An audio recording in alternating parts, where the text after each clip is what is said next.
foresight. The Economic Commission for Africa has already validated Afreximbank's staff productivity model and is training analysts in risk, macroeconomic modeling, and performance optimization. But we must go further by establishing joint hubs for research and innovation in partnership with think tanks, universities, and the private sector. Excellencies, ladies and gentlemen, the Economic Commission for Africa remains fully committed to supporting this agenda, from productivity and climate finance to debt sustainability and digital transformation. Through our training institute, IIIP, we are also expanding capacity building in financial modeling and risk systems in collaboration with partners such as Afracad of Afreximbank. Furthermore, at the global level, we will continue to advocate for a reformed financial architecture, one that includes fair allocation of special drawing rights and a strong African voice in institutions like the International Monetary Fund. In conclusion, I wish to reiterate that the next chapter of Africa's development must be written by Africa, financed by Africa, and owned by Africa. When we invest together in our own institutions, we reclaim our financial sovereignty and unleash the capital and capacity to shape our future on our own terms. I thank you very much for your kind attention.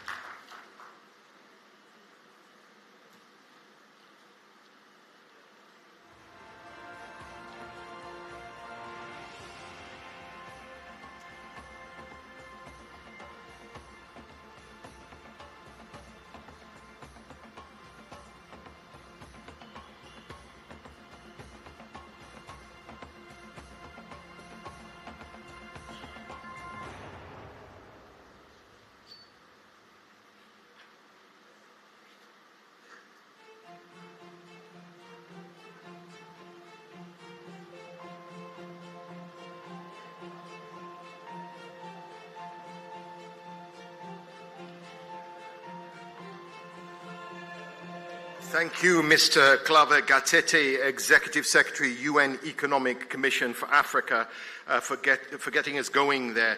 Now, who here knows, I'm sure everyone, but who can tell me what the acronym SEZ stands for?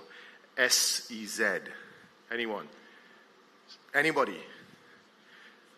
Special Economic Zones. Thank you. Special Economic Zones. Thank you for that. There's no prize, but thank you anyway, right? The reason why I bring up that acronym is because these things are really special. And the next person I'm going to bring up is going to prove that. Hey, his stories are as colorful as is the outfit he chose to wear today, because he is the chair of the Arise Integrated Industrial Platforms, Arise IIIP for short. And he's going to be talking about making Africa a global manufacturing hub. Before I tell you his name, let me tell you a little bit about what I've seen. I'm amazed by the work that they do at Arise IIP with special economic zones around Africa. These things are real engines of growth. You know, in Benin Republic used to export raw cotton for decades. They would get a fraction, pennies, on the dollar for their cotton. But Arise IIP created a special economic zone in Benin Republic with 30,000 people, mothers, fathers, you name it, young people who were previously probably couldn't find work, sitting at looms, adding value to the cotton that Benin Republic exports. Now, we will hear a lot over the next 2 days about value addition, localization, all those sorts of things. But that's talk. The real action, really, this guy is actually really doing the action. Gabon, let me tell you about Gabon as well. In Gabon used to export raw timber for decades. They will just cut the wood down, put it on a ship, and it will go off to China and elsewhere. Gabon does not export raw timber anymore, only veneer. And the amount of value they get from their wood has skyrocketed at an Arise IIP Special Economic Zone.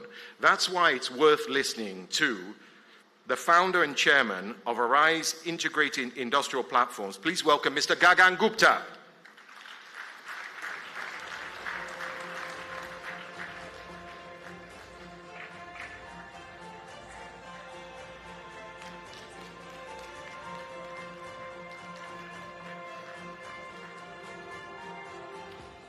Good morning, everyone. I don't hear a loud good morning. Good morning, everyone. Let me just get the PowerPoint sorted out and then we are good to go.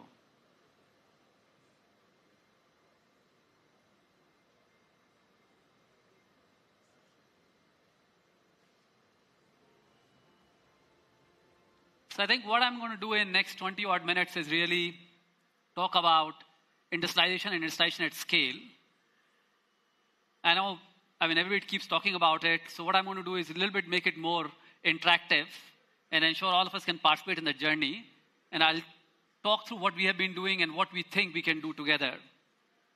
So on the photo that you see are the industrial zones that we operate in Gabon, Benin, Togo, Côte d'Ivoire, other countries. Any guesses what these two photos are? Anybody in the crowd wants to take a bet what these two photos are? The left and the right photo. Bit loud.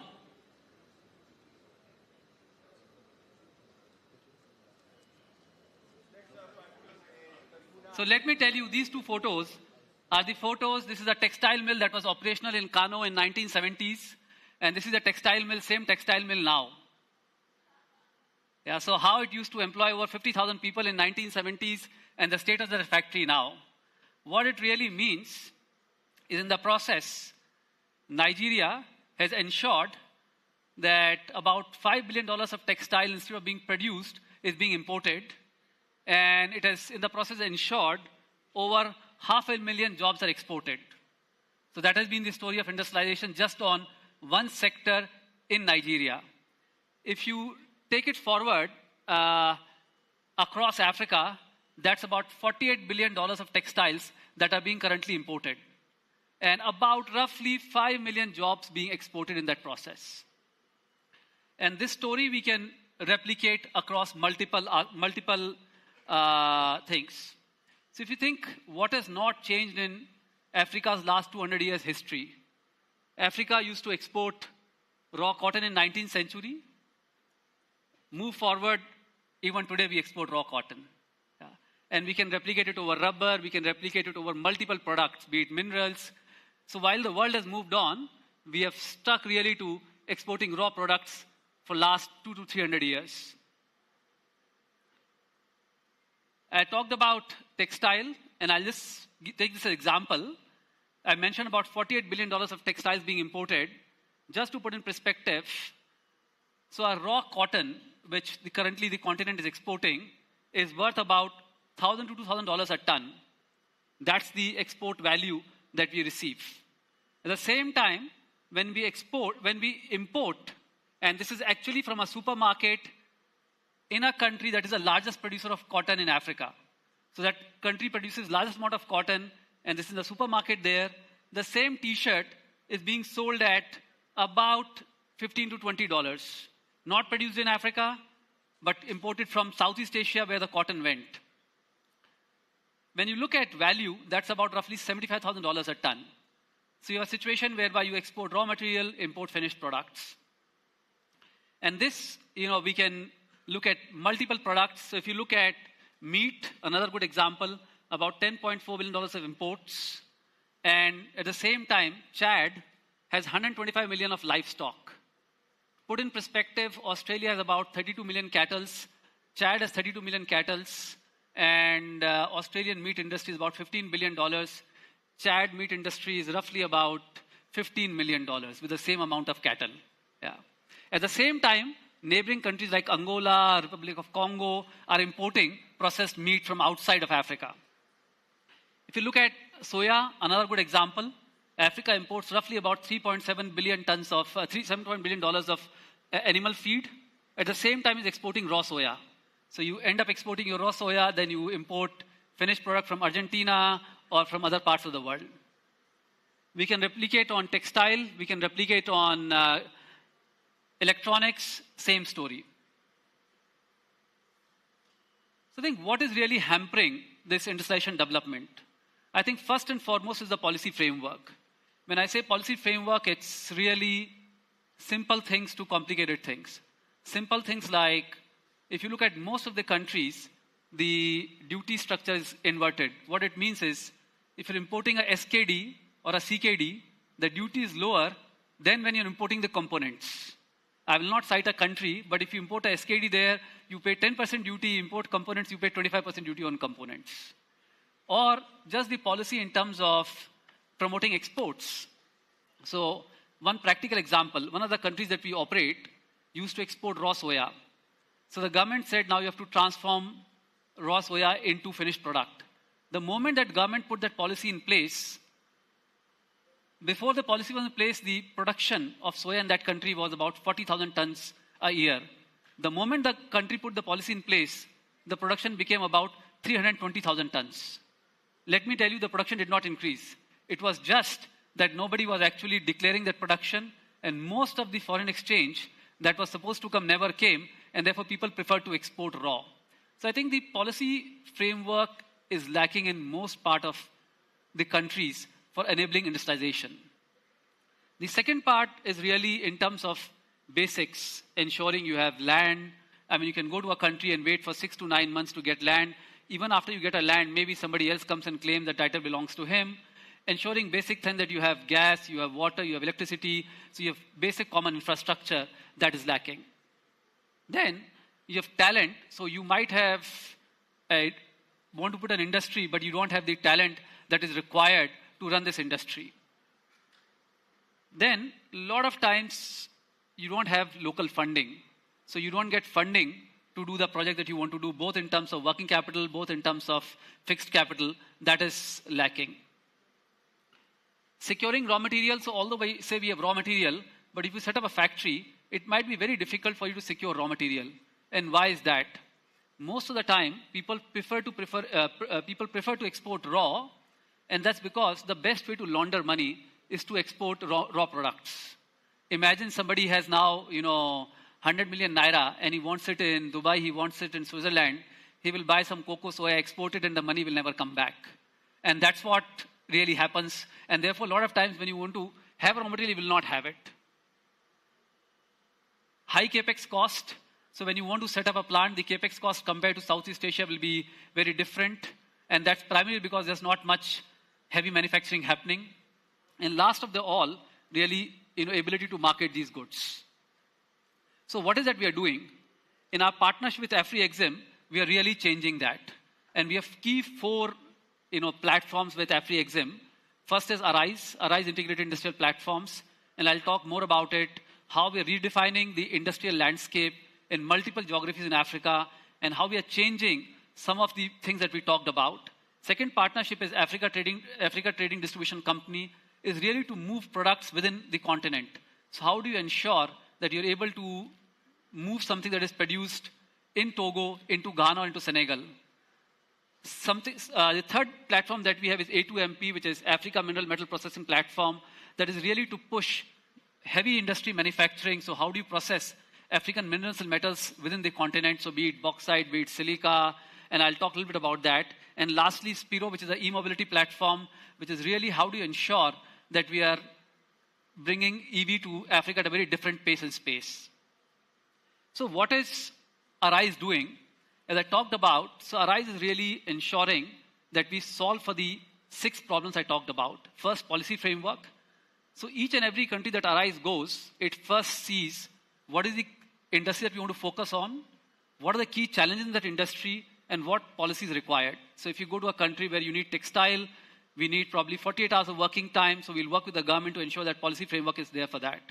So very tailor-made specific policy to the industry that is required in that country.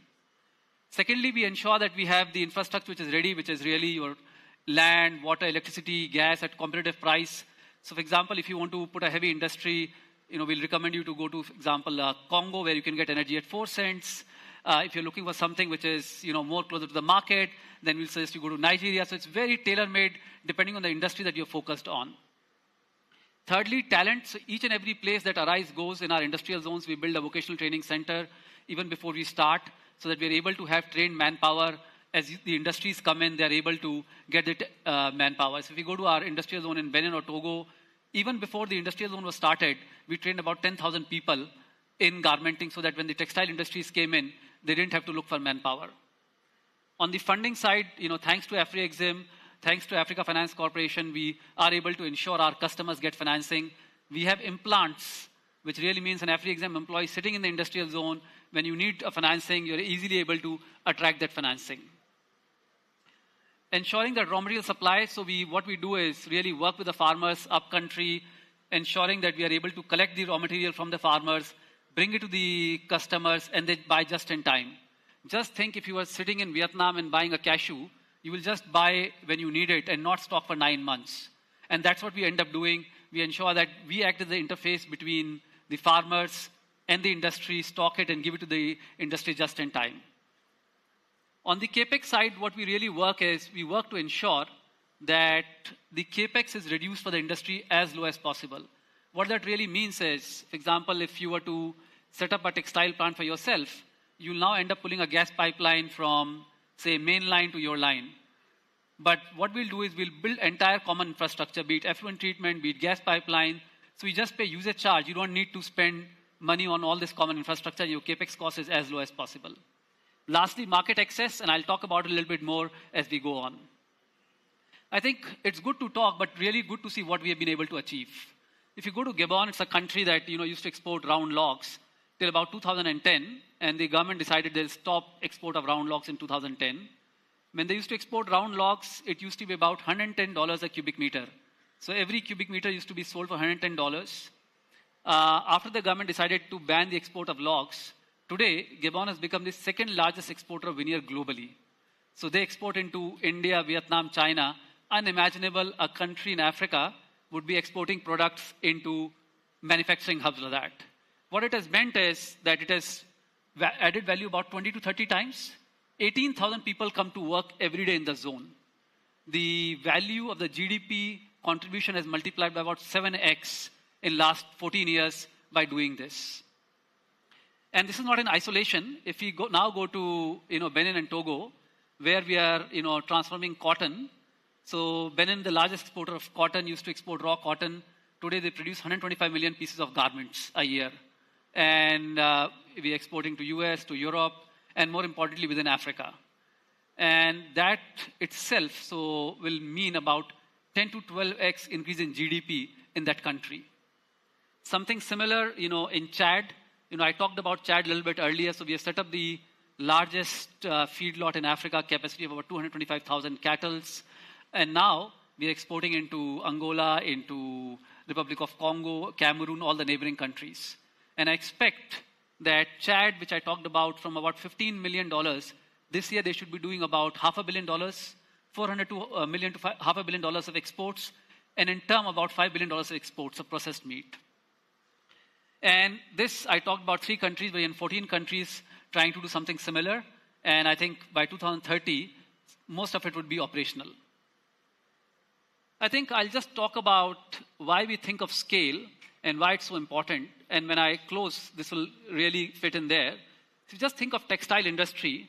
What we're looking to do is, across Africa, I talked about $48 billion of imports of textile, is to see how we can really change the textile sector in this part of the world.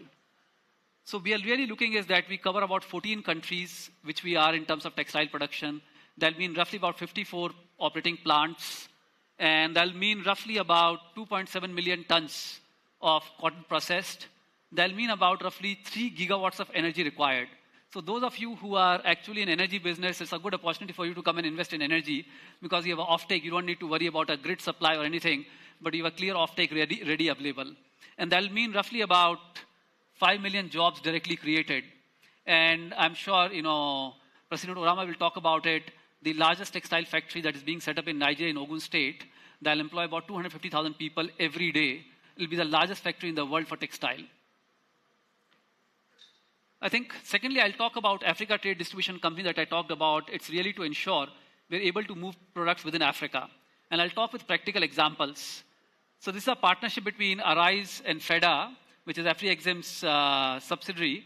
What we are doing in here, practical example is, Togo used to export raw soya, and Senegal and Ghana, which is next door, used to import soya meal. So now the soya is processed within Togo. It gets shipped to Ghana, it gets shipped to Senegal. Instead of Ghana and Senegal importing it from, Latin America. Look from a perspective, the working capital cycle for the importers have gone down, the currency fluctuation has gone down, so it massively changes business dynamics for both the importer as well as the export. Something similar is happening in Benin ceramics being imported to Sahel region, something similar in meat industry. So again, ATD is something that is happening, and if I think more and more of you who are keen that your products are commercialized within Africa will be more than happy to support that journey. At A2MP, which I talked about very briefly, is the Africa Mineral Metal Processing Platform. What we are really focused upon is ensuring that we transform African minerals within the continent.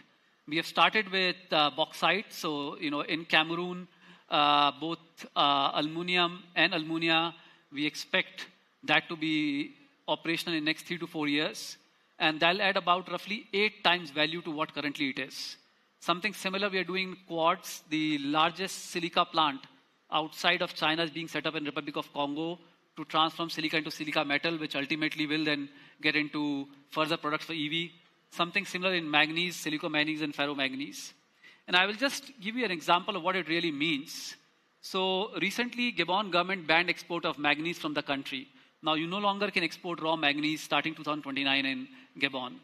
What it really means for the country is the current export of manganese is about 8.8 million tons, worth about $1.5 billion give and take. Once they start processing, it'll be $8.8 billion of exports. You can imagine the change in the GDP and what it does to their debt to GDP ratio, what it does to their ability to borrow. In the end, it'll end up creating roughly about 56,000 jobs, requires 2 gigawatts of energy. So again, massive opportunity for energy companies. So I think this creates really a virtuous cycle whereby a lot of people say that, how do we invest in power? How do we invest in ancillary business? And therefore, this ecosystem approach really allows to do that. Something similar, I talked about e-mobility, and when you go out, you will see Spiro. Spiro is a good example. Today, most of the countries spend money in importing fuel, both in terms of FX and in terms of, subsidies. So e-mobility is something that we have rolled out in multiple geographies, electric bikes, where we use solar to charge the batteries. The cost of these bikes are lower than the cost of ICE bikes, so the governments end up saving precious FX. They end up saving subsidies. More importantly, the cost of ownership for the people who use as taxi drivers is about 30 to 40% lower. At term, we expect this will replace about $18 billion of fuel imports, which essentially means we would have ended up creating about 75,000 entrepreneurs and at the same time, reduce 30 to 40% in terms of carbon footprint as well. So these are the, platforms I talked about. What I will do is quickly talk about people who made this happen. So it's really about 8,800 employees of ARISE that make it happen. Thanks to Africa Finance Corporation, Afreximbank, our key shareholders that make it possible, and to the governments that we work with. So each and every industrial zone is a public-private partnership, with the government, and that's how we make it possible. And I'll just stop and say, the topic was really how can you scale industrialization? And this morning, when I was in in the room, I looked at said, how can we do it? So this is a photo of the paste in the room. It is made in China. So you can imagine that, in Nigeria, in a hotel, you're using a paste that is made in China. This towel, is made in Pakistan. But I was quite happy yesterday that the Transcorp lady walked up to me and said, Gagan, we supply energy to Benin. Can we start buying towels from Benin? So I think the transformation journey really starts with all of you here. It does not start with anybody else. I think you have to ask yourself, how many times when you're buying something, are you really buying made in Africa or not? You don't industrialize a nation by saying that we'll buy everything which is made outside, but we want everybody else to buy our product. So, I was talking to a gentleman, Quentin, I'm not sure he's here or not. I met him in Africa CEO Forum, and, he told me, Gagan, I advise, companies and the banks on, value chain. And he was wearing something which was not made in Africa. I said, how can you be advising people on value chains when you yourself are not promoting it? So I'll encourage each one, everyone, if you really want industrialization to happen, every time you're buying something, please ask, is it made in Africa or not?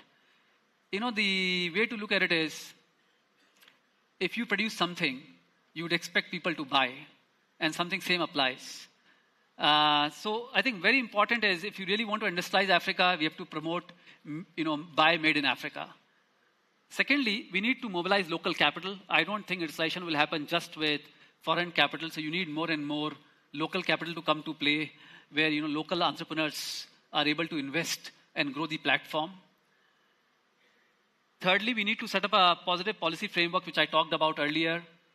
Then we definitely need to set up scale platform projects, which I talked about, things like a mining platform or a textile focus that allows you to do things at scale, because that will also allow governments to take bold decisions in terms of saying, we'll not import, we'll ban export of raw material, and that can only happen when we're doing things at scale. And lastly, I think you have to be very bold, and that will really what will make it happen. I would just say that I don't think as Arise we are perfect. We'll always keep doing mistakes, but we'll fix it. The other part I wanted to leave with you is, it's a massive opportunity set for all of you. I mean, we have 14 industrial zones for you to come and locate your industries. I talked about massive market you have. So happy to invite you, for all of you to come and invest in the industrial zones across the platform we have. And I'll end with saying that, next time, please ensure that you are promoting Made in Africa and buying and wearing Made in Africa and using Made in Africa. Thank you.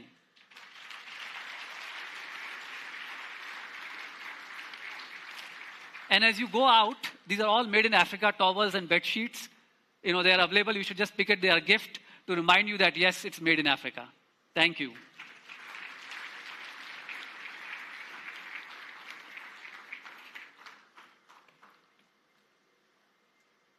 I promised you something colorful, so just give him a round of applause based on how interesting you found that.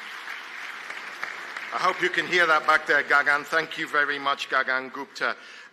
Now, the way it's working today is that I have to the lights are in my eyes, but sometimes I spy people, the extended African family and partners and friends of Africa. So I apologize if I've not called your name, because it's difficult as people are coming in, not all together. But I did notice the presence, and I think we should acknowledge the presence. In fact, I'm going to just ask him to stand up. We have the former Prime Minister of Ethiopia, the Chair of the Trademark Africa, and Chair of AGRA, Haile Mariam Desalegn. You're very welcome, Your Excellency. A big supporter of Afreximbank as well. We've been here many times.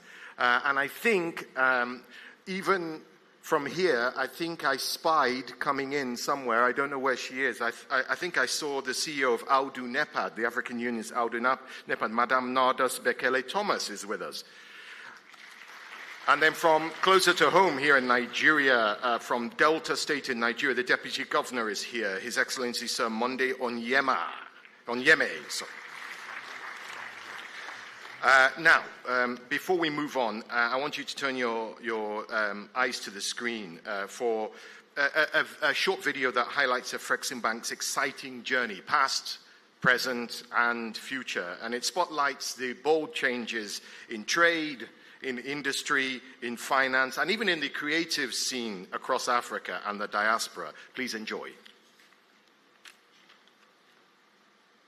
Value addition to the enabling infrastructure and support to scaling up export manufacturing within the SME space is all ingrained into the fabric of the bank.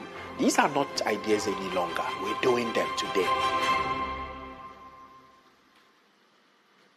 When we began the journey of transformation and setting up industrial parks, special economic zones across our member countries, little did we know that we were building linkages across most of our interventions. It's part of our DNA. We bring value to the continent. Industrial transformation is about shifting existing systems and uniting our resources to achieve the maximum potential for our people.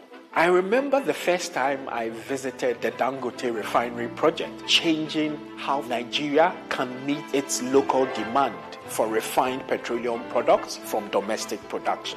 That, for me, is what transformation is. Industrial clusters create an ecosystem that facilitates and promotes trade and value addition. Trade in a way that will earn more and create more jobs, transform lives. That then attracts capital.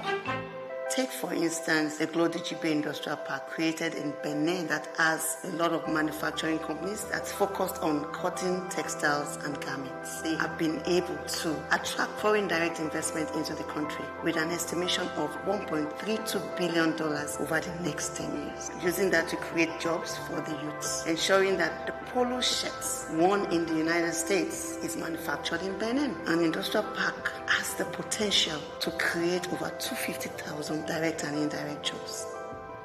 It's about creating the necessary foundation for our economies to begin that journey. We have also come up with several financing mechanisms to ensure that we move intra-Africa trade forward. Some of them include the Pan-Africa Payment and Settlement System. So that today, Africa no longer needs a third currency to trade amongst itself, but that we can trade in our own currencies. And that is an Africa that invests in itself for its own tomorrow. We scale up trade enabling infrastructure that allow the movement of goods and services across the continent. Africa has a rich, diverse culture that actually is investable. The creative industry has provided another opportunity to create employment to the youth, where youth monetize these talents to generate revenues for themselves and improve their lives. And that's the reason why the Creative Africa Nexus Initiative was started. If we put the necessary capital, we are effectively also helping part of our economies to grow. Today we talk about global Africa because everybody who is of African descent wants an opportunity to play a role in the economic development of the continent. There's that desire for us to connect as a people because we are effectively one family. So it's about a journey that has only just started, but it's a journey that's going to drive the transformation of our continent. For me, going forward into the future is the realization that you've created this transformational platform that are now beginning to speak to each other. And we know that we will get to where we need to be as a continent, prospering together as one.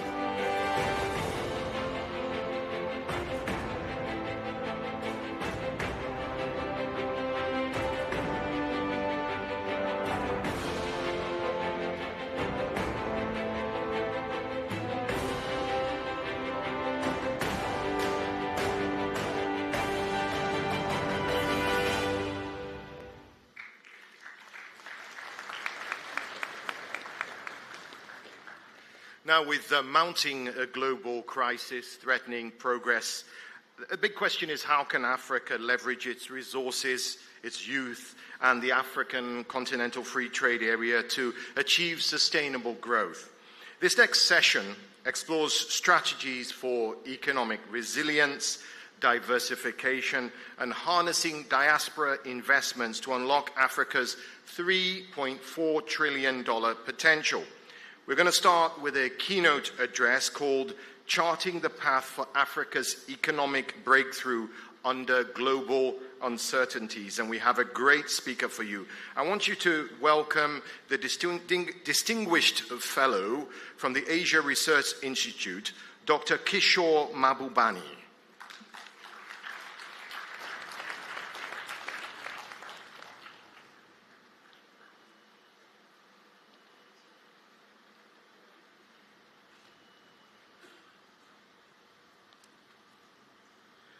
Good morning. It's such a pleasure to be back in Africa. I've been here many times. I'm happy to address you this morning. But actually what I said is not true. I wish I had some good news to share with you today. But if I did, I'd be very dishonest with you. Because at the end of the day, the most important thing you need to understand if you're going to speak about global uncertainties is that our world today is a very cruel place and is going to get even more cruel.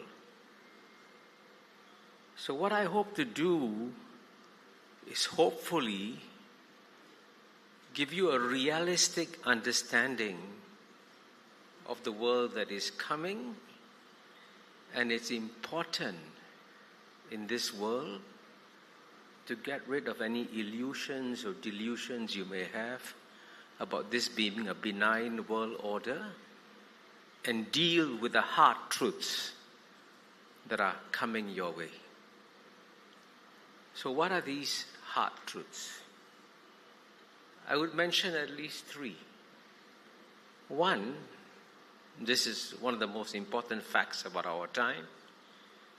The West is lost. We have to understand the reason why this is important is because for the past 200 years, in one way or another, the West has been driving global history, in fact, dominating the world, colonizing the world 100 years ago. And if we were sitting here in 1925, Europe would have been in every corner of the world, dominating the world. Today, that same Europe is completely lost. Obviously, this changes the world. So I'll try to explain how and why the West is lost. But that doesn't mean we give up on the West. Because the West still remains very strong, very powerful, but we must learn to work with a different West. Secondly, the next hard truth is that Asia is rising. Or more accurately, Asia is returning. And let there be no doubts in your mind that if the 19th century was the European century, with Europe running the world, and if the 20th century was the American century, with America running the world, the 21st century will be the Asian century. And this, I must emphasize, is going to happen, and it will also hopefully provide new opportunities for Africa. And that's what I hope to speak about too. And the third hard truth is that even as we have to deal with these structural changes, with the West getting lost and Asia keeping rising, at the same time we are having other structural challenges to deal with. We're going to have to deal with the biggest geopolitical contest ever seen in human history between the world's number one power, the United States of America, and the world's number one rising power, China. And trust me, that geopolitical contest is going to accelerate over the next decade. That's a given. And at the same time, while we are going through all these geopolitical shifts and struggles, we also have to deal with a world that is shrinking and becoming more interdependent with common global challenges like climate change, like financial crisis, like pandemics, like global terrorism coming our way at a time when the world should be coming together, the world will be drifting apart. So I hope by now I've given you a flavor of what a difficult, complex, and indeed cruel world that is coming our way. And I'll try to describe a bit more each of the 3 points I just made to you. First, why is the West lost? And one simple answer is that the West cannot accept the single biggest fact of our world today, which is the West can no longer dominate world history. It has to adjust to a role which is smaller. And that's psychologically very difficult. Now, if you want to understand how significant the structural shift is, just remember this one statistic. In 1980, the combined GNP of the European Union was 10 times the size of China. 1980, the European Union was 10 times the size of China. Today, the European Union and China are about the same size, but by 2050, the European Union will be half the size of China. Can you imagine that in one human lifetime? The European Union goes from being 10 times bigger than China to becoming half the size of China. And do you think the Europeans understand that? Do they know how they have to adjust to it? The answer is no. You still have European leaders, like the foreign minister of the European Union, Kaja Kallas, making these condescending, dismissive remarks about China. That's what the Europeans could do. They could talk down to the world. They could be condescending. But now, they can no longer be condescending. And the tragedy here is that, as I mentioned, 100 years ago, the Europeans could effortlessly run the world.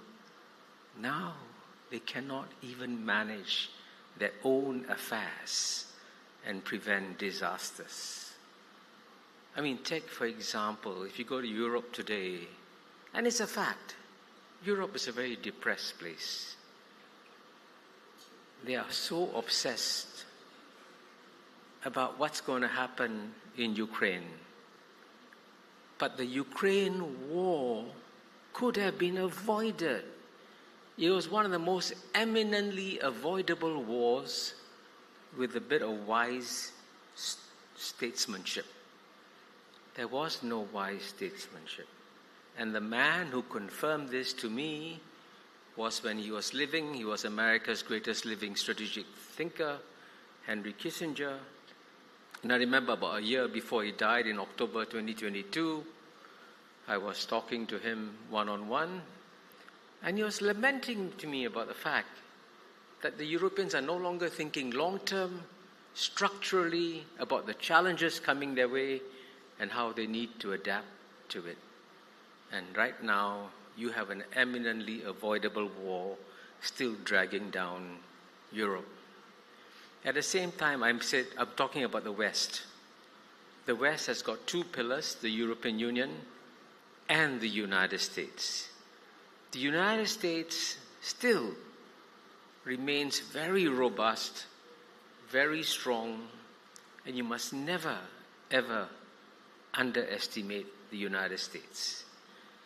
But at the same time, it's also clear, as I document in my book, Has China Won?, that internally, the United States is also dealing with a severe structural challenge.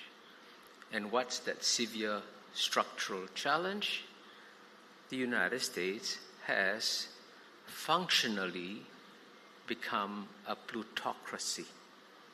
And by the way, I'm not the only one who says that the United States has become a plutocracy. The late Paul Volcker, the most revered chief of the Fed, said when he was alive, the US has become a plutocracy. The Nobel Prize winner Joseph Stiglitz has documented how the United States has become a plutocracy. Martin Wolf, the chief economics commentator of Financial Times, has said the US has become a plutocracy. And the reason why this is important is that as a result of becoming a plutocracy, the top 1%, 0.1% have seen their incomes rise dramatically. The bottom 50% in America have not seen an improvement in their standard of living for several decades now. And so that creates an angry electorate in America. And what does the angry electorate do? It immediately elects an angry president, not once, but twice. And that's how Donald Trump has become elected twice as the President of the United States. his election is not a story about one person. His election is the story of a troubled, angry society that wants to express its anger. So I hope by now I've given you a sense of how the West today is such a troubled place. And if any of you believe that the West is going to play a benign or benevolent role on the world stage, think twice. Those days are gone. And you can see already, even a country like the United Kingdom, which was very proud of the amount of aid it will give to Africa, now what is it doing? Cutting its aid to Africa to increase its defense budget. What's more important? Isn't that a signal of how things have changed? Now let's turn to Asia. And here, it's important to emphasize that the return of Asia is one of the largest developments ever in human history. But at the same time, it's perfectly natural. Why is it natural? Because you must remember this other important statistic. From the year 1 to the year 1820, for 1800 out of the last 2,000 years, the two largest economies of the world have always been those of China and India. So the last 200 years of Western domination of world history have been an aberration. All aberrations come to a natural end, and that's why you're seeing the return of Asia. And when I speak about Asia, of course, Asia is a very large place. I want to emphasize that there are today not just two growth engines, China and India, in Asia, but there are three. And if you want to remember the three, think of the word CIA. Now, CIA doesn't stand for the Central Intelligence Agency. CIA stands for China, India, and ASEAN. And just to give you a sense of how remarkably these three engines have grown, I'm going to begin by telling you something that I was personally surprised to discover. Remember, I mentioned in 1980, the European Union was 10 times the size of China.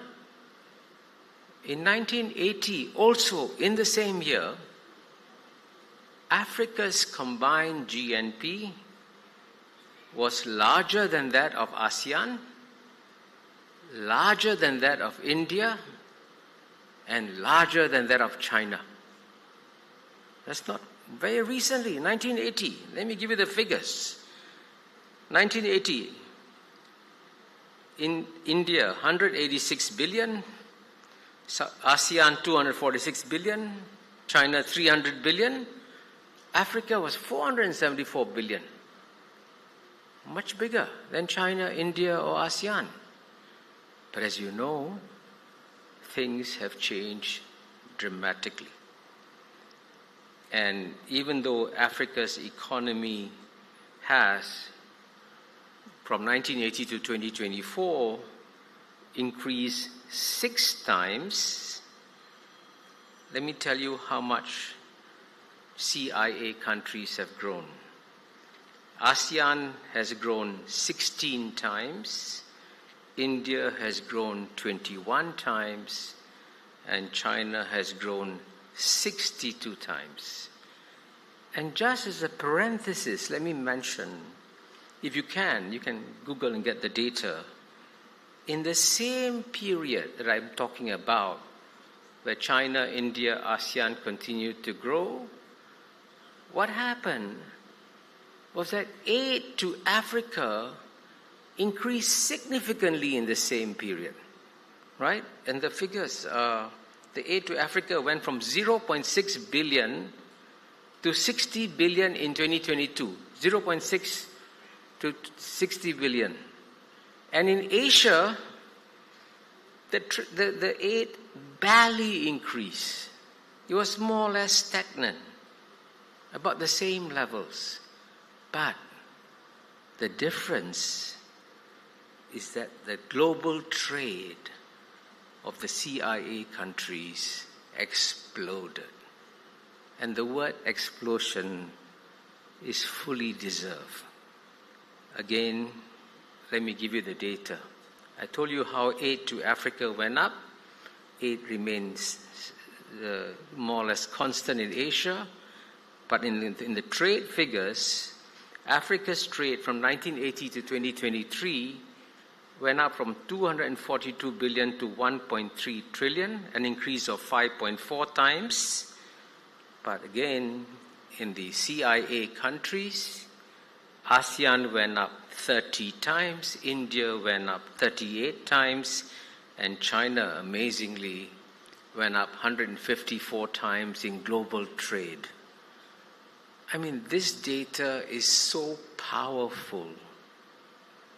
It shows you at the end of the day, in a difficult world, if you want to grow your economies, the answer is not aid. The answer is trade.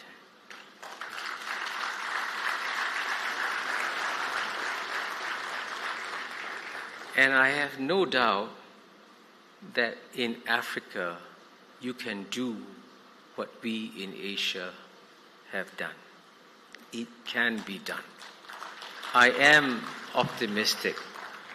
And the reason why I am optimistic, and this is an important point, I hope you'll remember this point. When I come from Southeast Asia, or ASEAN, by the way, stands for Association of Southeast Asian Nations. You know, ASEAN has done amazingly well over the last 20, 30 years. But I also want to tell you that the ASEAN countries are incredibly imperfect. None of them are shining democracies. None of them are sparkling authoritarian regimes. We are all imperfect. But what's remarkable is that this group of imperfect countries, right? They have lots of challenges, lots of problems, but they keep growing by trading. And if you want to know how impressive ASEAN's growth has been, just so that you understand, these are imperfect, 10 imperfect countries. In the year 2000, 25 years ago, Japan was the world's second largest economy. Right? It was 8 times bigger than ASEAN in the year 2000. Today, Japan is only 1.1 times bigger than ASEAN, and by 2030, ASEAN is bigger than Japan. Imperfect countries. Another statistic. The European Union, as you know, is 5 times bigger than ASEAN. But in the decade 2010 to 2020, ASEAN added more to global economic growth than the European Union did. And nobody knows this. Isn't that shocking? Nobody knows this. But this gives you an example of how remarkable the Asian growth story is, and that's why we have to study it. But let me also, I realize that time is passing. I'm looking forward to my dialogue with Dr. Arun Maote and looking forward to your questions. I also want to, at the same time, spend just a few minutes talking about the part 3 of my remarks, about how there'll be global structural challenges also, others coming our way. And certainly the geopolitical shift, the geopolitical contest between US and China will accelerate over the next 10 years.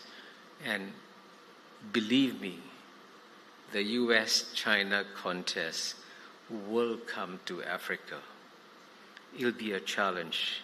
But I can tell you what we in ASEAN have decided to do. We have made it very clear that we won't take sides in this contest. We'll be friends with the United States, we'll be friends with China, we'll work with both, and we won't take sides. Now that, in theory, is easy to say.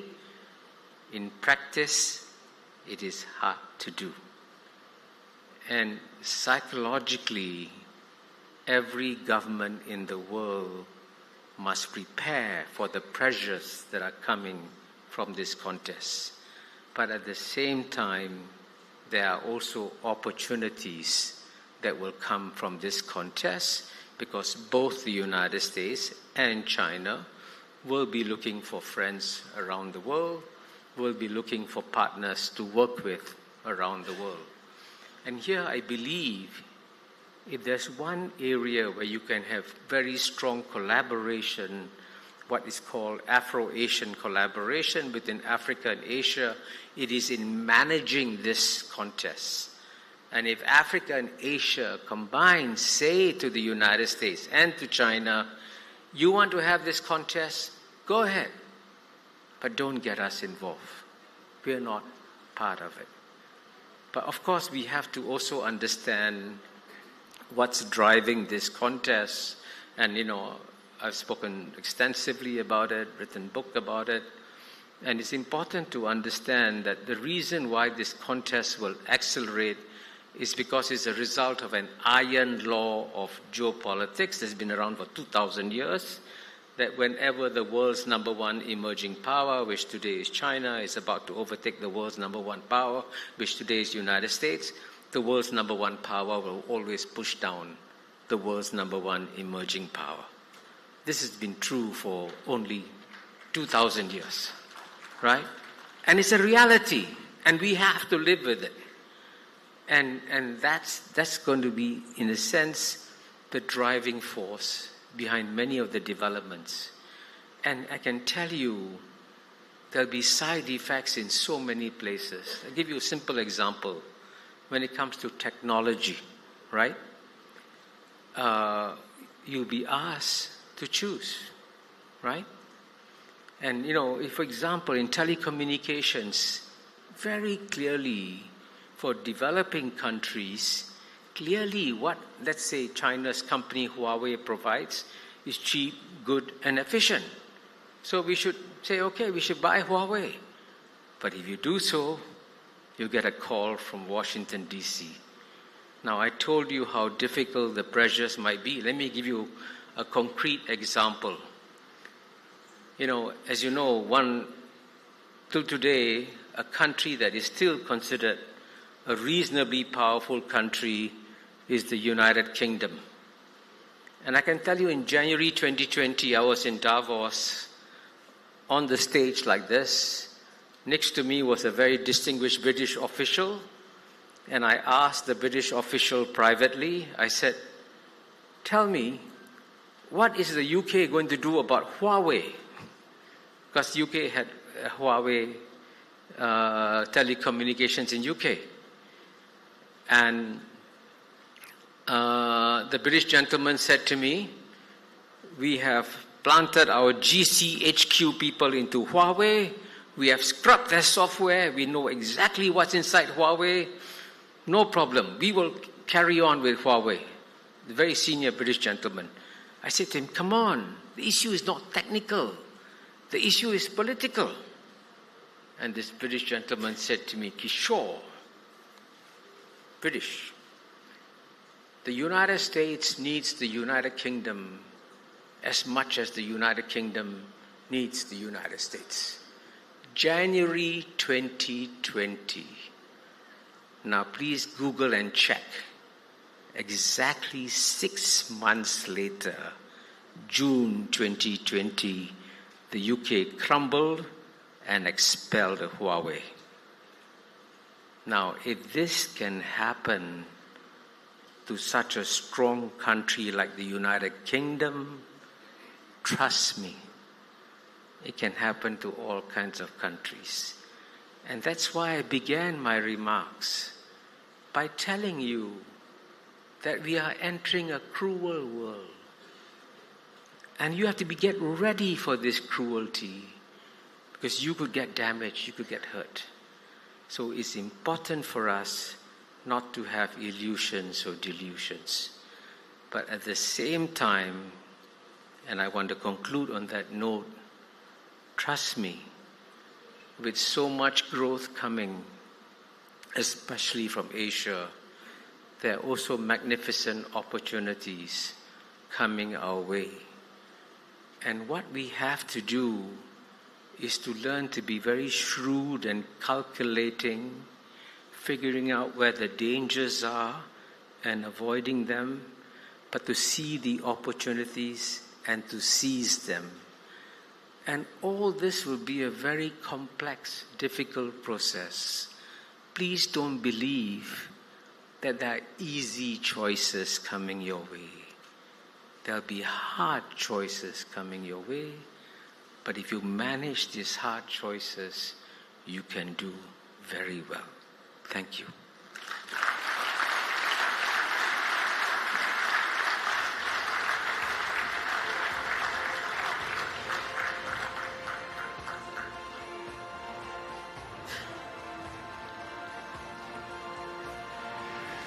Thank you so much, Dr.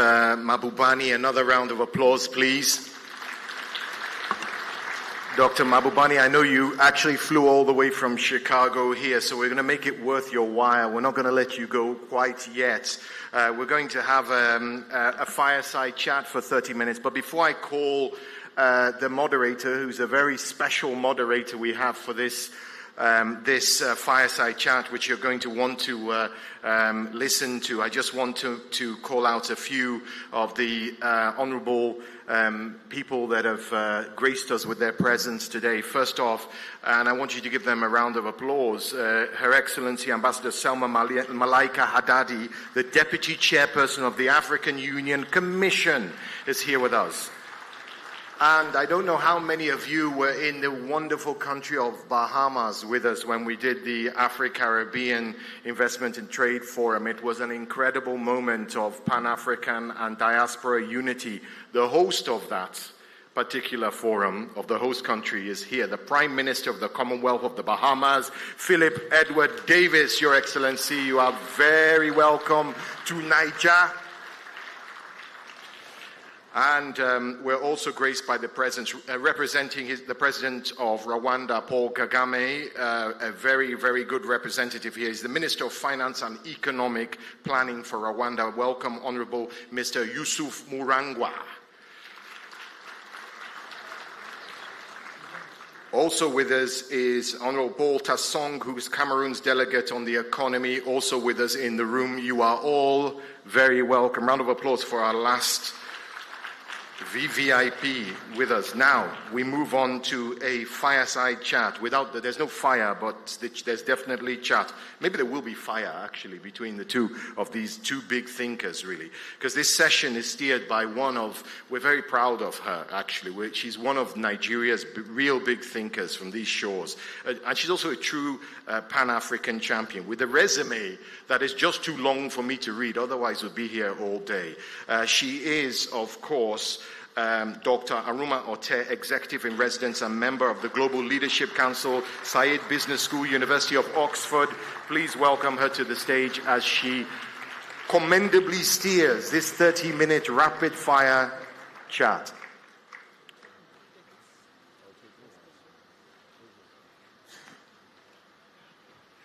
Your Excellencies, and thank you, Mark Adder. Your Excellencies, please permit me to stand by the already established protocol. I do want to have you just give another round of applause to Professor Mabubani.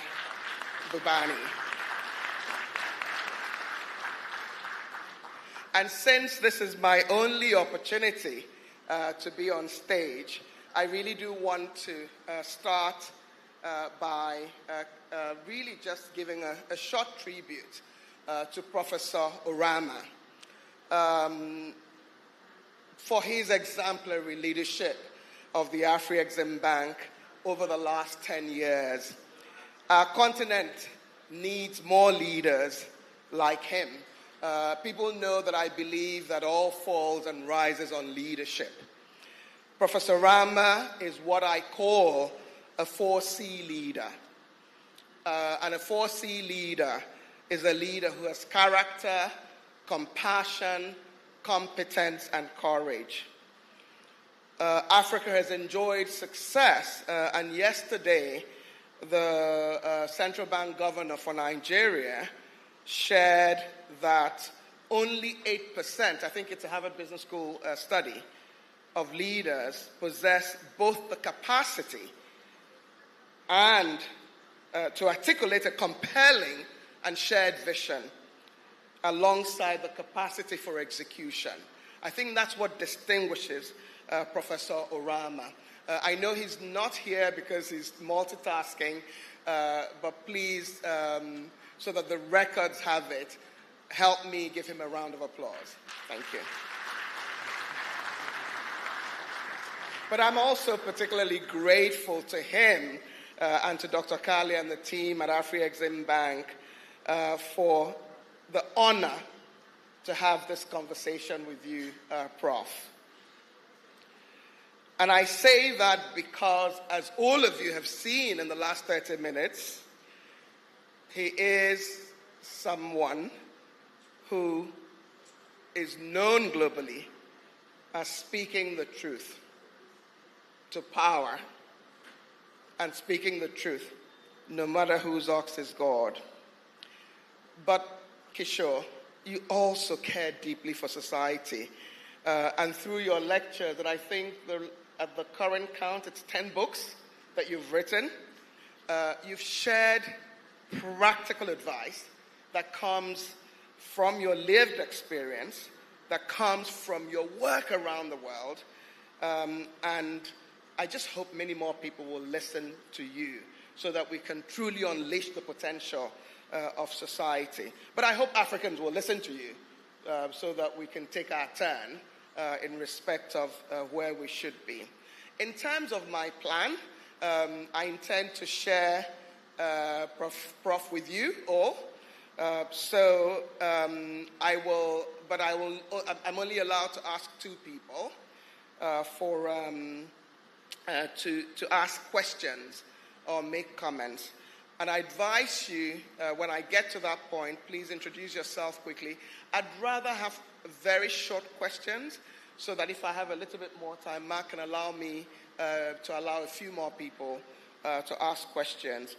But I do want to give honor to his wife, who's here with us, who said to me, and who's been a pillar of support to Professor Mabubani, and she said to me that he does best when you ask him tough questions. So if you don't have a tough question, don't come up to the microphone. But I understand that there are microphones that will come to people. But I've been given an opportunity to ask 2, and if I have more of a chance, then maybe a few more other people will ask. I'm absolutely delighted, and I see that the coordinating minister of the economy for Nigeria has joined as well. And I know that you've been leading some very, very interesting reforms. So I'm going to have you, Kishore, unpack some of what you said so that we can retain some of it. And my starting point is around the geopolitics. So like you highlighted in your remarks, I actually do think that there's a reshaping of the global security system, the trade system, and the energy system. I really do want you to kind of share some thoughts about what it means for Africa. You did talk about some of it, but I'd like you to unpack it. I actually think, and you started off saying, I'm going to give you bad news. But I'm actually feeling energized. I'm actually feeling like, this is Africa's time. And so contrary to people worrying about declining aid, because you gave us the correlation between not having very much aid and how much you grow. So that for me means that it's Africa's time. And I remember in the memorial lecture that you gave in 2020, you did say this is Asia's time, the 21st century. But I think you said that during the second half, that maybe it will be an Afro-Asia century. Are you surprised by the geopolitics? Are you still expecting some of what you predicted in 2020 to happen, given some of the things that we're seeing in geopolitics? I hope this is working. First of all, thank you. Thank you very much for your warm and generous welcome and your comments. I join you in commending Professor Orama for the work he's done for Afreximbank. Now, in terms of where we go from here and what the prospects are, I want to, if you don't mind, keep emphasizing that it'll be a cruel world, because in some ways we haven't yet seen the sharper edges of the geopolitical competition that is coming, partly because, you see, what's happened is that the United States, as you know, has been trying to focus on China. I mean, many of the strategic thinkers in America think the biggest challenge is China, we should focus on China. But then, as you know, partly because of the European Union's geopolitical incompetence, they could have prevented the war in Ukraine, they didn't, and they're now suffering the consequences from it. And by the way, as you know, tomorrow there'll be a dialogue with Professor Jeffrey Sachs. And as you know, Jeffrey Sachs and John Mearsheimer have explained at great length how that war could have been avoided, right? If you had made some space for, if you had understood that Russia has got some legitimate security concerns that have to be dealt with. But that led to the Ukraine. And then, of course, you always have, for reasons I don't understand. I've been studying geopolitics only for 55 years, but the one region in the world I never understand is the Middle East. Just when you think things cannot get worse, they always seem to get worse in the Middle East. So that's again another distraction that is happening. But it's important not to get sidetracked by these distractions, because at the end of the day, the main contest will always be between the world's number one power and the world's number two emerging power, which is US and China. And as you know, there are various moves that they're making against each other, various pressures they're putting on countries. But I do believe, at the same time, to counterbalance it, it's important to develop substantive ties with both US and with China. You know, I hope I've given you some sense about how well Southeast Asia or ASEAN countries have done. Let me give you another stunning statistic about ASEAN. You know, ASEAN was created actually as a pro-American organization. And as a result of that, over the years, United States has invested more in ASEAN than it has in China, Japan, South Korea, and India combined. Listen, the combined economies of China, Japan, South Korea, India are much bigger than ASEAN, but United States has invested more in ASEAN than those four. That's an indication of how ASEAN has done it. And at the same time, in terms of trade, in the year 2000, US trade with ASEAN was 3 times the size of China's trade with ASEAN, 135 billion versus 40 billion.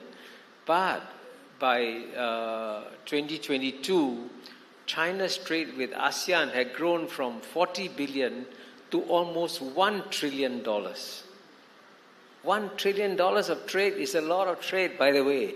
That's amazing. But having said that, if you don't mind, I'm going to inject a note of caution here.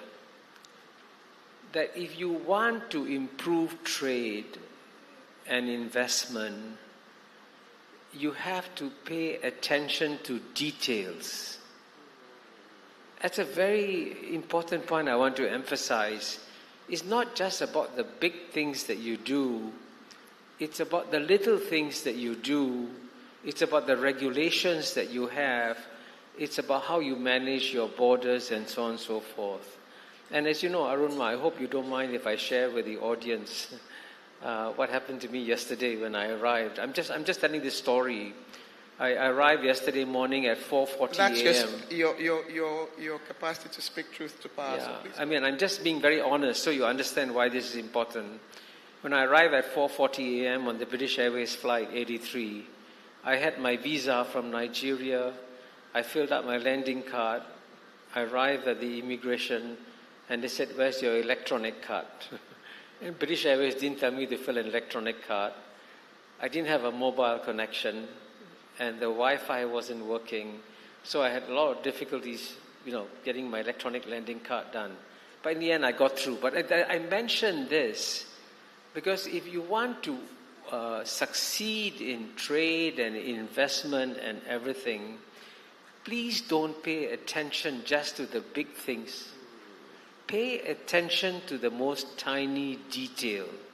And many of you may have heard of Mr. Lee Kuan Yew, who was the founding Prime Minister of Singapore. And Lee Kuan Yew would personally, I'm not kidding, inspect what happens to the traveler when he lands at the airport in Singapore. What does he see as he walks from the plane to immigration? What is the quality of the toilets he experiences? Mr. Lee Kuan Yew would check the toilets himself. Prime Minister of Singapore. And that's a very important point, because when I go around Southeast Asia, and believe me, Southeast Asia, I keep telling you, is very imperfect. But in a small way, in small things we do, the Japanese have a principle called Kaizen. Kaizen means you lead a life of continuous improvement, and every day you make a marginal improvement. And that can be an amazing effect. And so I give you a simple example. In the past, it was very difficult to travel in Southeast Asia. You could only go to the capitals. You couldn't go from one small city to another small city. But then somehow or other, I don't know how, because of the trust that developed within the ASEAN countries, we said, let's have an open skies policy. You can fly from any city in ASEAN to any city in ASEAN. Small change. And you know what? Boom, people started traveling. And more importantly, this is an important point, we created budget airlines. Before travel was expensive, the poets couldn't afford to travel. When you have budget travel, the poets can travel. And you know what? We got to know each other better. And how did that happen? The poetry came as a result of a small change. So it's the small changes that matter as much as the big points. So you've talked about... So you got your reaction. So everybody has heard you detail, focusing on the big issues, but also focusing on the small issues. But you did, as you were closing, you kind of touched on the possibilities of scale, of what I would consider regional integration. And I know that Afreximbank has been very much focused on really unleashing the value of Africa working together. And, really have to just pause and applaud what happened when there was vaccine nationalization.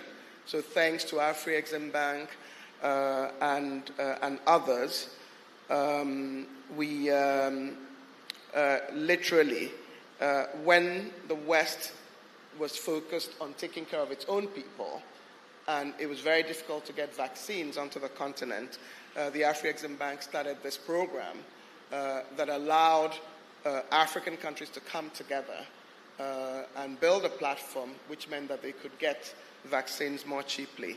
And I see Prime Minister Davis nodding, because also I think the Caribbean nations also then benefited from it. So let me ask you more specifically around the issues around regional integration. the value of regional integration, but also the advice that you have. In some of your previous lectures, you've kind of talked about the European model, the Asian model of regional integration. So if you can say a few words about that. Sure. I'm glad you mentioned COVID, by the way. And you're right, at the height of COVID, when the developing countries, not just in Africa but in Asia, were looking for vaccines, they couldn't get them. And I know I met a minister from Indonesia who told me that he went to Washington, D.C. in 2020. He met very senior officials in the United States saying, the U.S. has a surplus of vaccines. Why don't you sell some to Indonesia? And they were told, no, American vaccines are for American people. We don't have any. And that's an example of, to be honest, cruelty and excess. Or when push comes to shove, people focus on themselves. That's right. But the good news, as I'm you trying to know, sound nicer about it. but the good news is that China and India, to be fair, did export a lot of vaccines also at that time. And I think that's why at the end of the day, President Jokowi of Indonesia decided to have a Chinese vaccine so that his people could be saved. So that's an example of cruel hard truths that you have to deal with. Now, on integration, I think, you see, I must say that the European Union has done wonderful things in terms of integrating the European economy. And at the end of the day, Europe is still a wonderful place to live in. People enjoy high standards of living, good quality of life. Only thing that they are missing is optimism about the future. I mean, that's the only thing they're missing is optimism for the future. Optimism, which is a big one. That's a challenge. But it's not as though the Europeans are suffering. But at the same time, when you decided to call Africa the African Union instead of African Association, which is the Association of Southeast Asian Nations, I think you may have reached for too high a bar of regional integration, because the Europeans are have much more developed societies. I keep emphasizing, in ASEAN we are imperfect. So in the European Union, everything is done legally in a very legalistic manner, and you're either in or you're out. So, for example, one of the tragedies that hit the European Union was Brexit, right? Because if you want to stay in the European Union, you've got to accept all the rules. If you don't accept all the rules, you leave. And Brexit was a disaster for the European Union, even bigger disaster for UK. Now, the difference in ASEAN is that we are quite relaxed. Now, if the 10 countries cannot collaborate, right, on something, all 10 cannot collaborate, we say, okay, we start with 5 joining, 5 you wait. When you're ready, you join. So we are very flexible. And if we had a problem like Brexit, we would tell an ASEAN country, why don't you take a vacation? leave ASEAN for a few years and then come back. It's okay. So that kind of informality. See, ASEAN works. This is where I want to tell you all, by the way, that this regional organization, ASEAN, which many of you have never even heard of, has got a hidden genius. And that hidden genius was planted by Indonesia. Because the Indonesians have a concept of musyawara and mufakat.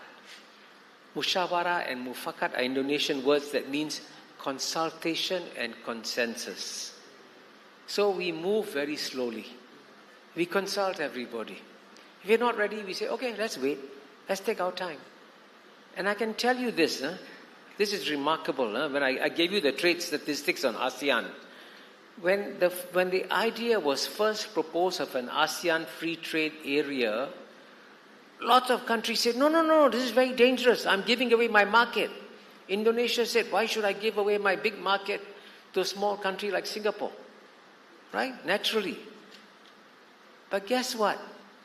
Musyawara and mufakat. Consultation and consensus. Slowly we tried. And today, ASEAN is now signing free trade agreements with everybody.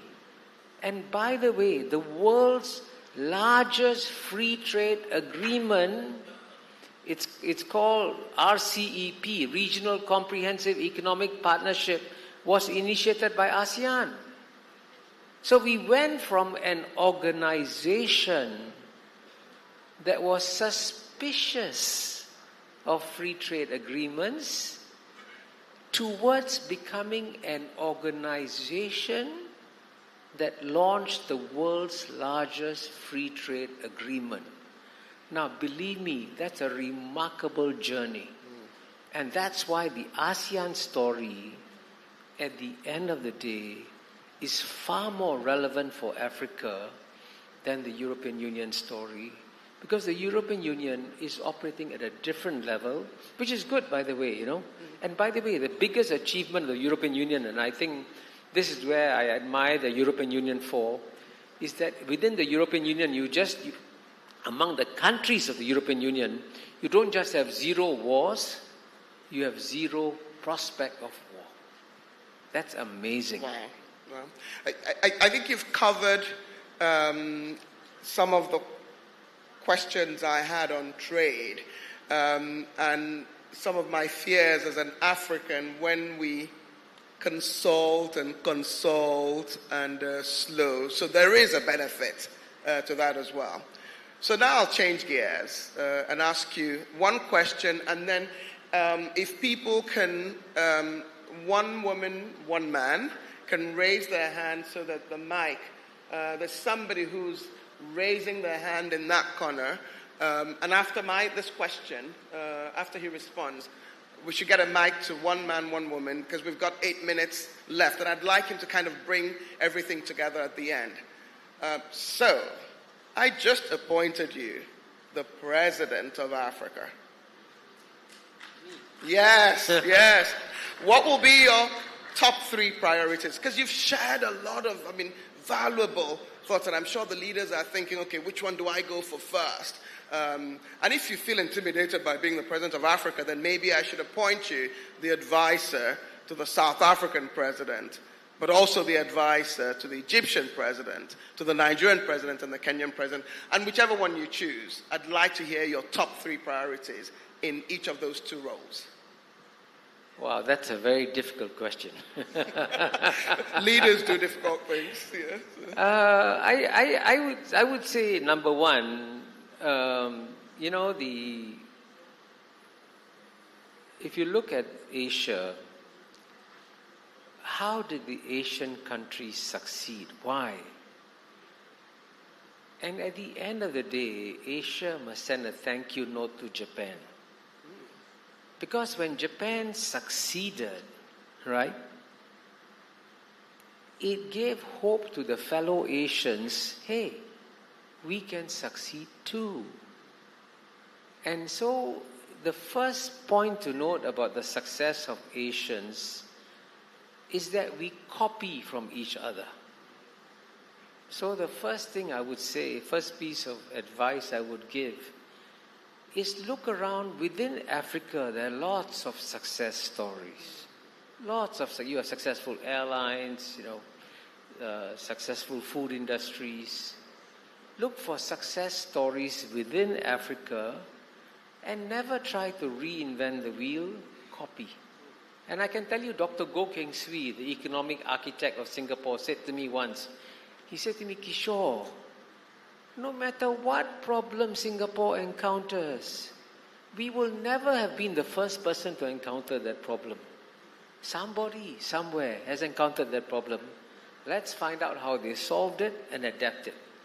So if you can copy from others, why try to reinvent the wheel every day? And then the second thing, developing on my theme of copying, when people have asked me what's the secrets of Singapore's success, I've captured it with the acronym MPH. Now, MPH doesn't stand for miles per hour. MPH stands for meritocracy, pragmatism, honesty. And trust me, any organization, any country can implement MPH. Anybody can do this. So MPH is very easy to copy. And I would say the third thing I would do is to develop my earlier points. Go to the borders and try to cross the borders and make the border crossings as effortless as possible. Because, one of the things about Africa, and I don't have the data right here, okay? Singapore, as you all know, is a very tiny place. Very tiny. It's, if you want to know how small Singapore is, remember this story. In Southeast Asia, Singapore is an island. Next to us, there's a big island called Sumatra. On this big island called Sumatra, there's one volcano. On top of the volcano, there's a lake. In the middle of the volcanic lake, there's an island. That island is bigger than Singapore. Now, you know how small Singapore is, right? And despite that, tourists come to Singapore. And the Dr. Goh Keng Swee said, why are people coming to Singapore? We have nothing here. We don't have, safaris, lions, mountains, deserts. We don't have anything of the natural beauty of Africa. We have zero. Yet people come, right? So in the case of Africa, the biggest explosion that is happening in the world is the explosion of the middle class populations in Asia. Now let me give you another statistic. Please remember this statistic. I mentioned to you the CIA countries, right? China, India, ASEAN. The total population of China, India, ASEAN, 1.4 billion, 700 million, is 3.5 billion.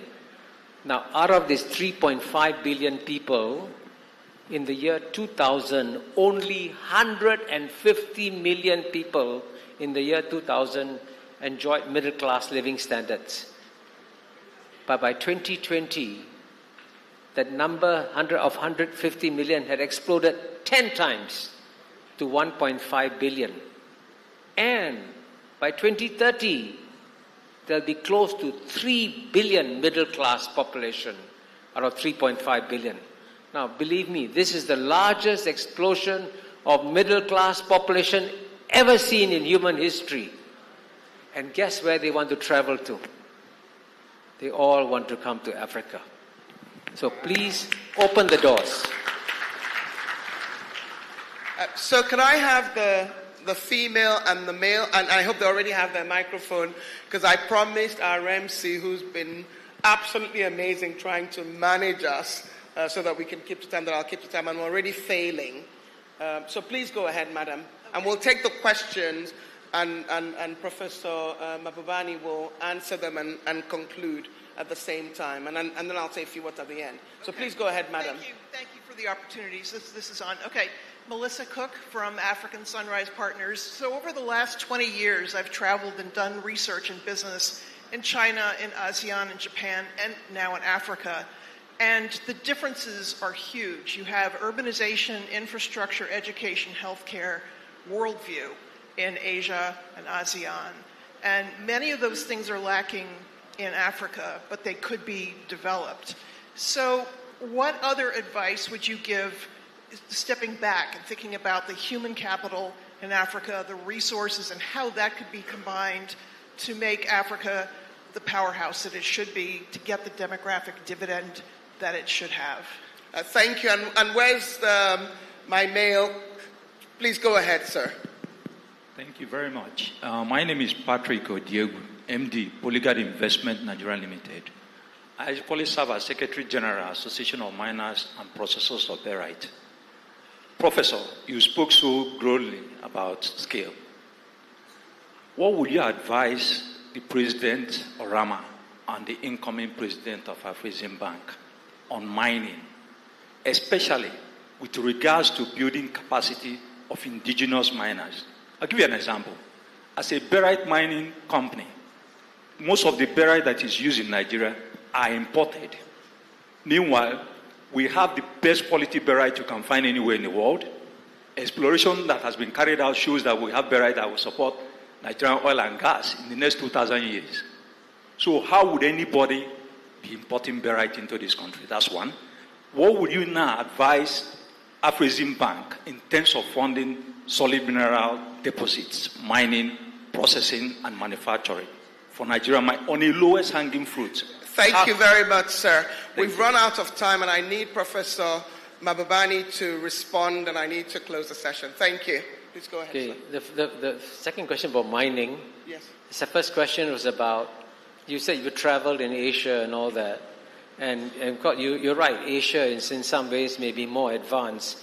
But I want to mention to you all, when I grew up in Singapore as a child, I grew up in a poor family in a poor Singapore. So I grew up in a house with no flush toilet until the age of 13. I was put in a special feeding program at the age of 6 because I was technically undernourished. Now you can see I'm overnourished. So I have experienced, I want to tell you all that I have personally experienced third world poverty. I know what it is like. I know what the challenges are like. But at the same time, I also believe that you can improve things incrementally. And here again, I would say, if you go to countries like Malaysia and Thailand, for example, you'll be amazed to discover how simple improvements in healthcare have made an incredible difference. I mean, we will never achieve American or European standards of healthcare, but we don't have to get there. If you can get to what Malaysia and Thailand have done, you've improved a lot. So I would say improving the public services, especially education, is clearly the easiest thing to do. And that's something that Asians have invested a lot in healthcare, education, and in basic infrastructure. I mean, flush toilets, for example. Now, on the question of mining, I must confess to you that that's an area that is not my field of expertise. And one lesson I've learned in my life is that if you don't know something about a subject, please shut up. Because if you open your mouth, you'll just expose your ignorance. So excuse me, I hope you'll excuse me if I just shut up on the question of mining. So do you want to just say make any closing remarks? No, I hope at the end of the day, while I began my remarks by saying that we live in a cruel world, and I please don't forget that message. But at the same time, I want to also emphasize that this is not a hopeless world. That there are lots of opportunities springing up around the world, and please look for the opportunities and seize the opportunities, because by doing so, you'll create a better life for your people. Thank you. There were a few things I noted. Trade, not aid. So this is truly Africa's time as the West pulls back on aid. And you gave data to tell us that there's an inverse relationship between how much aid you receive and how much you grow. The second for me was pay attention to details and make it effortless for people to cross borders if we're really serious about regional integration and MPH, not miles per hour, but meritocracy, pragmatism, and honesty. Thank you very much. And Matt, next time you'll give me more time to have a conversation. Thank you.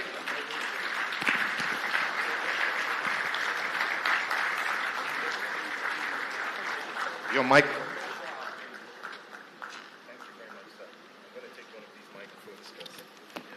Yes, this one works. Thank you. Another round of applause for Dr. Mabubani and Dr. Orte there for that very insightful session.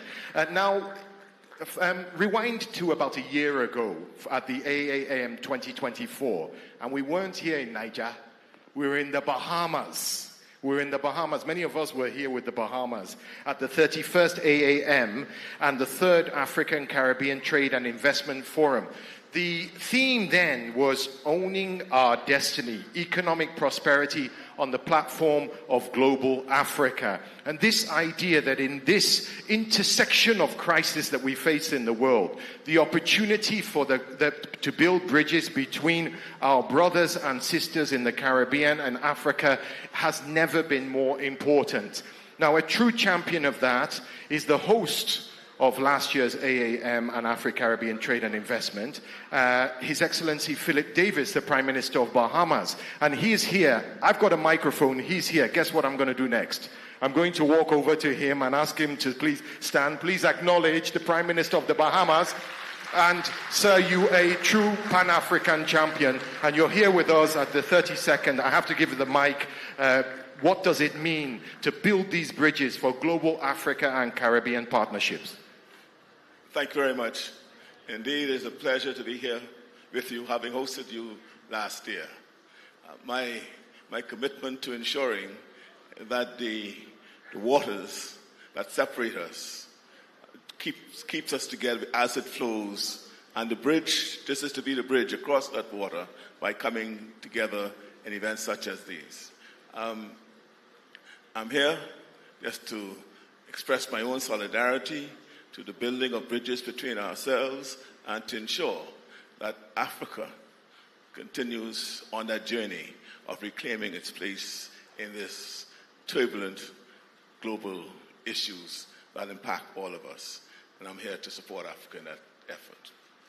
Thank you, Your Excellency. We are one. We are one people and one destiny. Thank you very much. Now, on to the next session. Next, we move on to a panel called Building a Coherent African Financial Architecture, where we dive into Africa's journey to unify its financial systems, boost resilience, and shape a fairer global economic future together. Please welcome your moderator for this session, Professor Andreas Classen, Honorary Research Associate at the University of Oxford.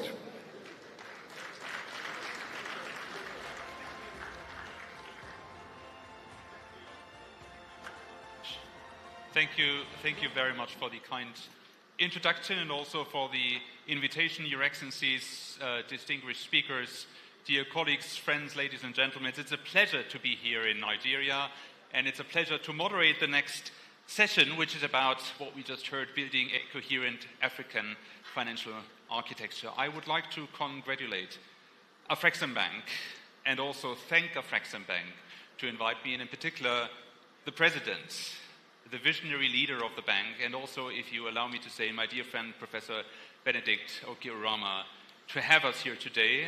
Fantastic event, and it's not the end. We are just in the middle of this annual meeting. As I mentioned before, our topic is building a coherent African financial architecture, and please allow me to introduce our speakers. And the first one is Her Excellency Milagrosa Obono Anguye, the Honorable Minister Delegate to the Minister of Finance, in charge of Treasury and State Assets from Equatorial Guinea. Please introduce, let's allow to come Her Excellency on stage. I have seen her before, so she must be here. Here we go. Thank you. Good to see you. Please have a seat. Join me on stage. I would like to introduce also, hello again, to introduce His Excellency Clever Gatete, the Executive Secretary at the United Nations Economic Commission for Africa. Welcome. On the panel is the Honorable Dr. Kevin Greenidge, the Governor of the Central Bank of Barbados.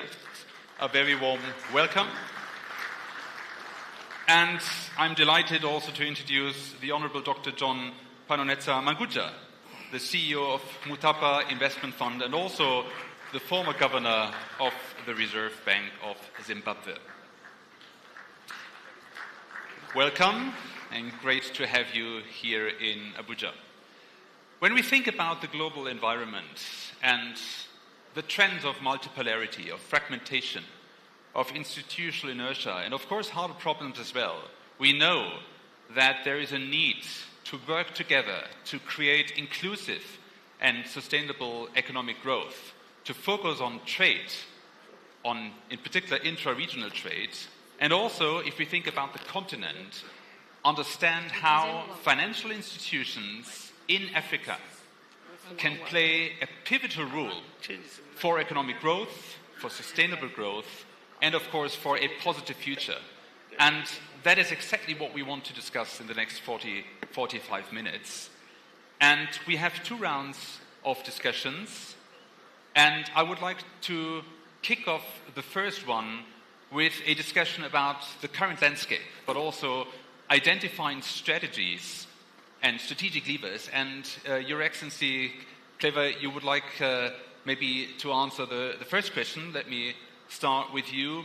When we look at the current financial landscape, the current state of Africa's financial architecture, from your point of view, what would be the most critical improvements to make it more efficient and also to make it more coherent? Yeah, thank you very much. I don't know if you can hear me. Yeah, thank you very much. Let me start by saying that the situation we are in now is very, very critical. Just to give you a background, I think Africa is one of the continents that has been a good student of the world order that was put in place after the Second World War in 1945, after the establishment of Bretton Woods institution. The world order was that for the countries which are developing, you don't have to worry about anything. If you have less resources, we'll give you aid. And if you want more money, we'll give you concessional loans by the World Bank, the IMF, and regional banks like African Development Bank. If you have a security problem, then there is humanitarian assistance. And then you don't have to worry about your program. Yeah. The IMF will be there to work with you, and you come up with a program. And they used to call it IMF program, not your own country's program, but IMF program. And whenever IMF was in town, everybody notices they are around. Because once they give you a green check, you know that resources will be coming. Of course, resources will come with conditionalities. But you didn't have to worry about foreign currency in your central bank in terms of reserves, because they all come in foreign currency. So macroeconomic management was okay. Monetary policy, wonderful. In terms of your budget, if you don't have enough that you have collected, it's okay. Donors can match the difference. And there was no incentive to do anything. And that's why when it came, it was wonderful, but then it started now cracking. The aid declined. The concessional resources declined significantly because our countries were growing and they needed more money, more than what concessional resources could give. If you had a problem with debt, there is the IIIP program. You would go to Paris, sit down, and there's a Paris Club of the rich countries, together with IMF, World Bank, and ADB. They sit down and look at your debt. They write off some, others will be restructured, and then you'll be okay. But now, things have changed. Aid is gone. We no longer have, actually, the Paris Club. Because of the high indebtedness, countries had to borrow beyond the traditional Paris Club members. Now we have China, we have India, we have Turkey, we have Arab funds. Even that is not enough. Some countries had to borrow outside in the private sector by issuing Eurobonds. So now you have a combination of the concessional loans, of less concessional loans, and private sector loans. And that's why now it becomes a problem. How do you put everybody together to sit and discuss about your debt when actually they don't talk to each other? There is a geopolitical problem that there is. Who coordinates them? How do you do it? And that's why the G20 common framework doesn't work. It has a lot of difficulties because nobody is coordinating that. Secondly, aid has declined and it's continued to decline. Concessional resources has shrunk significantly. And now we are finding ourselves in the problems. And whenever you come and you have an IMF, a program with the IMF, they will tell you, by the way, no matter what, you have to keep 4 months equivalent of imports as part of your reserves. And you have to pay the debt using foreign currency. And how to manage the macroeconomic situation becomes very, very problematic. And now we forgot about one thing, correcting our own taxes, domestic resource mobilization. We are still now at 15.6% on average on the African continent because there was no effort, there was no need. Secondly, rating. That's why I mentioned that there are only 2 investment-grade countries on the whole entire African continent since independence now. South Africa was investment-grade, it came down. And because we never put enough time to really put emphasis on credit rating that would allow us to get cheap resources, to get cheap loans, and all that. Yeah. So we missed that. Capital market development, which is the money that raises the resources for the private sector, we just, because we had easy money, we didn't care much about it. Yeah. Our banking system are not rated, most of them, and at the same time, we don't have a capital market. So how do you develop? Yeah. Without domestic resource mobilization, without a capital market, without a credit rating, how do we move forward? And that's why we are stuck. Yeah. Our indebtedness, we have so many problems, they are happening so fast at the same time.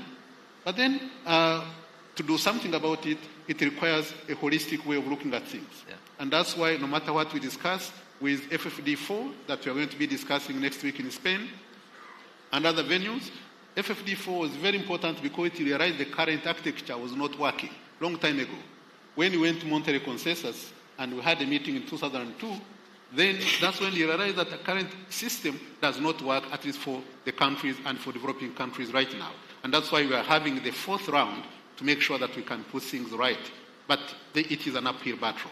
So I wanted to say the situation is not good. Yeah. We need to look at it differently. We need to approach it differently. And that's why for us in the African continent, there is so much to be done on the domestic resource mobilization, on the implementation of the Africa Continental Free Trade Area. And that's where Afreximbank has been playing a very significant role. Thank you so much. Excellent. Thank you so much for this contribution. I think an excellent analysis, also like highlighting the key issues, but also, and we get back to that in a couple of minutes regarding potential solutions as well. So what is maybe a positive spin we can take out of the situation? You mentioned FFD4, where we see each other as well next week in Sevilla. I think it's going to be crucial as well, and I know Afreximbank will be present as well. But Your Excellency Milagrosa, may I ask you as well, maybe some additional arguments or thoughts about like what factors have contributed to that fragmentation or inefficiencies within the financial system in Africa? Some of them we heard already. But allow me to also add in particular the national perspective, because that's what you know very well, is how can national treasuries support a greater regional cohesion? And you please allow Her Excellency to answer the question in French. So that's the reason why we have all these wonderful headsets here. So up to you, please. The floor is yours. Merci. Je pense qu'on m'attend très bien. Vous savez, Monsieur Andreas, merci pour la question. Heureusement, il a bien répondu une bonne partie de cette question. Vous savez qu'au niveau du continent africain, nous sommes bénéficiaires. Nous avons, comme la force de l'Afrique, une diversité au niveau culturel. Mais si on a vraiment un point faible au niveau de l'Afrique, notre faiblesse, c'est la diversité de la partie de la politique économique, monétaire et fiscale de l'Afrique. Qu'est-ce que je vais dire avec ça? Comme il a bien dit, il y a quelques éléments que je peux citer. Il a parlé par exemple de la notation financière au niveau de l'Afrique du Sud qui a eu une note très baisse. C'est parce qu'on n'a pas, comment dirais-je, un cadre harmonisé au niveau de l'Afrique. Pourquoi l'Afrique du Sud est moins notée que l'Ukraine, par exemple? Parce que la notation en Afrique du Sud n'est pas faite avec la réalité de la situation économique et en monnaie locale. Lorsque nous sommes notés en monnaie locale en France CFA, nous sommes mieux notés qu'être notés en devises. Ça, c'est un exemple que je peux dire. Ça veut dire que nous n'avons pas des institutions solides et confiables. Nous n'avons pas des normes harmonisées. Et le manque de normes harmonisées peut vraiment influencer à la inefficacité de ces cadres que nous voulons mettre en place. Et nous, il y a aussi le manque d'avoir un marché commun. Si on n'a pas un marché commun, je veux dire, chaque région de l'Afrique a son propre marché monétaire, marché financier, marché de bourse, avec des régulations différentes et des supervisions différentes. Ça veut dire que nous devons mettre en place donc un marché commun avec des critères qui puissent permettre une harmonisation pour qu'on puisse réussir à construire le cadre que nous voulons mettre en place. J'ai déjà parlé de la régulation claire et harmonisée. Et aussi, il y a la question des devises. Lorsque nous parlons de la construction d'une architecture financière, quelle est la devise de change que nous mettons sur la table? Parce qu'aux États-Unis, c'est facile à faire, c'est facile à mettre en place ces réformes, parce qu'ils ont une seule monnaie, c'est le dollar. Partout, en l'Union européenne, la même chose. Il s'agit d'une seule. Quand c'est une seule monnaie, ça veut dire qu'ils ont la même union monétaire avec les mêmes critères, les mêmes normes, et c'est la même supervision au niveau des acteurs qui interviennent. Le manque de ces différents facteurs peut influencer et créer la fragmentation, comme vous l'aviez cité. Maintenant, par rapport à la deuxième question, qui est de l'influence de qu'est-ce que les trésors publics peuvent faire, moi je pense que ce n'est pas une question de trésor public, parce que nous faisons partie des politiques des gouvernements. Je pense que c'est la volonté politique. Les différents pays de l'Afrique doivent mettre en place des bonnes politiques économiques, monétaires, qui puissent permettre, étant donné que, par exemple, le cas du Trésor, nous sommes parmi les bénéficiaires de cette architecture, la seule chose que les trésors publics peuvent faire, c'est de renforcer cette architecture puisse être mise en place. Parce qu'on fait partie les gouvernements centraux. Yeah, excellent. Non, je n'ai pas fini, je m'excuse. Quand je parle de politique harmonisée au niveau des États membres de l'Afrique centrale, on peut aussi s'inspirer à certains pays, à d'autres continents. Par exemple, je pense que nous avons beaucoup plus de similitudes avec le continent européen. On peut prendre, si nous avons des politiques communes au niveau de notre continent, on prend l'exemple pour pouvoir comparer ce que les autres continents ont fait pour la réussite de ces critères, pour la mise en place de ces cadres. Merci beaucoup. Excellent. Thank you so much, Your Excellency. I think very important points regarding the harmonization, regarding the regulation, of course, the currency challenge, and the need to better collaborate. And that is the perfect handover, I think, to you, John. When you heard, or we heard what Milagrosa was saying, can I ask you, maybe in particular regarding trade and trade finance, what policy, what structural reforms do you believe are most urgent to further narrow the trade finance gap in Africa and really to enable more robust intra-African trade? I mean, we know a lot of initiatives. Afreximbank has done a tremendous job regarding different initiatives. But there is much more to do. What, and maybe already how? Thank you very much. Sure. Closing the finance gap is not an event. It's a process. A process that I do believe that the likes of Afreximbank, AFC, AFDB in Africa, they've done quite a lot in trying to close that finance gap. That gap is very huge, and because it's a large gap that is required, all countries have got their requirements to ensure that the trade finance gap is filled. There are a number of things that we can do. The first one is to ensure that we promote domestic resource mobilization. Africa has got plenty of resources that God gave us. We need to leverage on those resources to ensure that money is set aside to ensure that that trade gap is closed. We need to encourage domestic savings through bonds, development of capital markets. We need concessional funding. We need to create it. It's difficult to do so, given the geopolitics, but we need to do so. We need also to encourage financial inclusion. If you see in Africa, the degree of financial inclusion is low, and that needs to be enhanced. wherein the underserved, especially the women, the youth, and the rural communities, we need to deepen that financial inclusion processes. We also need to deepen the capital markets in Africa. There are very few countries that have got strong and viable stock exchanges, maybe 3 or 5.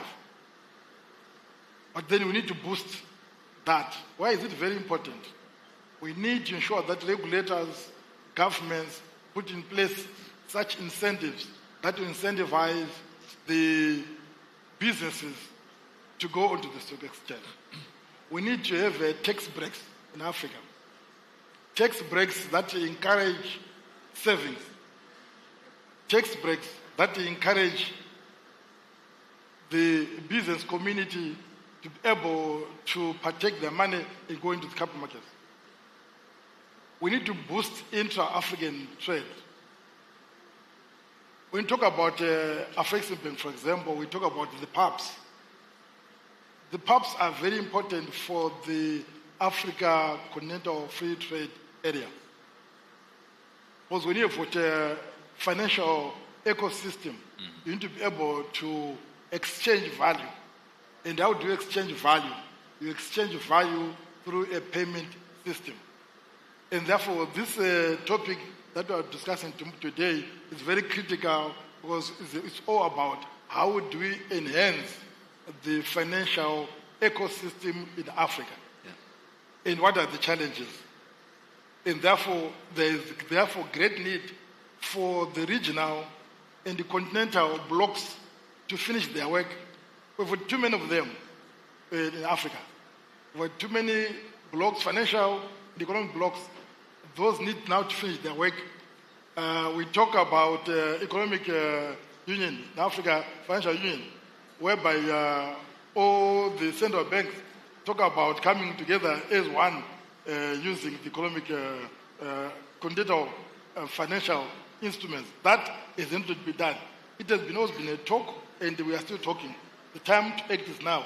We need to do an Africa full of action, an Africa for Africans, and Africa for finishing the trade, because out there the headwinds are so tough, and therefore need to be tougher given this situation. Thank you. Excellent. Thank you very much. Thank you for that very powerful intervention. Africa for Africans. Use the right tools. Now is the time, you said, and you also were focusing in your answer very much on the mobilization of the private market, which is a bit the name of the game, as many of you know at the moment. I mean, I was this week, I had a quite busy week. I was in Brussels on Monday for our work for the European Commission, where we help the member states to really do better blending between export finance institutions, development finance institutions. So this is the current discussion I know, for example, at the moment at the European Union level. I was in London on Tuesday for the London Climate Action Week, where we had a joint event with UNEP-FI, the Asset Owner Alliance, the export credit agencies. Again, the main question was how to mobilize more private capital, more private financing. And of course, always the discussion is on Africa. And we don't want to rely on others here on the continent. It's really about Africa for Africans. And my question to you, although you are, of course, from Barbados, but you know a lot about Africa. You know you're deeply engaged, of course, on the continent. Your Excellency, your Honourable Kevin Greenwich.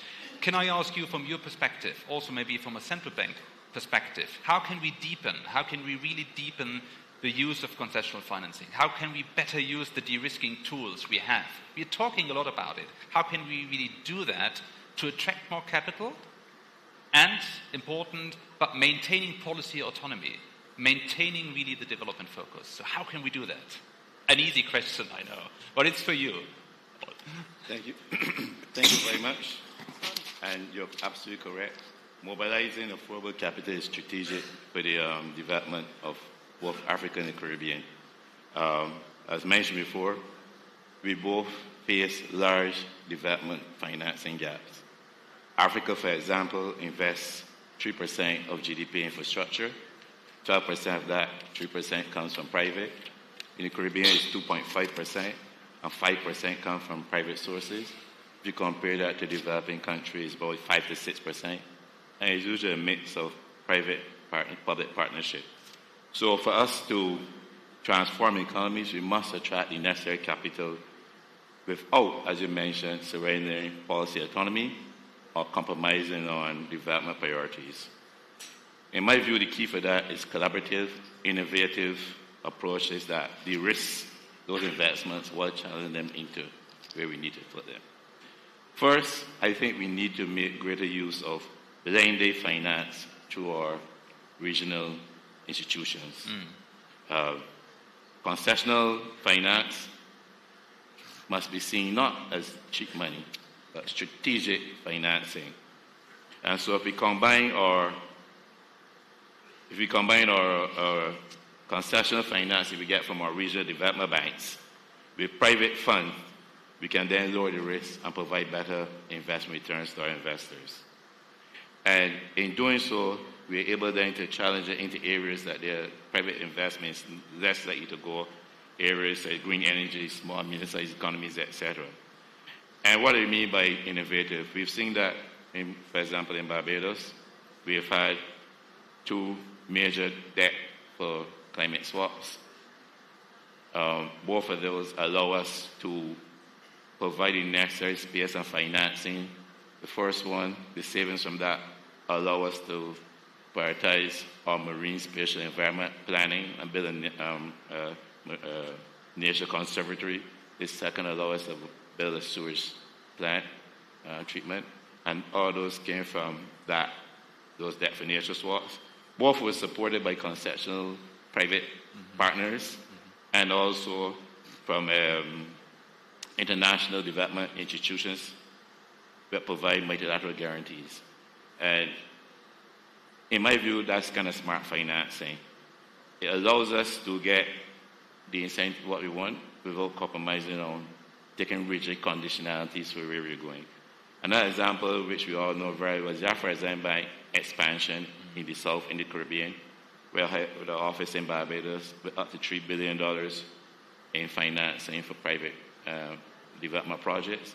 What that will do is catalyze private investors to be part of that, and they provide the necessary. So this mix of benefit financing, I think, is extremely important. The second, I think we need to expand our de-risking instruments. You mentioned that. That will provide the confidence to investors, political risk insurance, partial guarantees, local hedging mechanism. But more importantly, these must be owned and governed by us. If the de-risking facilities, as there are now 6 in Washington or in London, then we will remain policy takers. We will continue to be subordinate to the policy makers. And so things like the creation of the African-led guarantee platforms, which the African Afreximbank Insurance, ATIDI, I think that's, and the Caribbean Catastrophe Risk Pool, in my view, critical steps in determining self-insurance and financing. An interesting one which we have pushed in Barbados is debt for natural clauses, natural pandemic clauses, natural disaster clauses in much of our instruments. Initially, persons see this as scaring investors. Actually, it's done the reverse, in that investors don't have a confidence that in case of a disaster, what will happen to their financing, instead of having to call Minister of Finance, governor, and say, so you had a natural disaster, where am I going to get my money, what are you going to do? They have certainty. And the proof of that is that we're the large issuers of that. But only 2 days ago, we issued a Euro bonds, which contain them, and we got rates beyond what the market can imagine, and we're oversubscribed by 5.5%. Of what you wanted. So those are innovative. The third thing you mentioned is that we must be proactive in using concessional finance resources, not reactive. And what I mean by that, not waiting for a crisis to use them. We should use them to crowd in capital in the areas we want. And not just for development goals, but for investment opportunities. I'm talking things like tapping diaspora bonds, which was mentioned earlier, and climate funds, where the financing already concessional can resolve some of that risk and help crowding. And finally, what I will say, we must guard against concessional financing becoming a vehicle to dilute policy or ownership. We need to insist on transparency, we need to insist on country ownership, and insist that they're aligned with our national development priorities. And so, in short, concession financing and de-risking, as you mentioned, it's not about attracting cheap money, it's about structuring money that works for us, which reminds me of Professor Rama's book, which is structuring trade that works for us, trade policy and trade contracts. And in a way, we preserve our priorities, our options, and we don't compromise on our necessary goals. Thank you very much for these very thoughtful approaches, covering a lot of very relevant dimensions. Innovative solutions, which are really beyond standard. You mentioned like the de-risking tools. A lot of players in the market still do not properly understand and are not using that sufficiently. And also you mentioned like the very important role of concessional financing, but in the right way, not the wrong way, which also gives me a bit like the opportunity to kick off with more the solution-driven approaches in our second round of discussion. So thank you for that. So Your Excellency, Clever, when we speak about these solutions for integration, when we speak about innovation, institutional strengthening, and a lot of ideas we already heard in the first part of our panel, when we try to narrow that down again to trade and to intra-African trades and export development, how do we ensure greater access to finance in the context of the African continental free trade area to boost that trade, and what maybe is required to go beyond what we already have now? So what innovations, what new solutions would be required from your point of view to further develop that intra-African trade and to further develop that export development on the continent? Yeah, thank you very much. I think the first thing first, trade is in the context of development. And I think what we need to do on the African continent first is to own our own development, which in most cases we don't. We have everything in place almost. We have the African Union Commission, and we have the different agencies of the African Union Commission. I saw the deputy was here a few minutes ago. We have the Auda NEPAD, it is there. We have the Secretariat of the Africa Continental Free Trade Area. We have many other agencies of the African Union. They have a vision, 2063, we all been talking about it. They have a 10-year program. They have the 7 moonshots. I saw Ambassador Mchanga was here, participated in that. So we have that one in place. We also now have financial institutions in place. We have the African Development Bank. We have Africa 50. We have Afreximbank, which is really handling the trade part. And also we have all the development financial institutions now led by AFC. I saw the president of AFC here.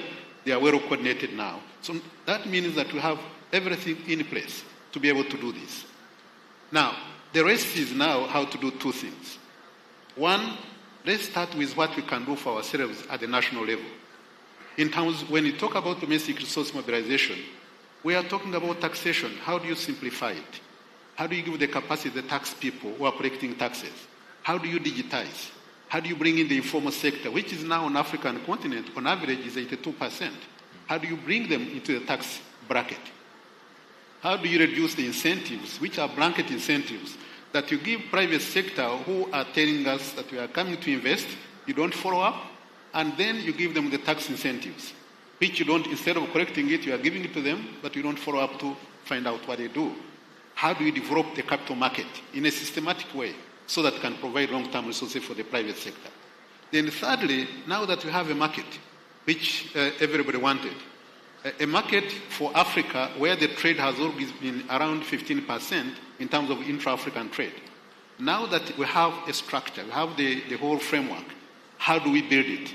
And one way of building it is how to the regional value chains, because you need to develop industries and you need to go beyond a country industries, another country industries, you can have regional industries. That means there is quite a lot. You cannot have the government be the one to finance the whole development of all these industries. We need the private sector. But the private sector, they fear risk. So how do you get the risk out?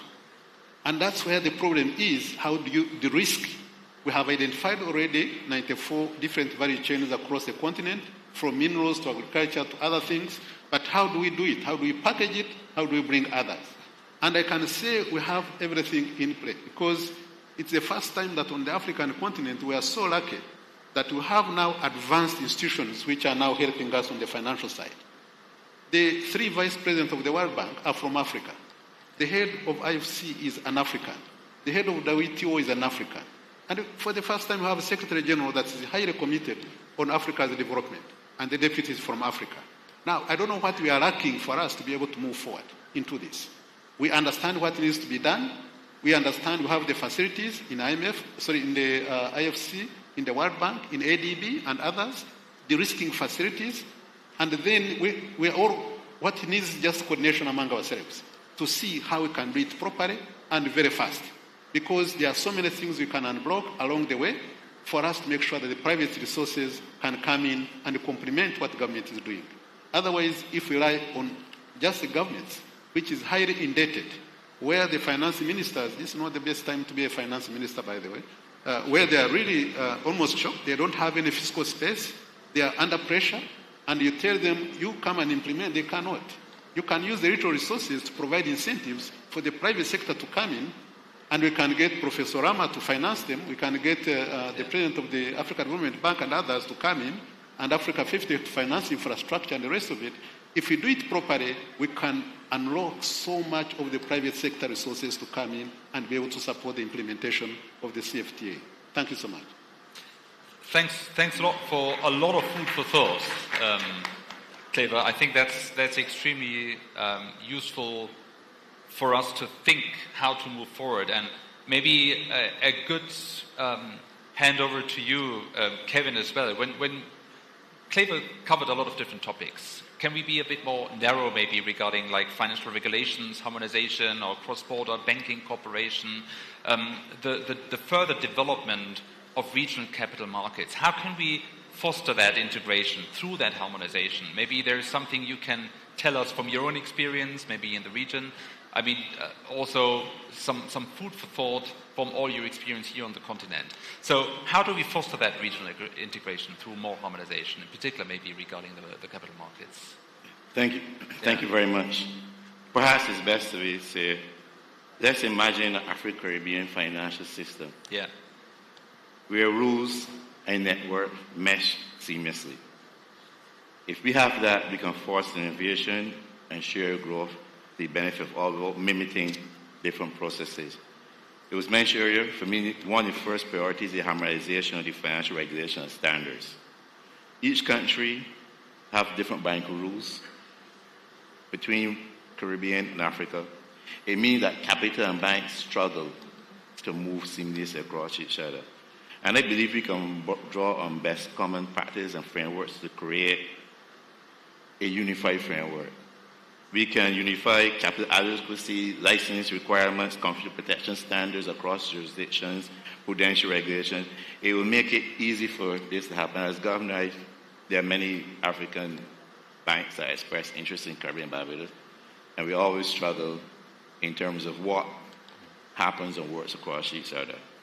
I believe we can establish mutual recognition of regulations and supervisory cooperation agreements so that a banking license in Barbados or Nigeria can operate across borders with confidence, a necessary step.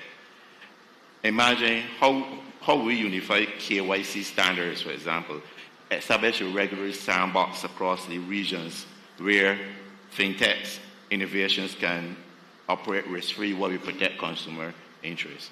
Another area outside harmonizing rules and regulations will be enable cross-border banking and payments. And it's about practical connectivity. Banks in Lagos, Bridgetown, Nairobi, Kingston should be able to collaborate and serve customers easily within the country as outside the country. And this is a real problem. Right now in Barbados, we are preparing to host CariFesta 15, which is one of the largest cultural events, and we are getting a group from Ghana coming out Mansa, one of the largest group, everyone knows it, and a few other Unitarians. And I've met with them, and our question on how we're working is, how will African business persons, individuals come into Barbados and sell in a trade, get paid? I mean, it's really, I get clothes from Ghana, I have to wait for someone to fly to Barbados to give them the money. So we need, I think a great example of progress in this area is really the PAX system. And we have started to develop, on top of that, CAPS in the Caribbean.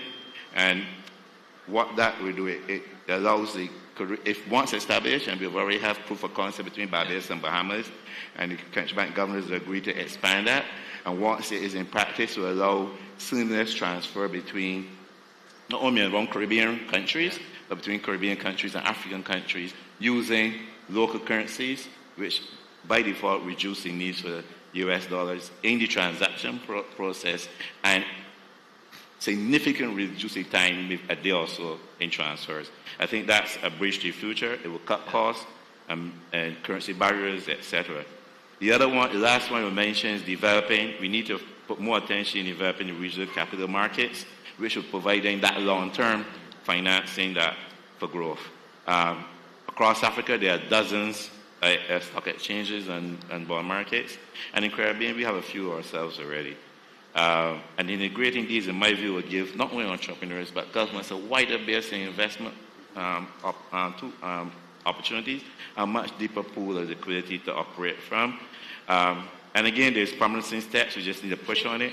There's the African Exchange project, which have 7 major stock exchanges. I know understand being extended to 15, and combined capitalization is 1.3 trillion there. And in CARICOM, we are also cross-linking our exchanges in the seamless unified CARICOM exchange. So, in my view, looking ahead, we can envision an inter-regional arrangements, perhaps even where an African company issuing a bond, where a Caribbean pension fund can buy and invest, which is impossible right now. A Jamaican startup company tapping into investment crowdfunding in an African country. And so this is the way forward. This is the way forward. Regional integration, creating an ecosystem that we can all benefit from, and it's not beyond our reach. I think we're on the path, and we can do it in this decade, in the next few years. Thank you. Thank you. Thank you very much. And allow me maybe to pick 2 thoughts from what you have just said, like on the national payment systems, but also on the more strategic investments, what you mentioned before. But allow maybe Your Excellency Milagrosa to add another perspective on that, because we have spoken a lot about the regional integration, about the multilateral or regional institutions. But Milagrosa, may I ask you, how can national treasury policies also be better aligned to support what we just heard? Payment systems, investments, capital markets, etc. So what is required from a national treasury policy perspective to align that in a regional or continental perspective?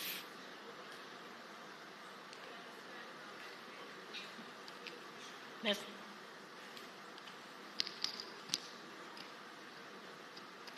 Ok, merci Andreas. La traduction vient souvent quelques minutes après la question.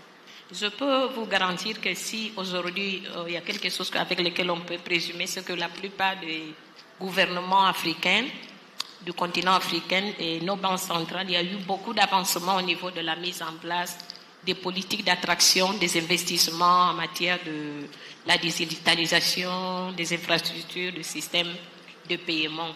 Moi, je pense que ce qui manque peut-être, c'est, comme vous venez de le dire, c'est l'intégration de ces différents savoir-faire pour permettre, disons, un écosystème fort qui puisse qui soit basé sur des pratiques, des bonnes politiques et des standards internationaux. Comme je vous l'ai dit tout à l'heure, par exemple, au niveau de nos institutions, les trésors publics, nous devons renforcer ces réformes institutionnelles pour que cette intégration puisse vraiment être effective. Comme les autres panélistes ont dit beaucoup, la plupart des la bonne partie de cette question. Je voudrais m'arrêter là. Merci. Thank you very much, but I think there is still space to answer, because basically we are not at the end, but very close to the end. I just wanna ask you, John, as a final panelist on that round, give us a bit of a vision of what role African development finance institutions and regional communities have to play in fostering that unified, resilient architecture. So what is, from your point of view, the most important next step to create what we have just discussed, to deliver on what we think is relevant for the continent? Again, I know it's not an easy question, but you might be the right panelist to answer that. What is the most important next step to create this sound, strong, resilient African financial architecture? Thank you very much. And I do agree with my colleagues on the panel that we need strong, resilient, domestic, regional, and continental institutions. Then the first thing to be done is to work together in harmony. Not to compete, but to work well for the African economic agenda. Putting all the hands of these institutions on the deck of emancipating Africa from what is going through. So we want to emancipate Africa through financial institutions. We need an ecosystem that is relevant, that talks to the needs of Africa, and we need these African institutions to be supported by their shareholders as much as possible, because their agenda is not their personal agenda, it's for the continental agenda. So we need the shareholders, we need the users of funds to use them in such a manner that they promote Africa. One of such usage is to add value in Africa, as was shown here by Arise. We need to add value. So we need the funding that is appropriate to be able to beneficiate the resources in Africa, so at the end of the day, we retain value, not exporting raw materials. These institutions, they should be catalysts of development, and they should deploy their resources equitably. I did not say fairly, I said equitably, because the IMF tells us that in 2021, they distributed their funds fairly, wherein Africa received 33.3 billion, which is 34 billion, against a pocket size of 650 billion. That's 5% of the SDRs that was deployed the whole world. But Africa, they required the money much more than those which are in Western countries and high income countries. What do I mean? As a result of that unequitable distribution, those countries cannot use those funds. And therefore, that's why they are now talking about the reallocation of the SDRs. So it means that in the first place, those funds were not equitably dispersed. So that's what we want also our institutions in Africa to ensure that they do equitable distribution of funds to their member countries. And as I said, not compete. What I've seen in Africa is mainly competition. We have this pull him down syndrome. This time around, we need to work as a team called African team. We need these continental institutions to provide de-risking instruments to minimize risk in Africa by providing such instruments as guarantees, providing political risk insurance, providing credit enhancement, and providing blended and/or concessional funding. This is the role of the African development institutions. They need to say, when you go to a country, how then do we de-risk? That's the role. Where are the takers? This is an expectation. They need to enhance the collaboration among themselves. I think if we do even a third of what we've said here, we'll be on track to emancipate Africa. We can do it, and we must do it as Africans. The time is now. There is no another time except today. Today is what God has given us, and we should work on that day as if there is no tomorrow. I always say in my life that we need to plan as if we're going to live forever, and enjoy as if we're going to die tomorrow. So, leaders in Africa, let's plan and plan Africa as if we're going to live forever for the future and prosperity of Africa. I want to thank you. Excellent. Thank you. Thank you for that very powerful statement. And before we close in a couple of seconds, I just want to ask the other three panelists to give us one sentence for the one most critical action you would like to see in the upcoming months or year. What is the one most critical action to build that coherent African financial infrastructure we have discussed in the last 45 minutes? Any volunteers? Clever. Well, I don't know if there is, because they are all interconnected, but I wanted just to say this. Number one, we need to own our own development. We cannot believe that the solution for Africa's problems will come from outside. Yeah. And we have everything it takes. We have the human resources, we have the political will, we have immense natural resources.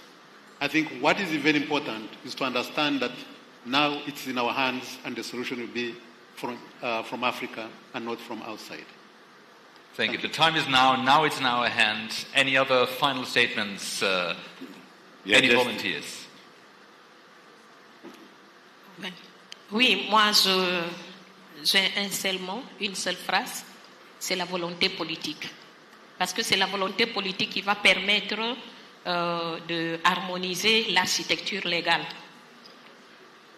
Donc c'est la volonté politique pour moi. Ça c'est l'essentiel de tout ce que nous voulons mettre en place. Merci. The political captures the essence of everything we want to put in place. And thank you. My only call is that we have all the resources we need. I agree we should own our development. For me, I would like to see a greater effort to harmonize financial rules across by learning from each other. If we get a seamless financial system and learn from each other in terms of innovations and de-risking, I think we can make it a great path forward. Honorable Don John Maguja, the Honorable Dr. Kevin Greenidge, His Excellency Clever Getete, and Her Excellency Milagrosa Obono Aguirre, thank you very much for a very, very, very inspiring panel. Thanks for your time, thanks for your attention, dear colleagues, and back to the MC.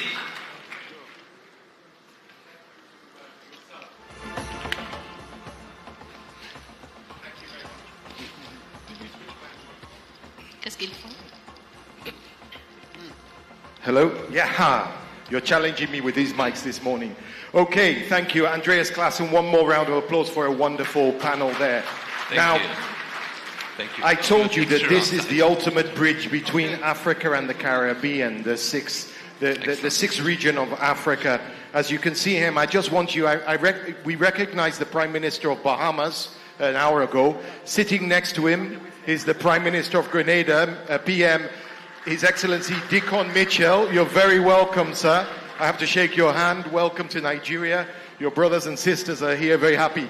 But I also have to, before we continue on the next session, make a special mention. And this is to someone, I think, who's very popular, someone who, without his guidance and without his support, this wouldn't be possible. Look around you. Look at how magnificent and how Herculean an effort it is to pull something like this together. The Ministry of Finance has been working tirelessly for Nigeria to host these AAM 2025s. It's not easy. It's not an easy job, right? It's a late hours job. And so I want you to give a robust round of applause to His Honorable Minister of Finance of Nigeria, Mr. Wale Edun, for those tremendous efforts. We are very, very, very grateful. Thank you. Now we'll go on with the program, and there's much more to come. Okay, I'm going to now hand over, as you see, she's standing by. I'm not alone. My co-MC, Marie-Angèle, take it away. Merci beaucoup, Marc. Mesdames et messieurs, bonjour. Quel bonheur, quel plaisir de vous retrouver pour cette seconde journée des assemblées annuelles d'Afreximbank que nous vivons avec intensité ici à Abuja, au Nigeria. Ladies and gentlemen, what a pleasure it is to be with you today for this second day of rich and vital conversations.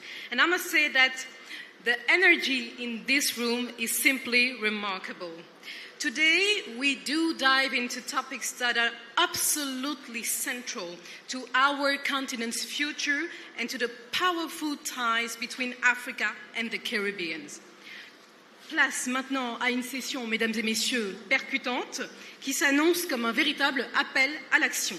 Car oui, il est temps de profiter et de mobiliser notre propre capital, nos propres institutions et nos propres leviers. Moderating this crucial discussion is the sharp and insightful journalist from BBC's Talking Business Africa, bringing together some of the sharpest minds and most strategic voices on the continent and the Caribbean. A warm welcome, ladies and gentlemen, to Ms. Lerato Mbele, please. Hello. Indeed, hello. Thank you so much. Your Excellencies, distinguished guests, it gives me the greatest pleasure to host this plenary conversation titled Powering Development with Our Own Capital, a Call to Action to African and Caribbean Multilateral Financial Institutions. I think often when we talk about multilateral development banks, we think about the large organizations, the supranational organizations that really permeate the world of high finance and global finance. But what of the regional, smaller institutions that operate at a localized level, that are very much at the coalface with the citizens of each country and the needs and the demands for development very much at the human and people level? There's a school of thought that if we capitalize some of the regional institutions, we might roll out service delivery faster and therefore see transformation at a quicker pace in terms of the development of nations and economies. There's also a school of thought that we could be tapping into pension funds, prescribed assets withstanding, but could this be another way of raising capital and finding capital for much needed social infrastructure and big economic infrastructure as well? And then the third pillar is that you need to galvanize the African private sector to really start getting businesses at a commercial level to be part of the development agenda. And it would be very much the interface between MDBs and the private sector that helps to facilitate that. And so with those words, let me introduce to you our esteemed panel who will really direct the conversation for us. We're joined by Mr. Arnold Ekpe, the chairperson of the Business Council for Africa, a former EcoBank Group Chief Executive Officer, somebody who's got a long career in commercial banking and who's used his platform to really nurture the private sector and to scale up businesses as well. Wherever you want to sit, sir, please have a seat. We're also joined by Daniel Best, the president of the Caribbean Development Bank. And the Caribbean Development Bank has a very strong social justice imperative, and they clearly state that poverty alleviation is one of their foremost priorities as an institution. 19 borrowing members, total assets above $4 billion, and a AA+ rating. We're joined by Professor Marlene Atz, who's an advisor and also Pro Vice Chancellor and Campus Principal for Institutional Effectiveness and Strategy at the University of the West Indies. And I think I read a quote the other day that visionary leadership is buttressed by strong institutions and leaders who respect these institutions. And so I'm hoping that she will bring for us the perspective on how you drive policy in a way that's more conscientious. Monsieur Simon Tiamtora is the chairman of Lilium Capital and Vista Group Holding. A former Afreximbank staffer, he used to head up Afrexim's global business on debt capital markets and investment banking, but he's since moved to the other side of the equation, and he is a transactor from the private sector with an investment holding company. And then finally, but certainly not least, we have Mr. Samaila Zubairu, the President and Chief Executive Officer of the Africa Finance Corporation, which, as you know, is a leading infrastructure solutions financier here on the continent. So thank you very much, lady and gentlemen, for joining us this morning. I'm going to start with a generic question, but not everybody needs to answer it. But I just think we need to understand the lay of the land. So let me start with you, Mr. Ekpe. My understanding is that governments set policy. When we say development, the government sort of outlines the vision of what that development ought to be for a nation. Then the multilateral development banks step in and say, if these are the projects or the areas that catalyze that development, let's come in to do the feasibilities, to do the initial investment, to get the projects off the ground, power stations and the like. And then once there's a commercial imperative, the private sector then comes in. That's my understanding of the trajectory. But somehow we're not moving fast enough in realizing those development goals. What is the disconnect? That's a pretty interesting question. I think there isn't one solution to the problem. My experience has been primarily in the private sector. And over the last 40 years, I've seen a lot of efforts yielding very little results. The challenge, I think, ultimately, it's not the process, it's getting things done. I think across our region, we see a lot of talk and not enough action. The work has been done, the decision has been taken, and it just doesn't translate into action. Yeah. And I think one of the things that we're seeing is that the private sector needs to step up, okay, and not wait for the government or multilaterals. And a classic example I'll give you is, because everyone knows about it, is Mr. Dangote's business. He's built a refinery. It's a private sector refinery. Yeah. It's $20 billion. If he was waiting to run this process, we wouldn't have a refinery today. And I think we're looking for more private sector initiatives and entrepreneurs who can basically put this together, get the multilaterals, get the governments, and say, this is what I want to do, and I need you to help me along this path. All right. So Nike, just do it. Mr. Zubari, perhaps you want to give us your view there, because often in this trajectory, the MDBs are in the middle.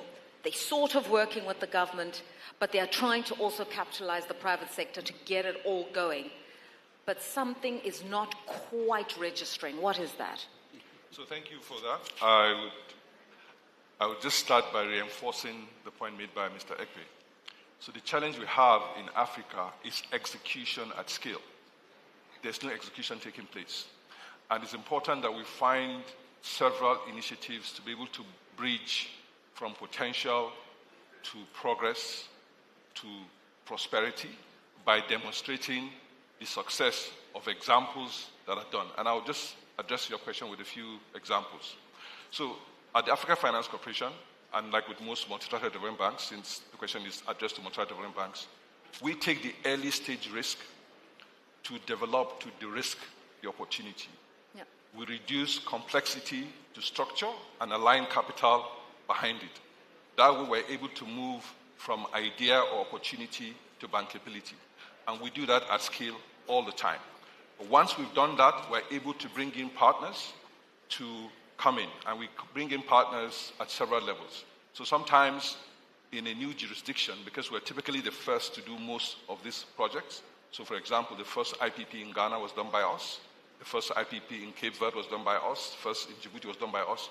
So you need to, in some cases, create a risk-sharing framework for private capital to flow. So you would maybe work with the likes of MIGA, to provide political risk insurance. You need to maybe work with other insurance agencies to provide political risk insurance. And then you invite other DFIs, probably African or non-African, to come alongside you to share the equity. And then you invite commercial investors alongside. And what we've seen is that you always need local banks. So it's important for local banks to have the capacity to always step in.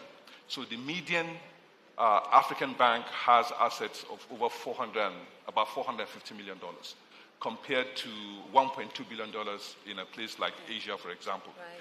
And what is sad is the exposure to private credit is very low, at let's say 40%. So you have maybe less than $200 million going into private sector, and over $2 billion going into private sector in a place like Asia.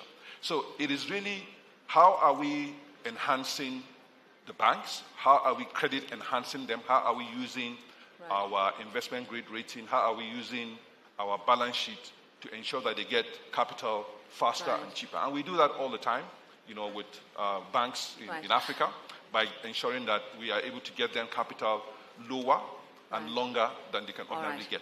All right, I'm hearing here kind of a reverse integration, but there's no formula as long as the banks who need to almost run with the projects, go the last mile, they're well capitalized. Mr. Daniel Best, the CEO of the Caribbean Development Bank, you were nodding when I asked this question, and I'd like you to give us your perspective on whether it begins with government vision, MDBs then come in for early stage risk, and then the commercial banks come in and the private sector piles in, or it doesn't really matter how it happens. And I'm asking this because the preamble of the Caribbean Development Bank is very clear.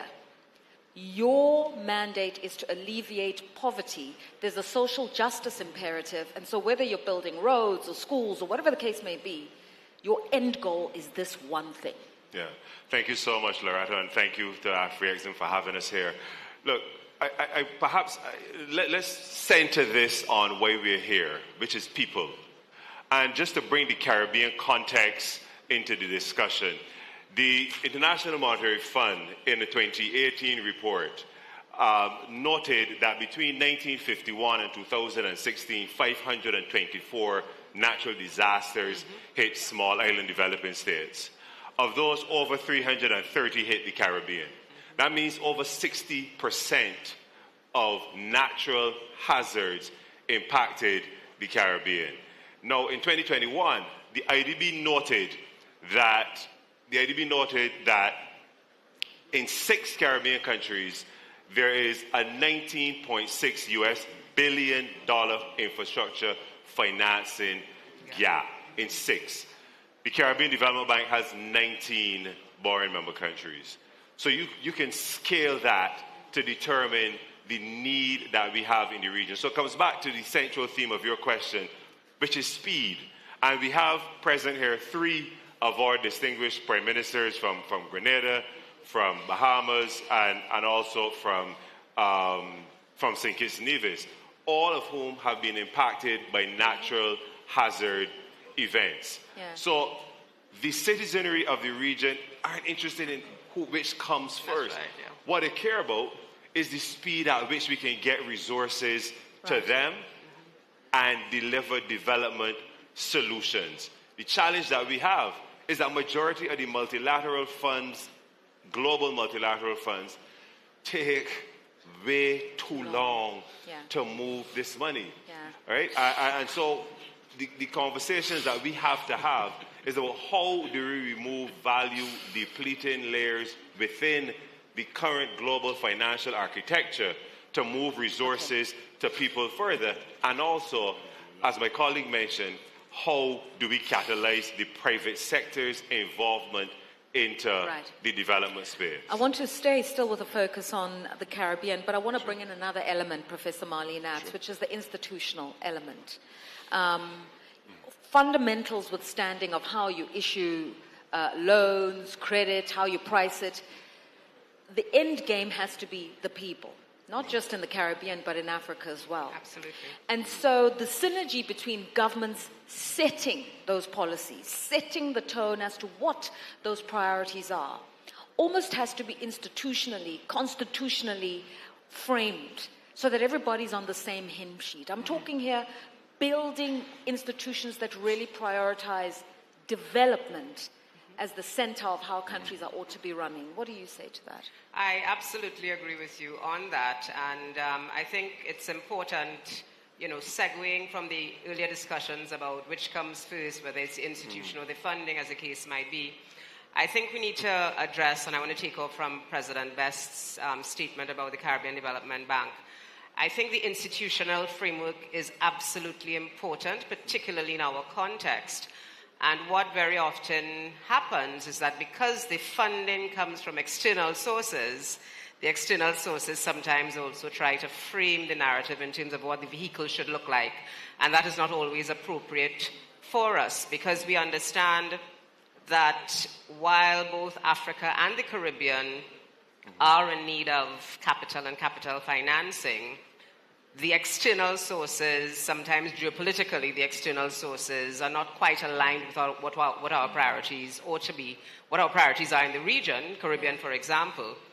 So therein lies the mismatch, which is why there is a need for homegrown solutions, homegrown institutions, and also domestically raised financing, because as President Best indicated, we in the Caribbean, we are subjected to many shocks, natural hazard shocks, economic shocks. Any number of things can impact on our economies, and it can impact on the capital flows. So we need to find sustainable solutions for our domestic financing, for our financing in terms of meeting our development goals, and we also need to find appropriate institutions to help us carry out and implement. Coming back to the question about the implementation deficit, I think that often is the case, that because the financing comes from external sources and it's not aligned to what is required domestically, you tend to find that leads to an implementation deficit moving on. All right, so I think this goes back to what the forebears of the African Union once said, African solutions for African problems. That's correct. I guess it's the same mantra. Same thing for the Caribbean as well. Okay. Mr. Tiamtore, let me bring you into the conversation, because your work has straddled both the MDBs and now the commercial financial sector. And I want to talk about capital raising, because this money's got to come from somewhere. And as Dr. Marlene Arts is saying, if the money's coming from Western institutions, they're going to tell you what you need to do with their money or what aligns with their values. So if African leaders have identified priorities that are localized, then this money for development has to go towards those localized priorities. But where does it become tricky in terms of finding the money to pursue those very, very synthesized, localized goals? Oh, thanks for this question. First of all, I will join Samaila here in what he's saying, and to you saying Africans have to resolve African problems. We know exactly, we as a local bank, and you're right, I worked for Afreximbank as a group head of their capital market and investment bank. Then left to start my own commercial bank, Vista Bank, which is growing today. So we know both sides of the aisle. And you're right, sometimes the MDBs are slow responding to the very much needed financing funding that we need for particular situations. But what we do see, what we do differently now as a local bank, it's similar to what AFC and Afreximbank will do. We will look into countries' national economic development plan. That's the blueprint for development and for growth. And we will structure around their need to provide the required funding for anything that they need, whether it's energy, power, road infrastructure, and anything like that.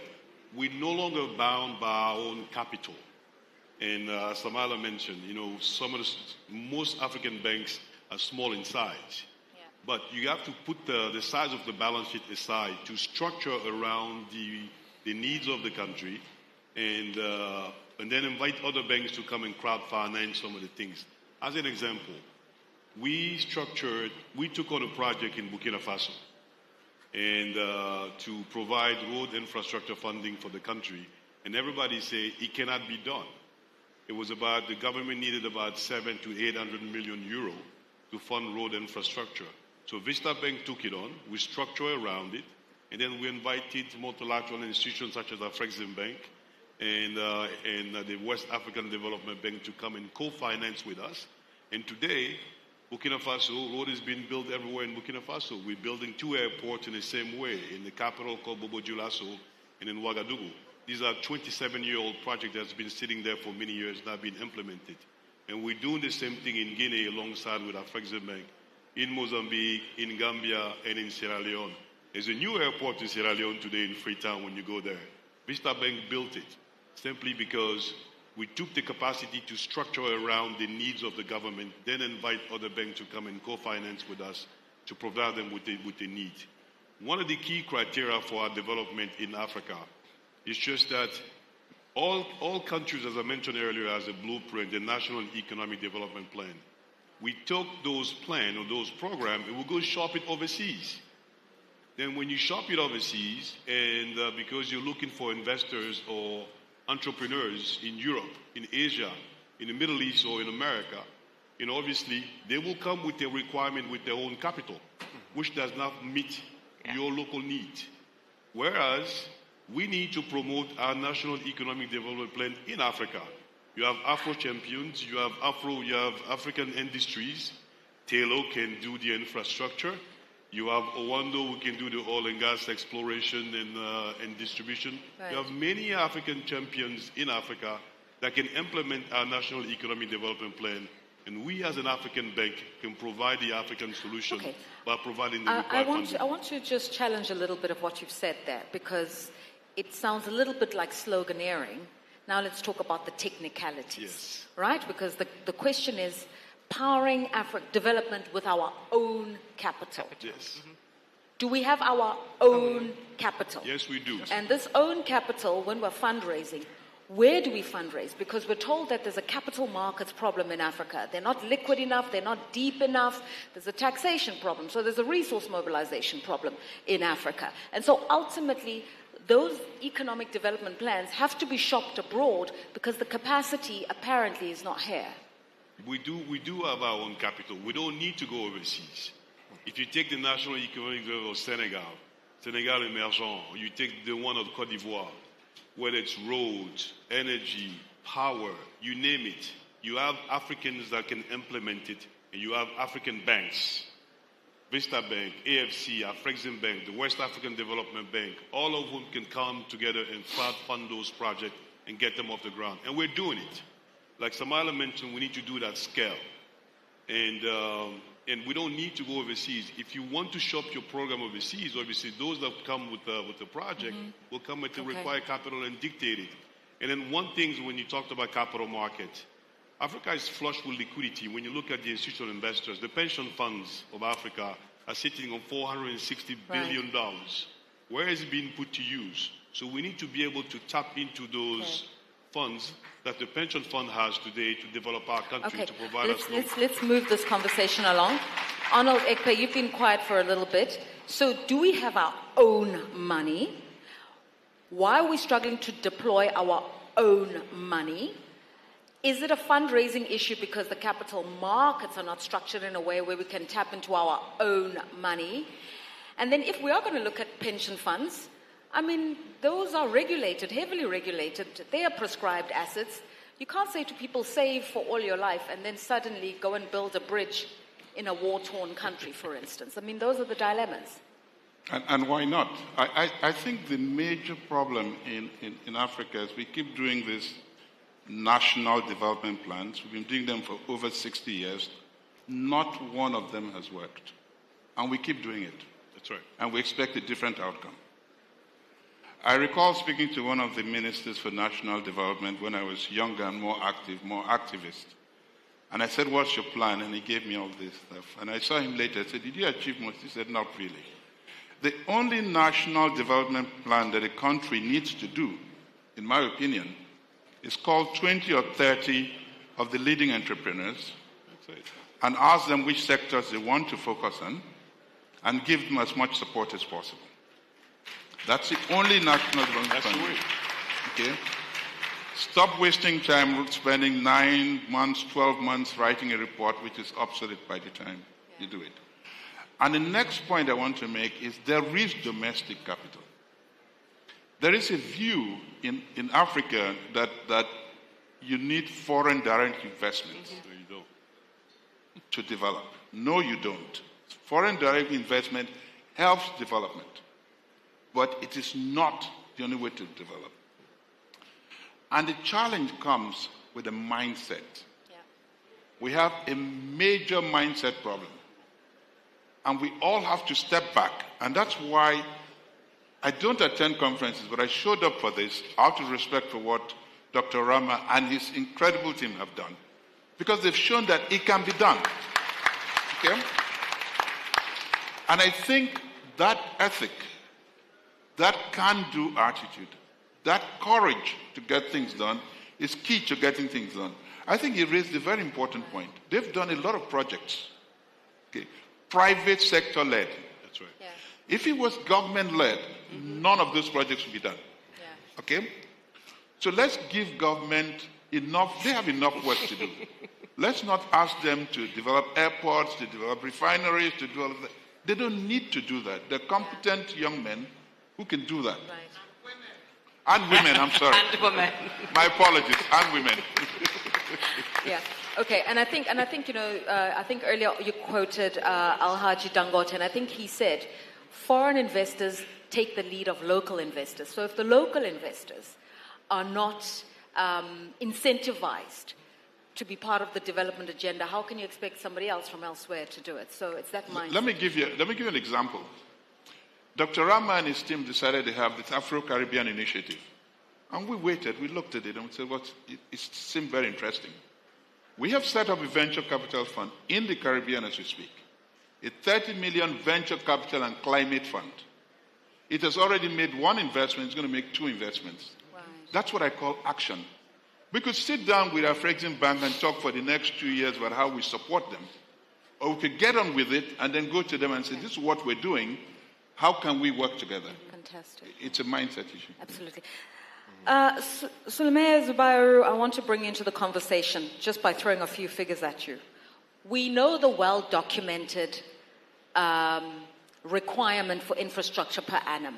We're told it's about $160 billion per annum, the last figures I checked from the AFDB. And that's much higher than what it was, say, 10, 15 years ago. So the costs of capital have gone up and the demand has gone up. Now we're sitting here with a situation where Africa needs this core infrastructure. It's becoming very expensive to get it done. Somebody has to bear the risk. We are told there is some liquidity, but we're not seeing the infrastructure built fast enough. So what is the issue here? Do we have a fundraising challenge or a deployment of capital challenge? Very good question. And I would like to start by addressing some of the issues that were raised. So to your question about do we have domestic capital? Yes, we do. We just launched a report about 2 weeks ago that says that Africa has over $4 trillion of domestic capital pools. Out of that, there is $1.1 trillion in non-banking assets. Non-banking assets represent pension funds with over 450 billion, insurance funds with over 300 billion, sovereign wealth funds with over $150 billion, and public development banks with over $200 billion. Now, central banks, that's reserves, over 400 billion. I'm not even mentioning that. What is important is how can we structure or create regulatory reforms for specific asset allocation to infrastructure and industry in Africa. So we've done something here in Nigeria. I remember about 11 years ago, we met the pension regulator and told them that, look, it's important that we are objective about how we manage pensions.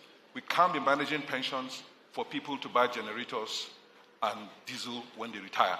We need to create allocation for direct funding into infrastructure private equity, infrastructure bonds, and private equity and venture capital. That is important because we need capital to de-risk, and that is only equity capital. So if you don't create allocation for equity capital to develop to de-risk, then there will be no projects. You also need direct investments in the project. So this capital is there, it's just not well channeled. And what we've done to ensure that there's channeling is we created a company called InfraCredit. And what it does, to your point around pension funds, pension funds are really people's life savings, but it can be structured in a way that they have the AAA rating or the investment grade rating that they need to deploy capital. So that's what InfraCredit does. InfraCredit creates an investment grade wrap for pension funds to deploy investments in capital. And they've made no loss. So it is possible for us to deploy the capital that we have at scale. And the capital at scale needs to be deployed because you would never get the FDI or you will never get the foreign investors if you have not demonstrated capacity. You have to demonstrate the capacity by yourself first with our own capital, and then additional capital will follow. De-risk is a term you've just used, and obviously we're speaking about it in the context of pension funds, people's savings, and that's why many asset managers are very reluctant, because if those investments don't work out in high-risk environments, how do you justify some of these decisions to people who've been saving for their lives? So the point is that there are several de-risking and risk-sharing tools that have been created, and we need to find a way to upgrade that. So what we've done is working with the African Development Bank.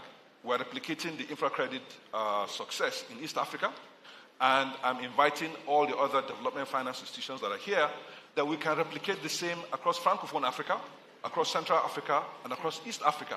So it is important for us to really take ownership of our development. You know, we can't be waiting for people to give us solutions. To your point, we need African solutions, and these African solutions come from engaging with government, define the regulatory reforms, and have a roadmap for execution. We can't just have a plan and then it's on the board. No, we must have a plan that's implementable. And implementation means talking together, working together to move from concept to projects on the ground. Okay. Daniel Best, I want to bring you into the conversation, but not so much from the Caribbean perspective, just from the technicality on this issue of risk. We've just had the Executive Secretary of the ECA who was here, and they do a lot of reports that help governments with their planning. And one of the reports that was written by the ECA circa 2020, I think, is that public and publicly guaranteed debts stand at 18%. So in other words, African countries are paying 18% and upwards for debts that they've taken out. And so there is this problem where African sovereigns at the moment are overburdened by debt. I don't know if that's also the scenario in the Caribbean. And so before we can even begin to talk about an ambitious development agenda, it's the servicing of these loans locally and internationally that is hamstringing the development agenda. And, you know, what the ECA tells us is a lot of that happened in the mid-2000s when many sovereigns went and issued bonds internationally. So there's just something about the crafting of the debt that just means we're suffocating. Absolutely, and I'm sure our three prime ministers that are represented here will tell you that the majority of the portfolios within the public debt within the Caribbean is actually building back after disasters. In the post-disaster period, we spend a lot of money building back, using financing that isn't concessional. So when I spoke earlier to the urgency of concessional financing, I don't think it has ever been more important. Look, I know we've been talking about Africa and the Caribbean, but when you spoke about own resources, I don't think it is a stretch to say the global north is retreating from multilateralism. That's right. So it's not Africa and the Caribbean. We in the global south have to innovate. We have to come together. So what are we doing to innovate? And I just want to share a few examples. I see the Prime Minister of St. Kitts Nevis there. And one of the things that we've done, for instance, is to help the St. Kitts and Nevis explore the geothermal resources. It's to provide them with what we call a contingent recoverable grant, where we provide grant resources to St. Kitts Nevis to explore the resource. And when the resource is proven, and they can actually move now to generation and generate revenue from it, then and only then it will convert into a loan where they can pay back from the resources generated. In the event that the resource isn't proven, it remains a grant and doesn't add to the debt overhang of the country. This is what we in the global south have to do, because let's face it, nobody's coming to save us, right? And I also want to talk, therefore, about an exposure exchange agreement which we recently did. The first time in global multilateral history two non-AAA rated entities, the Caribbean Development Bank and the Central American Bank for Economic Integration, or CABE, entered into an exposure exchange agreement where we exchanged $450 million of our portfolio with CABE and receive $450 million. What that does is that it creates lending headroom for us to do more to our countries. And I don't want us in this session, I know we've spoken a lot, certainly about the visionary leadership of Professor Arama. But what I haven't heard enough of is the importance of him looking across the Atlantic and realizing that to get the private sector to do more of the development lifting, Afreximbank, which has experience in this space, can enter the Caribbean space and get the private sector like more, and that is significant for us. Like the venture capital that was mentioned on climate financing. Professor As, let's bring you into the conversation, because you nodded when this issue of innovation in approaches. Absolutely. And we're just hearing an example here where, you know, you could issue a grant to explore a project like a geothermal project. If it's commercially viable, you then say, once you're up and running, it becomes a loan. But if it doesn't have that, it remains a grant, so that you're not saddled with debt. So this is the kind of financial innovation that's been spoken about. And you're saying? Absolutely. I completely agree. But I wanted to circle back. I'm going to get to that point, but I want to circle back to a couple of the comments that were made earlier. One of the things, and I was listening very intently at the amount of money you have in your central banks and your sovereign wealth funds, etc. We don't have that kind of liquidity in the Caribbean. So we are resource rich, but we're kind of capital deficient. I mean, thank God for the Caribbean Development Bank and some of the other development agencies in our region. So we don't have that latitude and that flexibility that you have. So I do totally agree that there is an opportunity for us to allow our private sector to take a more active role, because in their world, they have access to resources, they have the wherewithal, they have some of the knowledge, they have some of the technical capacity to take up the slack where our governments are challenged. And as President Best would have identified, in our part of the world, we are heavily saddled with debt repayment. So it constrains what our governments can and can't do. So enter innovation, because it's no longer business as usual. We can no longer look to the north, as I said in my opening statement.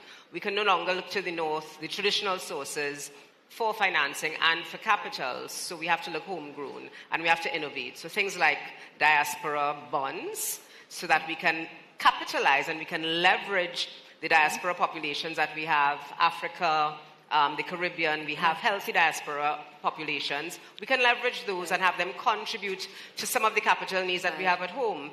We also need to tap into our SMEs, our small, medium enterprises in the region, because they are going to provide that fillip, they're going to provide that impetus for us to do things from the ground up, as opposed to simply looking at our governments and our private sector agencies to support us. Simon Timotore, on this theme of innovation, thinking outside the box, you were referencing earlier on, co-financing, for instance, and it was said yesterday that one of the, Afreximbank is one of the early movers in helping to capitalize commercial banks, for instance, to just give them some latitude to do the work that Arnold Ekpe is talking about, in a way in which banks can't quite raise the liquidity in Africa. And so that becomes a role that the MDB can play.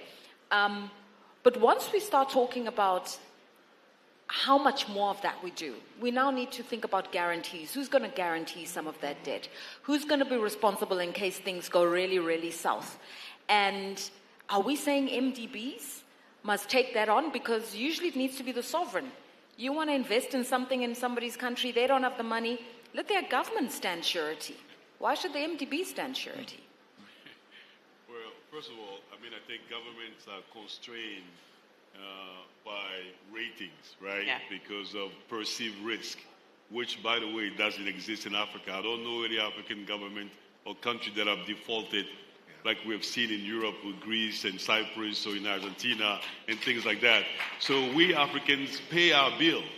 That's number one. So, but we have a perceived risk.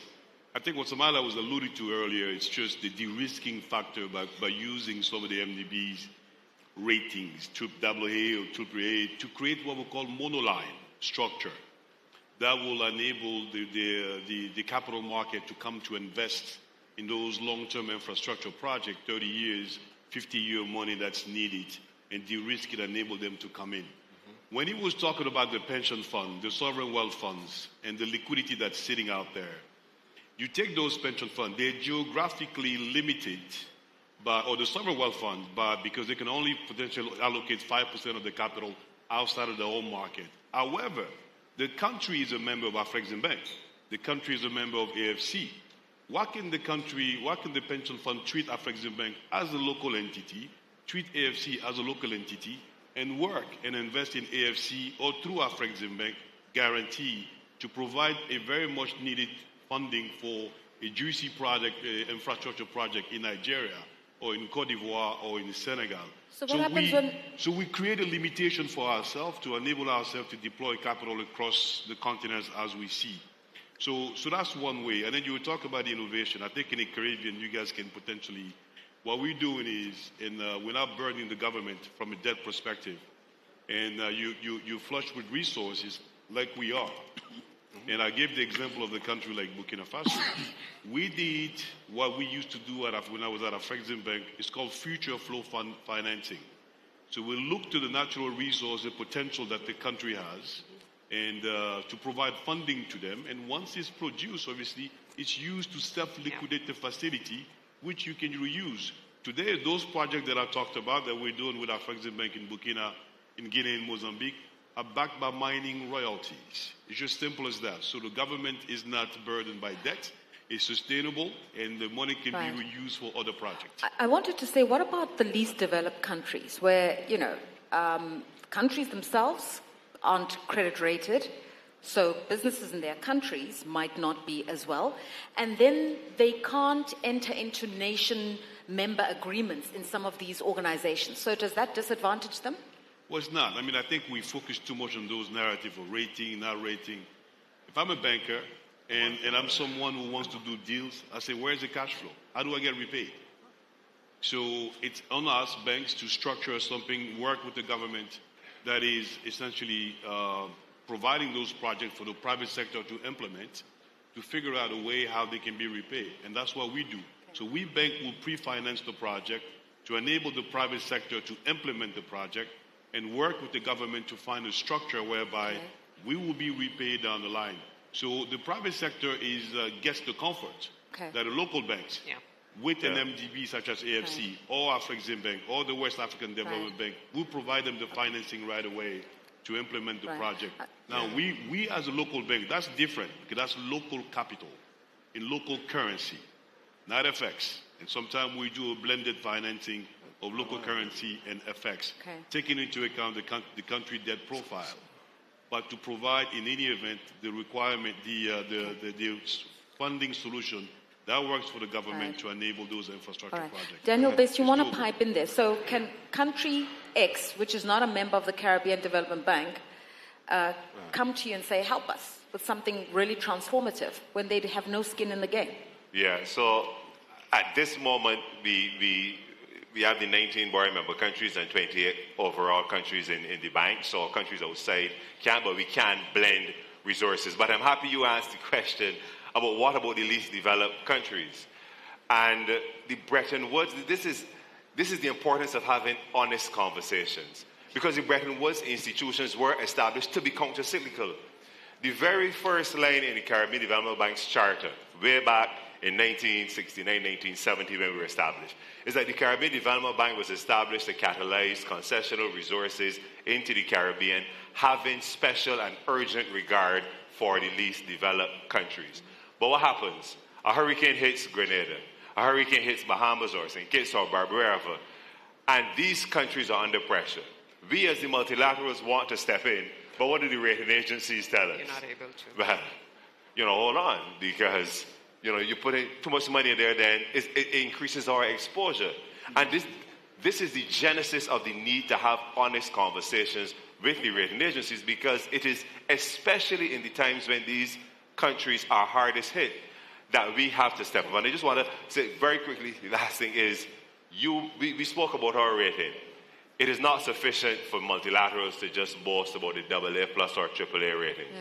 So providing guarantees to unlock resources in the private sector and for our countries to do more is critical. What good is a AAA or AA plus rating when people are still suffering? Mr. Zubari, let's go to this issue of credit ratings because it comes up perennially. Yeah. And my understanding, but you can correct me, is that it starts to have a material impact on the private sector as well. Because country-wise rated particular things, investment grade or whatever the case may be, you're a company coming out of there, you're the private sector coming out of there, that starts to taint how you are viewed in terms of your own credit worthiness. Now, you can correct me if I'm wrong, like I said. So if we are asking the private sector to be a partner through PPEs or whatever model in the development agenda in countries that are having this risk perception problem, does that not translate into a risk perception problem for those businesses? And if so, how can they circumvent the problem of these ratings? So that's a very important, complex question with no simple answer. But I'll try and unpack it just so that we can make some progress. So typically, all companies are subject to the rating of the country. That's the country ceiling. But there are instances where it's done differently, particularly in countries like Turkey, countries like Argentina. They found a way to have ratings different or even higher than the country ratings. And for us, multilateral development banks, we are also able to get ratings higher than our shareholders and the countries within which we operate by various structures that we have managed to put in place. But what is important is the communication around the performance of the private sector vis-a-vis the sovereign. And I give an example. So Zambia was in default, but the companies in the country continued to do well. So we had a loan repaid ahead of schedule in Zambia when the country was in default. And we made that case to the rating agency for them to look at their methodology again, because all this blanket approach or methodologies over a country without looking at the specific macro conditions in a country, the specific fiscal buffers in a country, the specific mitigants that are in the country, and the performance of each country needs to change. And we hope that that will change over time. Now, to the question that was raised or comments made about pension funds going beyond their country.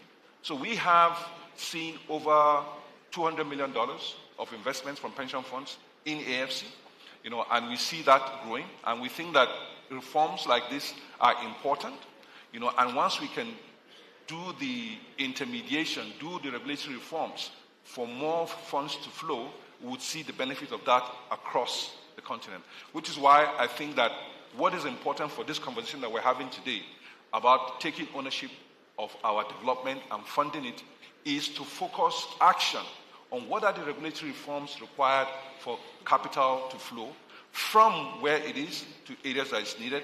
What are the regulatory reforms that are required for more capital to flow into the private sector? Because, like I mentioned, capital doesn't flow into the private sector in Africa, and that needs to change. We see instances whereby banks are able to deploy 170, 200% of their capital to the private sector, but in Africa it's limited at about 40%. So what is responsible for that? What needs to change for that to happen? To the point made, if we focus on job creation, we know that governments don't create jobs. We need to create the conditions for the private sector to create jobs.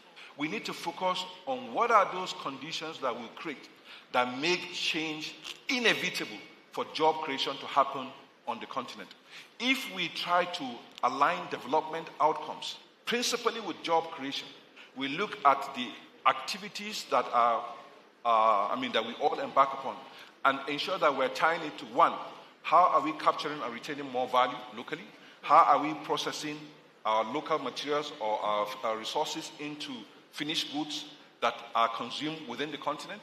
How are we ensuring that we create jobs? What are we doing on import substitution?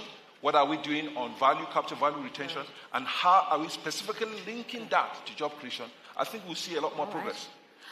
I want to come back to you, Mr. Ekpe, because you've got a distinguished career as CEO of EcoBank, a commercial banker, and now also heading up the BCA. So this is something that's baffled me in the last 24 hours, because we're also saying that if we can capitalize commercial banks, it might be a faster route to unlocking development. So there are lending criteria and then there are lending criteria.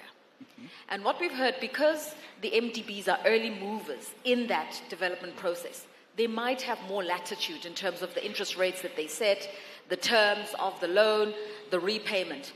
It's not how a commercial bank works. They are stricter, they are less agile, and because of the liquidity issue, in Africa at least, that's my understanding, you get one chance to fail. You fail, you're out of the system. In America, maybe you can fail and fail and fail. So mindsets are different in the commercial and the MDB space, and yet we're saying they need to be serving the same purpose. Could you help me understand that? First of all, let me address the point you made about credit ratings. Credit ratings are the external view of Africa. They're not an internal view of Africa. When an African businessman in Ghana chooses to invest in Cote d'Ivoire or in Senegal, he doesn't look at the credit rating for it. He looks at his knowledge of the country and the opportunities in the country. And I think that's something that's completely missed. The second point that's made is that Africa is capital deficient. Yes and no. There are pockets of capital in South Africa, significant Nigeria, in Morocco, in Egypt. Those are the major markets. But unless you Kenya, create an enabling environment. And Kenya as well. Sorry? Kenya. Kenya. Where? Kenya. Kenya a bit less so. But unless you create an enabling environment, that capital doesn't move. Yeah. And I give you a classic example, and I've been saying this all along, and there's a gentleman from the AU who's somewhere in the audience who knows me very well on that. It is easier to travel in Africa with a European passport than with an African passport. Yeah. How does that work? Okay? If you want capital to travel, it travels with people. And that is one of the missing things in investment and development in Africa. We are so siloed that even for the NDBs and all that, they struggle with that. You have to get one approval after another, one approval. Why don't we just create a common market? When Africa was made up of colonies, the markets were large, and suddenly when we became independent, every country got its central bank, it got its national flag, it got its currency, and then we went broke. And what we're trying to say is that we have a common destiny. There's money in Africa for the Caribbean. There's tons of money. Make it attractive. Make it attractive for the businessmen to come, and they'll come. Absolutely. You see, in some ways, I feel sorry for the MDBs, and women, I'm sorry. When I say, he and she, that's what I mean. They do a magnificent job of trying to open up this market. Yeah. But they struggle against some of the entrenched orthodox views. Yeah. Okay? So he might know that doing a business in Malawi makes sense. If it doesn't pass a certain hurdle, it affects his credit rating. Yeah. And I think the challenge for us is to look for some model that addresses that problem. I don't believe I have a solution, but I think it's a problem that can be fixed. But we have not addressed it effectively. Yeah. I still need to know the mindset of the commercials versus the MDBs, because they are both sitting on pools of capital, yes, but they move differently, obviously, in terms of mandates. But if we're looking to commercial banks to do more, there's the mindset you've spoken about. They don't have the mindset. They have risk aversion par excellence. The commercial banks? Not true. I mean, I would speak with some history because I used to run the EcoBank group. And I'll give you a classic example of how you fix problems like this. Ghana used to go off to Paris and talk to BNP Paribas. They needed $120 million every time to finance crude. Okay? It's a strategic commodity. Ghana will never default on that. And I remember going to the minister and saying, okay, you need 120 million, done, you have it. And he says, what? I have it? I said, yes, you have it. You're not going to default on it because you have to close down the country. He got the money, and then we started competing with other African banks, and he got a much better pricing than he used to get. I think the issue, it comes down to another factor which we miss, is the issue of courage. Yes. The ability to take a position. I'm a big fan of entrepreneurs because they take certain risks that commercial banks and NDBs cannot take. And therefore, we must not forget another asset class, which is the PE firms. Those guys take real risk, and they raise money from MDBs and from other parties, and they make things happen in a way that does not create a major problem for the countries. And they scale up businesses as well. They scale up businesses. They basically decide that we like this country, we'll take the risk of the country. You know, de-risking is a very terrible word. Okay. It basically creates out most of the African banks because they didn't have correspondent banks. Right. But once other banks started stepping in, then other banks came in on the back of that. So I think the commercial banks play a role. They're probably more adventurous than the MDBs because you have a much higher control. Right. But at the forefront are the entrepreneurs. Okay. Tiamatwara, please, please answer, but answer this question as well, and then we start wrapping it up. Again, you've got this triage, is that the word? You've got the state, the government. You've got the MDBs. Then you've got the private sector. I'm sure there's many others, PE, etc. in between. But you've got these as central players in the story. And it feels like the two are doing the heavy lifting, the private sector and the MDBs. The state is still weak in capacity.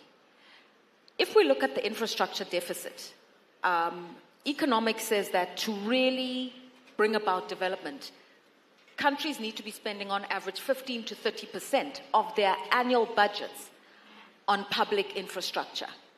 But rich countries like my country can barely spend 5% because a lot of the budget is civil servant salaries, just dealing with real survival issues. So if we're going to get this right, you do need the state playing its part, but the capacity is not there. Yeah, I think the state, we can't ask the government to do everything. You can't. Admiral and I were talking about it earlier. It has to be private sector led. You have a lot of South African companies here in the infrastructure. Mr. Tello, Mr. Ronnie Ntuli here, who's run one of the largest infrastructure, businesses in Africa, from out of South Africa, doing business out of South Africa to Africa, is one telling example. But in that part, we were discussing in terms of capital allocation from the institutional investor in Africa. And we all mentioned here, South Africa has one of the largest pension funds in the world. You have one of the largest institutional money sitting there in South Africa. Why don't you put, structure around that to use to invest in infrastructure? And then you will see investment go from 5% to almost 40, 60%, 100%. I think Mr. Ekwe mentioned some of the countries today that have sheer amount of liquidity: South Africa, Egypt, Morocco, Kenya, and Nigeria. So by far, South Africa is one of the largest ones. So I do believe it's a matter of capital allocation. And we're happy to help them structure around it to find good infrastructure projects and put their money to use. All right. So let's get back to the question at hand. Powering development with your own capital. Obviously, a view of MDBs from the African and Caribbean regions. So is this a conversation about self-sufficiency, or just being creative in how you use capital, or finding local institutions to fundraise, strengthening capital markets? How do we answer this question? The short answer is that it's an ecosystem. Yeah. And we are all part of the ecosystem. And I think the same challenges that we hear in Africa, we have in the Caribbean. There is a palpable distrust between governments and the private sector. And justified oftentimes on both cases. We in the multilateral development banking space can no longer sit on the sidelines and enjoy the fight. This is not Wimbledon. We can't just look from one side to the next as they duke it out. We have to bring our ratings, our expertise, our knowledge of the space into this to move capital. There's $6 billion in excess liquidity in the Caribbean, which sounds small when compared to Africa, we know, but it's just the Caribbean, right? But there's $10.8 billion in unmet demand. So at our last annual meeting, just 2 weeks ago, our board approved a trade financing program, which is a guarantee scheme we are bringing to the region to unlock some of these resources to move the money. So again, it will be own resources that we're going to be using, but it's going to generate activity in the private sector space, and importantly, in trade, because we have 15 million people in the region, or a little bit more if you include Haiti, but we have a massive market in the global south. So we need to move our products, and we have excellent products and excellent entrepreneurs in the Caribbean. We need to move them over to Africa and move their products over here, and this is what the guarantee system from MDBs can do. Professor Arts, perhaps you can attempt to tackle the question from the orientation that exists in the Caribbean, please. Okay, I'll attempt. One of the things I want to say, as I know we're going to have to start to wrap up soon, is that it is not simply a question of government versus the private sector. The government is constrained, but they still have to provide the enabling environment. I think we can't allow governments to abdicate that particular responsibility. So that's the first thing. The second thing is capital and vision go hand in hand, and that capital, if you have all of the capital in the world, but you don't have the vision in terms of what you want to be when you grow up, as the case might be, then that capital is hollow. There's no home for it. And similarly, if you have a vision, but you don't have the capital, then you're impotent, as it were. And I think we need both. Some countries need more than others, but we need them both hand in hand. But the vision has to be a nuanced vision. The capital also has to be a nuanced capital. So it's not one or the other, but it is one that allows you to have the appropriate vehicle to realize your vision and to realize your objectives. Simon Tiatore, we can see we've got 3 minutes left. 1 minute to you, 1 minute to Mr. Zubairi, 1 minute to Mr. Ekpe. So you've spoken about many things. Pension funds could be tapped into. We've heard about grants being turned into debt later on. Commercial banks being given liquidity, venture capital was mentioned. So how do we answer this question of powering development with our own capital? How are we going to do it? Well, I can speak from a local bank perspective. We don't have any country limit. I think Mr. Ekwe mentioned today BNP Paribas and some of the banks. What we're seeing today is the foreign banks live in Africa. Vista Bank is buying them all. We bought BNP, we bought Société Générale, we're waving goodbye. We're lifting the country limit. We're putting our liquidity back to use for our private sector, for the government to develop Africa. And we're working alongside the MDBs. That is empowering ourselves and taking back our own continent using our own capital. Samaila Zubairi? So I'd like us to focus on execution. Let's focus on the power of examples. Let's all together develop a growing mindset. One that is solution-oriented, one that is focused on outcomes, one that allows us to see job creation as the most significant outcome and the most important imperative of our time, one that allows us to work together to create the conditions that make the job creation we seek inevitable. Okay. Arnold Ekpe? Let's talk less and do more.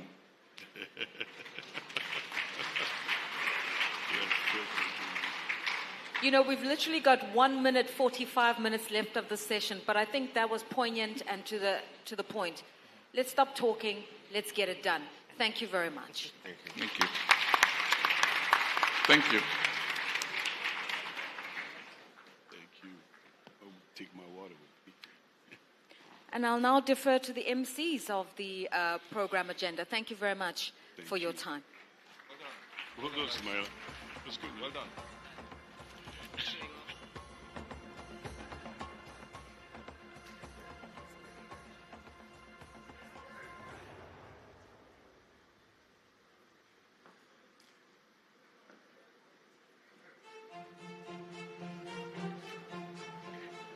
A heartfelt thank you to all our panelists and moderator for such a focused and impactful exchange that made us move beyond theory into real will, real strategy, and real solutions.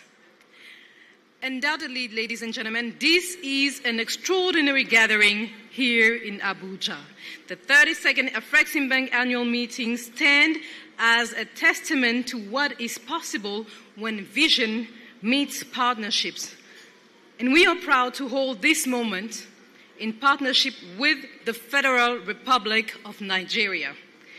Let us take a moment, ladies and gentlemen, to acknowledge Mr. Wale Edun, Minister of Finance and Coordinating Minister of the Economy of the Federal Republic of Nigeria. Thank you for your leadership, for your partnerships, and for so graciously hosting us. And before we continue, I'd like to take another moment to recognize a distinguished leader amongst us. We are truly honored by the presence of His Excellency Dr. Terence Drew, Prime Minister of St. Kitts and Nevis. Sir, thank you for being with us. Thank you, ladies and gentlemen. That being said, let's proceed. With your attention, of course, we are continuing the session. Mesdames et messieurs, si le premier panel a brillamment mis en lumière l'urgence de mobiliser nos propres ressources pour financer notre développement, le second panel nous amène vers un autre pilier essentiel, la solidité de nos institutions. Car sans institutions fortes, résilientes et respectées, aucun modèle de croissance durable ne pourra tenir. Moderating this vital conversation is a seasoned voice and pen, Mr. Amwa Versi, editor of New African and African Banker magazines, ladies and gentlemen.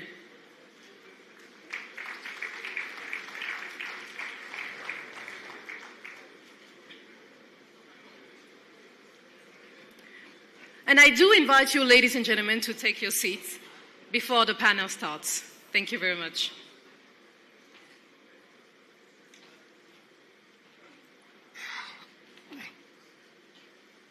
Okay. Thank you very much for that introduction. So, ladies and gentlemen, I know it's just before lunch, but I think we also have something very tasty for you to sharpen up your appetite for lunch. So, the session today is strengthening institutional resilience for Africa's prosperity and growth, and the importance of the preferred creditor status for financing Africa's growth and prosperity. So, ladies and gentlemen, if we have your attention, please. Thank you, sir. Please respect your panelists. They work very hard. All right. Can you hear me at the back? Thank you. So, ladies and gentlemen, today's session is particularly important, especially in the context of the Afreximbank. I'm referring to the ongoing attempts to strip Africa's multilateral financial institutions of the invaluable preferred creditor status. This is a very dangerous trend, and should worse come to the worst, it threatens the very existence of these vital instruments of the continent's economic development. So I'm sure most of you know what preferred creditor status is, but in short, it is an agreement between the lending institution and the borrowing client, usually a sovereign country, that it will have the first priority when it comes to repayment. This is even if the borrower is distressed and seeking restructuring of its debts. So this is a very important protection for Africa's multilateral foreign institutions. Thank you very much. But so global MFIs such as the World Bank and the IMF also enjoy preferred creditor status. But there's been a move to try and strip African multinationals of their preferred creditor status. And this is dangerous. But we have a wonderful panel for you today, and they will discuss this issue at length. And I'm sure that you might have some questions to raise later on. So, without further ado, I would take great pleasure in inviting to join me Professor Olabisi Akingube, Associate Professor of Law, Purdy Crawford, Chaired in Business Law. Dr. Akingube, please join us. Then I'd like to invite Dr. George Ilombi, Executive Vice President, Governance, Legal and Corporate Services, Afreximbank.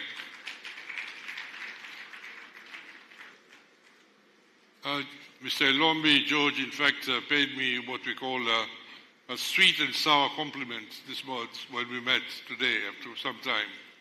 He said that he was reading my articles many years ago when he was still in school, which was the sweet part.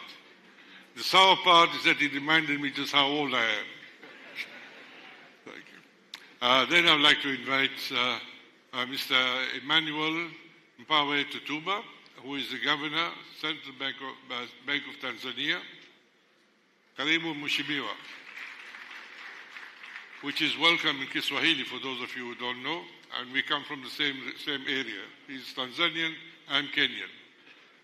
We know they think they're better than us. They've been thinking that for the last 40 years. We know that we're better than them, but we agree to disagree. Then I'd like to invite Dr. Mishak Matize, African Peer Review Mechanism.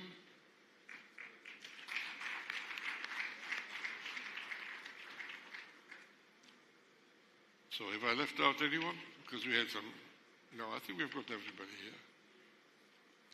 Well, Mr. Hassan Abdullah was going to join us, but he was not able to make it. So I think without further ado, because we don't have too much time, I will start with Professor Akingube. Professor, can you kick off this discussion by explaining to us why preferred creditor status? There is one person. Pardon? One person. Who is it? Dr. Abdullah. Oh, I beg your pardon. I knew. No, well, but the most important, one of the most important, Dr. Muhammad Sani Abdullahi. Nigerians will never forgive me because he's the Deputy Governor, Central Bank of Nigeria. And I've been thinking of him so much that I somehow imagined that he was already here. Very impressive young man. Congratulations. So we now go to the questions. And I will start with Dr. Akingube. Please, can you explain to us why preferred creditor status is so important for our African multilateral financial institutions? Thank you. Please go ahead. Thank you very much, Mr. Versi, and it's nice to join you all in this conversation. Well done to President Orama on his tenure as well. So the question why preferred creditor status is very important for African countries cannot be completely spoken about without setting the context within which African financial institutions indeed operate. And that is one which one can quite hopefully, not contentiously, say that it's a structural one that exists from when these institutions were never, in existence at all. By which I mean, go back to Bretton Woods institutions where a lot of IMF, World Bank, and key other international institutions were created. What that meant for a lot of African states was that when they came on board as states, so recognized, a lot of the issues that they care about that concern them in terms of voice representation and centering those critical issues were never really on the table. And even where they were also key important issues around how these states, we can think about the 80s, a lot of the conditionalities around which loans are gotten, and also surcharges, amongst other things that has gone on. Now, for a lot of those financial institutions, they had a deep pocket around which they worked while they were in existence for so many years until a lot of African financial institutions started coming up to occupy their own space. Now, bearing that abridged history in mind, one has to then think about the fact that the operation of a preferred credit status guarantees a bank or an institution that has provided loan to another entity, a state in this case, a reassurance that they will be able to recoup what they've given out, right, in terms of ranking when it comes to other creditors. Now, the understanding is because it's also the developmental component of the work of some of the regional regional financial institutions that represent Africa, that is very critical. Up to now, the argument has been that it is a status that is conferred by recognition, for which, thinking about the history I've just alluded to, you have to ask yourself, who are those who give those recognition, right? It is very entrenched in a very structural privileged status. That means you are new on the table. You won't be able to get this status. Now, in contrast, the operation of African multilateral financial institutions, of which Afreximbank is one of them, has now been predicated on that very interesting treaty, right, which acknowledges that this is critical to the way in which our member states operate in their association with these financial institutions. And so it is central to how these institutions will exist. It goes to the very nerve that funnels their existence as institutions. They will be unable to do the work they want to do, the developmental work they want to do for African governments, if that status isn't there. If they have to be taking haircuts, if they have to be remanded at the privilege of other financial institutions, we don't want them there, right? So it is critical because it is essential to the functioning of these organizations, especially to continue to fund the critical development programs that they have been doing on Africa. Thank you very much, Professor. I think Professor's laid down the argument quite clearly here. The preferred creditor status, just to reiterate, is a protection because these banks are dealing with development financing. They are not commercial banks. Commercial banks, they factor in profit, loss, everything. But if you are a developmental bank and a country is going through some problems, they've got droughts, they want money, you give them money. And that's what our development banks have been doing. They give them money, they support them, they help them. And then they worry about how they're going to recoup. So, but they're coming under constant attack for this. Not because of their lending, but because they've got preferred creditor status. And therefore, they have to be paid first. So, Dr. Ilombi, can you tell us why this issue has yet again raised its head and is making headlines in all the financial papers? Thank you. Thanks very much. I think the issue is arising. It's not a question of it arising. It's always been there. I get the sense that it's always been there and for quite some time. But perhaps it wasn't seen as significant because there were only certain players in the arena, as my brother here says. There were only certain players in the arena. Then you have, in the case of Africa, you then have to say, why now? So it's only arising, it's gaining a certain momentum at this particular time. So why now? The answer is straightforward. For the 2 minutes you give to me, simply, it is that a small number of African multilaterals have, with the support of their governments, emerged, and they are making a statement, taking their space, and becoming extremely significant.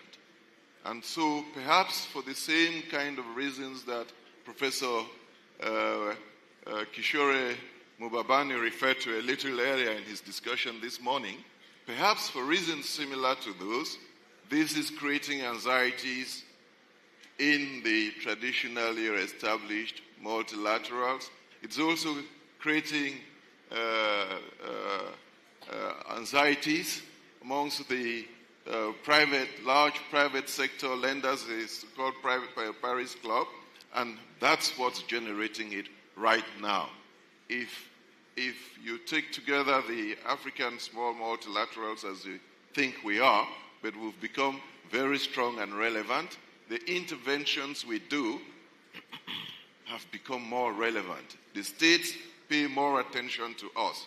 For that reason, they take a different view to the liabilities that they owe to the Afreximbank and the other African small multilaterals. They do pay their loans. The others get worried. That's why it is happening. It's only just starting because of the increasing relevance of our institutions. Okay, thank you very much, Dr. Ilombi. So, what you're saying, to oversimplify it, is that we Africans are now muscling in on territory that's to be held by others. That's right. You know, they were always coming around to save Africa. Now, Africans are saving themselves and doing a much better job. Precisely. And therefore, it's causing a few headaches here and there. They say, wait a minute, no, you don't qualify. It's the syndrome of the threat, the same threat Professor Kishore was referring to in the morning. Exactly. And so the fight, these are the last kicks of a dying giant, if you like. Wow. Yes. Okay, thank you very much, Ilombi. Doctor. Thank you, George Ilombi, that's right. And I'll now turn to Dr. Mishak Mutise, African Peer Review Mechanism. To follow on from what Professor Dr. Ilombi just said, the criticism that is being levied today, we are being told that the same rules should apply to the Bretton Woods institutions, the World Bank, the IMF, as they should apply to the African Development Bank, to Trade Development Bank, and other regional banks. Now, in your opinion, is this a fair criticism? Well, thank you. Thank you. Please, ladies and gentlemen, please, let's listen to. I hope I'm audible enough. Yes, sir. And thank you for. I think it's a very critical subject that we have to advance a little bit further. To start with, aligning with what Dr. Ilombi has just mentioned, I think it's double standards to want to for the Bretton Woods to want to monopolize the practice of preferred creditor status. In the sense that if you look at the basis of criticism for removing the preferred creditor status, which I don't think is practical given that these institutions are found by member states that they are operating within. They claim that these institutions are lending into risky projects. So in other words, it doesn't justify the preferred creditor status. But the lending is also driven by the need, which then fulfills or make these institutions fulfill the purpose for which they are being established for. So it's impossible for these institutions for their preferred creditor status to be removed, because legally the member states that found the institutions have a legal mandate to support the operating environment for these institutions, as well as the assets to allow them to perform this function. And I actually think that the strategy in the international financial circle to attack this component of preferred creditor status might be deliberate. I say that on the basis of the work that we do in the African Union on credit ratings. If you look at consistently the reports that are issued by international rating agencies, they consistently mention the issue of preferred creditor status, that their assumptions are on the basis that these institutions, the MFI, they continue to enjoy the preferred creditor status. So they always remind that they are sitting on the cliff that if IMF, the Paris Club, at some point stop recognizing the preferred creditor status of African multilateral financial institutions, then there is going to be a rapid downgrade. And the market is always keeping this at the back of their mind. And also investors who bring money to Africa through these institutions. And I'm saying that it's important for us to note that when there is discomfort in the capital that comes through these institutions to Africa, it also comes at a cost. And that cost is a benefit to the investors that are sitting outside, and they want to justify why Africa has to be charged a higher interest. So it's important, I think, to consistently remind the market that preferred creditor status is inherent in the establishment of these institutions. And there is no point that will come where this status has to be lifted by virtue of the establishment and the purpose of these institutions. Thank you very much. We're now coming to the first of our sovereign perspective, because sovereigns, represent countries, represent nation status, and they're different from multilateral organizations. And first I will turn to Mr. Muhammad Abdullahi, who is the Deputy Governor of the Central Bank of Nigeria. In your opinion, if this status is somehow or the other removed, how would it compromise the African multinational financial institutions? One, I would also like you to please tell us something about resilience. How do we build resilience at a dangerous time in world economics? Well, thank you very much, moderator. It's an honor really to be on this distinguished panel. And I believe that what we're discussing today is not only timely, but also existential. As we know, across the continent today, we're dealing with a lot of global headwinds, fragile debt dynamics, persistent development gaps. And the question before us continues to be how to build institutions that can not only withstand shocks, but also bring about long-term prosperity. For us in Nigeria, as we heard yesterday and through the course of the conference, Afrexim has been a very important partner in our development journey. Over $52 billion has been accessed by Nigeria to finance various development projects. But we know very clearly that Africa's development is not just about money, but it's also about the right type of financing which institutions like Afrexim are providing. And this is, when it's delivered through the right institutions and supporting the right reforms, can bring around the development priorities that we so dearly require. And so within the context of this, the preferred creditor status is actually underpins what makes this ecosystem work. So we believe very strongly that preserving this for African-led institutions like Afreximbank is not just a matter of privilege, but a matter of necessity, as it is a mechanism that can ensure that these institutions can continue to mobilize long-term, affordable capital at scale that can continue to bring around development for our governments and our institutions. For us in Nigeria, in terms of building resilient institutions, over the last 18 to 20 months, particularly within the Central Bank of Nigeria, we've tried to focus on macroeconomic stability, building a strong financial system, and governance is rooted in coordination and transparency.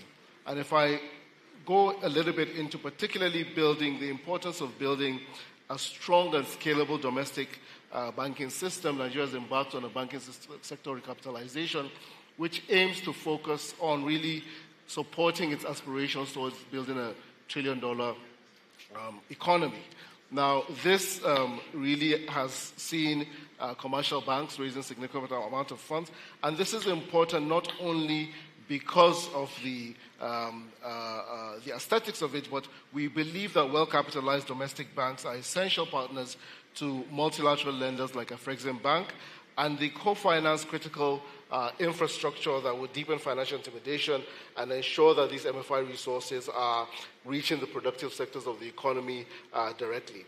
To weaken preferred creditor status is to weaken our access, as I mentioned, to long-term affordable and stable finance. And we believe very strongly that safeguarding this for multilateral institutions like Afrexim is not just a technical issue, but a development imperative. Thank you very much.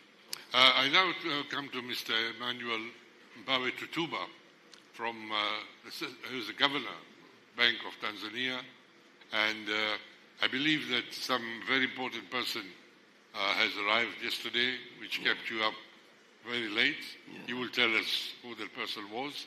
I would also like to point out that much as it sometimes pains me to say so publicly, but Tanzania is outstripping Kenya economically. People from Kenya do not like to admit this, but they are doing very well. So, what do the African multilateral financial institutions mean to you? Are they important to you? And if they are important, would you like to see them remain strong? Thank you very much, Mr. Moderator. First of all, I would like to congratulate the Afreximbank for having a wonderful performance throughout the 32 years of operations in the African continent.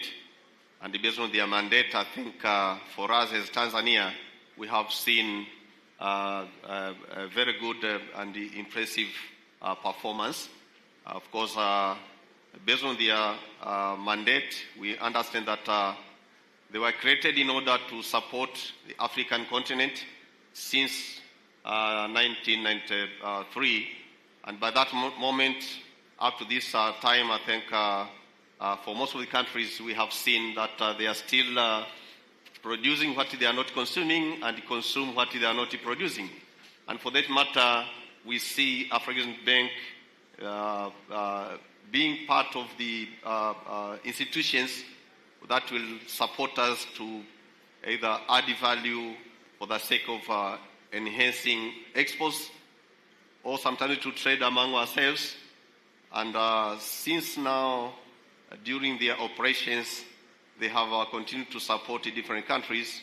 For example, in Tanzania, we understand that there are some priorities which cannot be financed by other multilateral institutions. And I remember in 2021-22, when I was working as a permanent secretary for Ministry of Finance in Tanzania, we approached them and we had some projects, especially for construction of the standard gauge railway. It's more than 2,000 kilometers. And we wanted to connect Tanzania. We are a member of IIIP. At the same time, we are also a member of the SADC.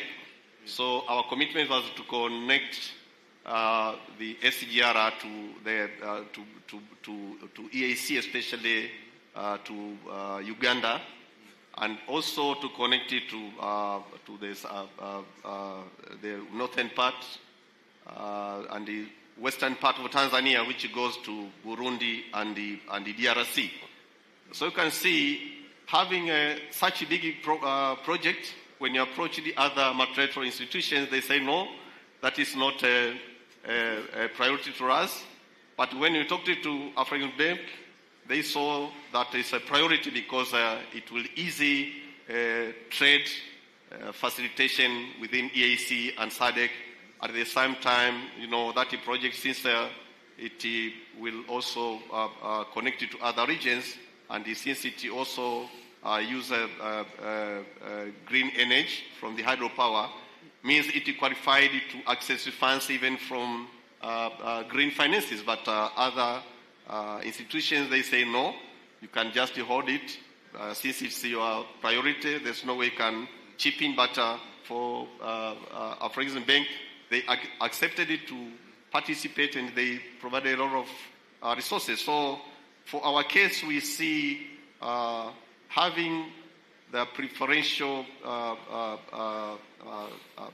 creditor status, for them, it gives them a leeway to support other development projects.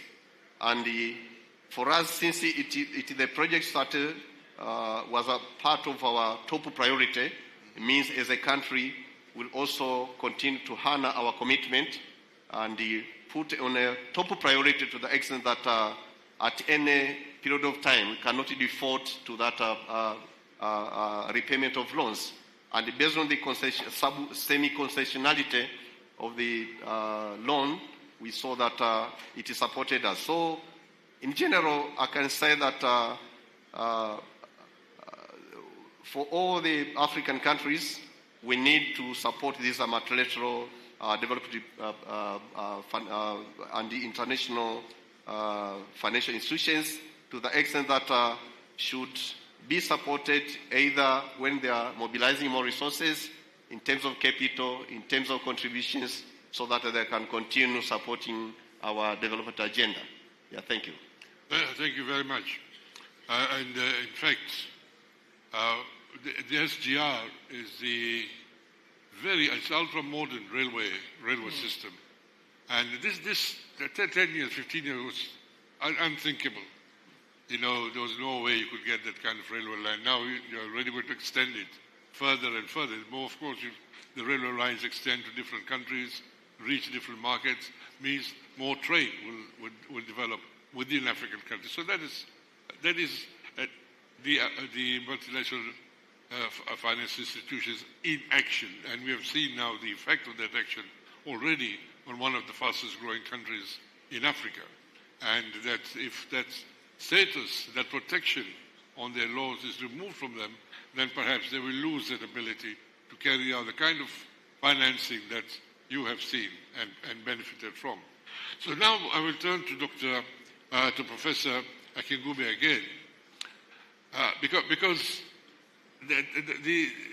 while we agree that we need the preferred creditor status, the outside world keeps on saying, no, you don't deserve it, you are commercial banks and so on.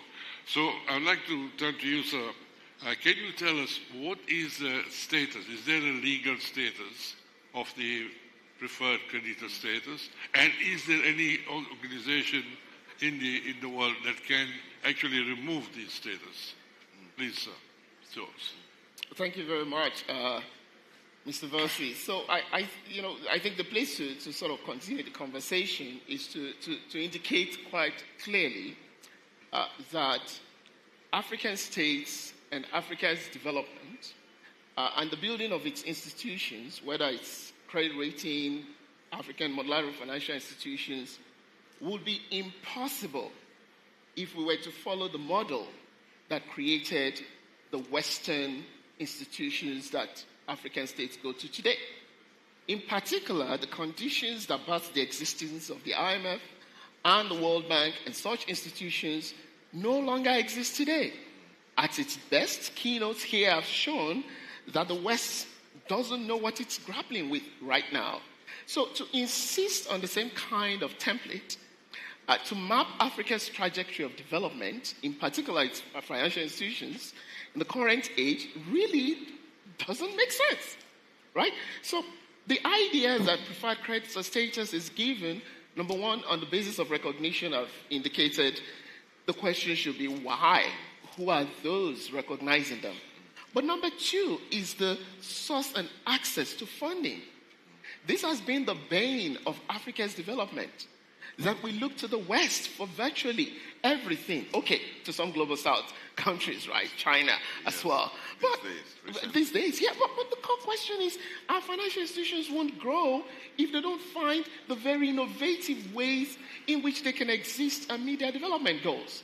And so if you look at the treaty that sets up the Afreximbank, it has a mix, right, of commercial private shareholders, and then its developmental goals. It is a recognition of what Africa needs to grow and the access they will need to financing. So the argument that predicates on the idea that because you're doing certain kinds of commercial lending, you're not doing development work, and therefore you shouldn't have access to preferred credit, misses the mark completely in my view. Because the reverse is to say, continue to go to the Western institutions, which we now know have flooded us with conditions that makes it so difficult for private citizens to actually live if those fiscal policies were implemented to the letter. So the other part of it, which is the legal aspect which you've asked, is to the extent that this is a treaty that member states have now all signed on to, not a recent occurrence, it's ingrained in it. I don't see anybody taking it away.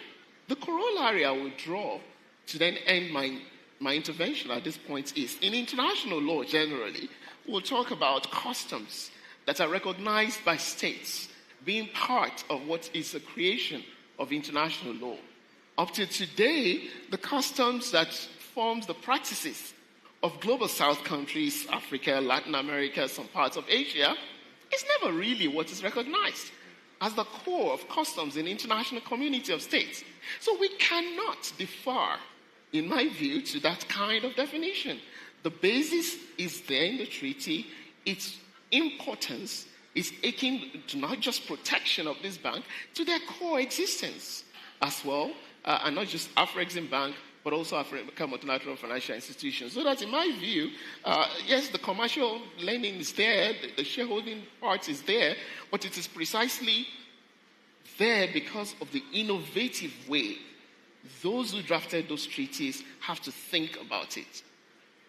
And to end, I would say, if you look at the trade regime, which this conference centered yesterday, a lot of the things that are being done there, some have questioned, have borrowed too directly from the West, right?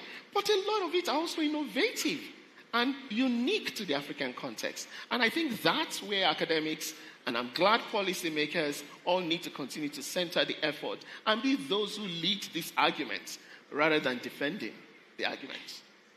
Thank you very much. One of the other very points of great contention which is happening right now is ratings.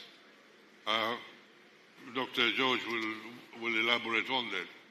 But as you all know, that credit ratings are very important. And how much money you can raise and what interest rate you can raise depends on your credit ratings. The higher your credit ratings, the cheaper it is to borrow. The lower your credit ratings, the more expensive it is to borrow. So if you're a lending association, if you borrow expensive, you will also lend expensive, and people will not be able to afford it. But now, Fitch, which is one of the global credit agencies, has decided to downgrade Afreximbank. So, Dr. Ilombi, you have come across, your bank has come out very robustly, but politely, and said this is erroneous. Can you explain to us what is going on now with the rating issue? Well, it's quite a pretty straightforward one, but perhaps I should add one thing to what Professor Akingube was saying here. The treaties that establish our institutions, in some cases explicitly, in some areas implicitly, do give us certain protections. That's what the PCIs are about. So it's fully covered. But in our case, because we are newer institutions, they also go further. They provide certain other things which the older multilaterals do not have. And then they also say, should the member country give a treatment, a better treatment to another institution, then Afreximbank would also have to be given that same treatment.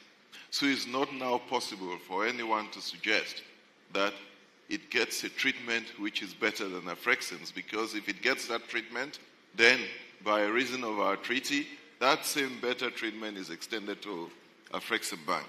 So if it is in terms of the treaty, and I go back to the treaty, you will soon see why, we feel comfortable with that. There is no problem with it. Fitch and the rating. It's all based on the possibility that our member states will not honor the treaty. Why wouldn't they honor the treaty?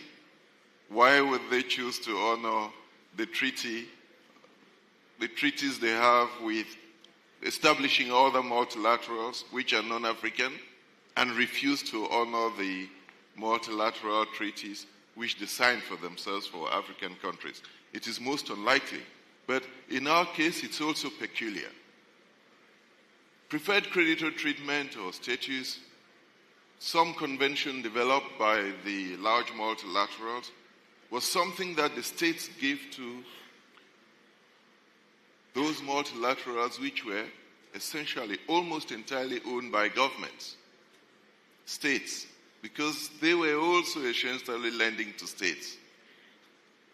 That was normal. Come Afreximbank, the African governments decide, in the context of a particular situation in the evolution of the countries, in the economies, in the 80s and the 90s, the countries decide that the shareholding of Afreximbank would be made up of states, African states, the African private sector, and then non-Africans. And in a certain combination, in a combination in which if you took the African private sector and non-Africans, in terms of the charter, you would have a bank which is 65% controlled, not controlled by states. The African states would have 35%. So what's the message? The message is use private sector money, use private sector shareholders, but do development. Yeah. How are you going to use private sector money and face the challenges of development? And so, to help the institution do so, because the states recognize that it would have to do certain things which normal private sector unprotected would not do, they then embedded in the treaty establishing Afreximbank the kind of treatment which they would only give to a public sector multilateral. Yeah. What's the message? Afreximbank is probably in a better situation than those multilaterals because it can do private, public, just everything, and get that treatment. That's the real problem that we have with Fitch. They have a difficulty understanding that. Thank you very much. Wonderful. And so, that's what that rating is all about. Fitch cannot just get to terms with the fact that an African entity would get this kind of treatment while non-African entities would get it. But you know, where it hurts us the most is not that Fitch thinks like that. It is that line of thinking is not in line with nature, with the normal. It's against conventional wisdom. You protect yourself first. Why would Fitch be worried that African governments seek to protect an African institution which they created and in which they put their money? What else should the governments be doing than protect their own institutions?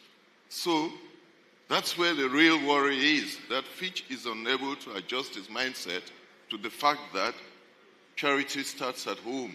You look after yourself first, then you look after others, especially if your own institutions have become extremely relevant. Unless we were relevant, Fitch and the others would not be worried with us at all. We would be left lying there, which is what they have done. We've been in existence for 30 years, so why now?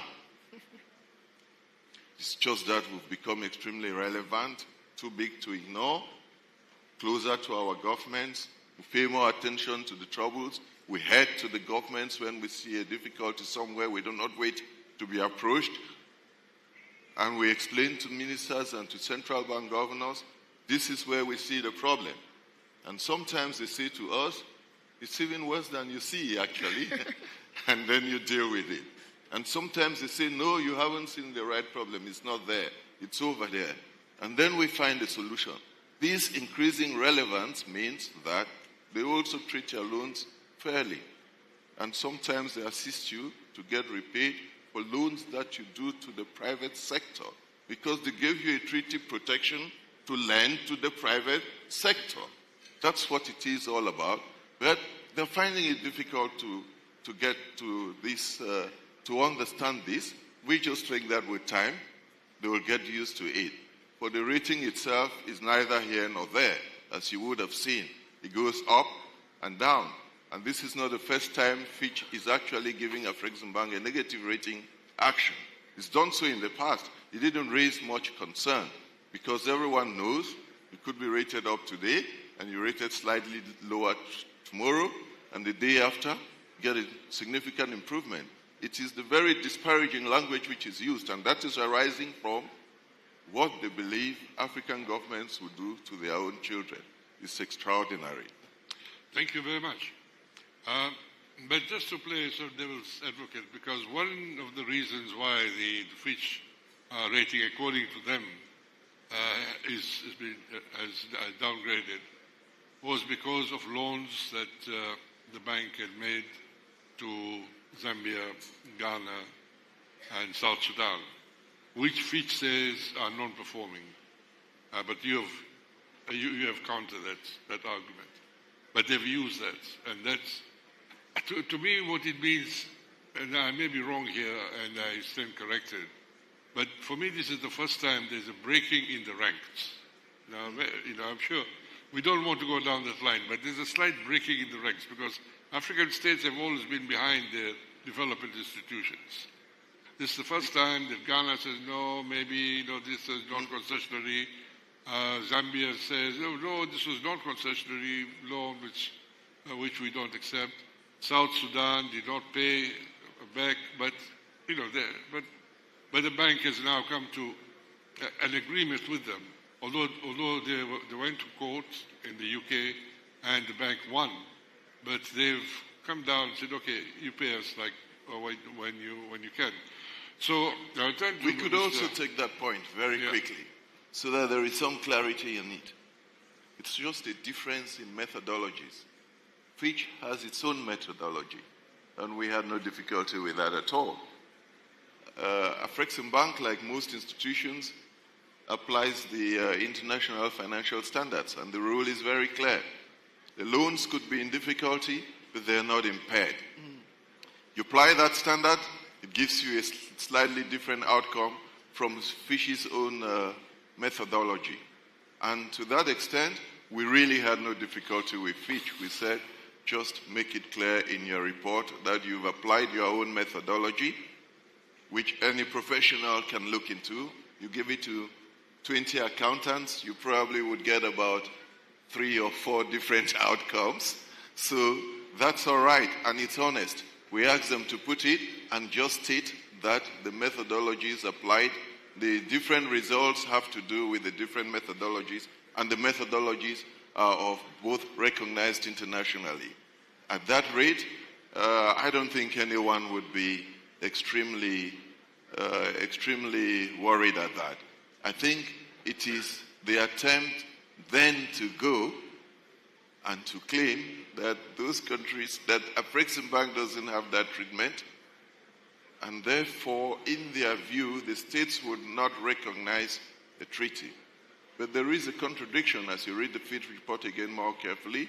It says they believe that at some time in the near term, that is 18 months to 2 years, those same obligations will begin to be repaid. So if they are going to be repaid in that near term of 18 to 2 years, there is not much to worry about in terms of the impairment.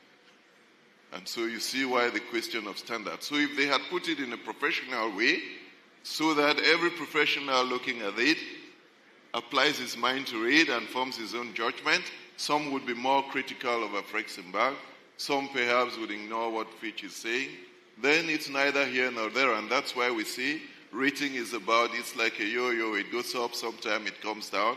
But so long as it remains professional, we have no difficulty with that at all. And the credit, and by the way, it's not the first time that we increase the lending to African countries at difficult times. Thank you very much. We don't have much time left, but Thank you. I'd just like to ask Mr. Mohamed Abdullahi, in your opinion, what stance should African countries take? Do you think that the development institutions are under attack? And you, as a sovereign, how would you like to take that on? I would like you, each one of you, 1.5 minutes. After you, we'll come to Tanzania and then to the AU position. Sir. Yeah, I mean, I think that, and thank you very much for that intervention. I think at this time, many of the economies across Africa are facing limited fiscal buffers, high debt servicing, consuming a large part of public resources, domestic capital markets are still undeveloped, access to global financial markets are still limited. So this is the period where actually we need to strengthen instruments like the preferred credit status, because we need to bolster as much as possible the ability of African economies to be able to withstand these challenging periods. So I think we're fully in support of Afreximbank and other similar institutions, and really want to underscore the importance of this and put our whole weight behind it, because Nigeria has found this partnership, the support from Afrexim very useful for us. We believe very strongly that when Nigeria has been able to repay all its obligations to the bank, and we're hoping that other economies as well would benefit from this across infrastructure, social spending, and as much as possible, we would like to support the strengthening of the preferred credit status. Thank you very much, Mr. Abdullahi. Bwana Mpawe Tutuba, tafadhali. What stance do you think African countries should take? Yeah, thank you very much. For our case, we believe that Afreximbank was created based on the treaties alluded by my colleagues. It is in line with our priorities. And in this regard, since it's part of the multilateral institutions, has continued to implement their mandate. Despite that, based on these turbulences across the globe, because we saw in the recent past, there was a time when these economical shocks came in maybe after like 10 years. But you can see recently they are emerging year after year. If we can take example of the COVID pandemic, which came in 2019,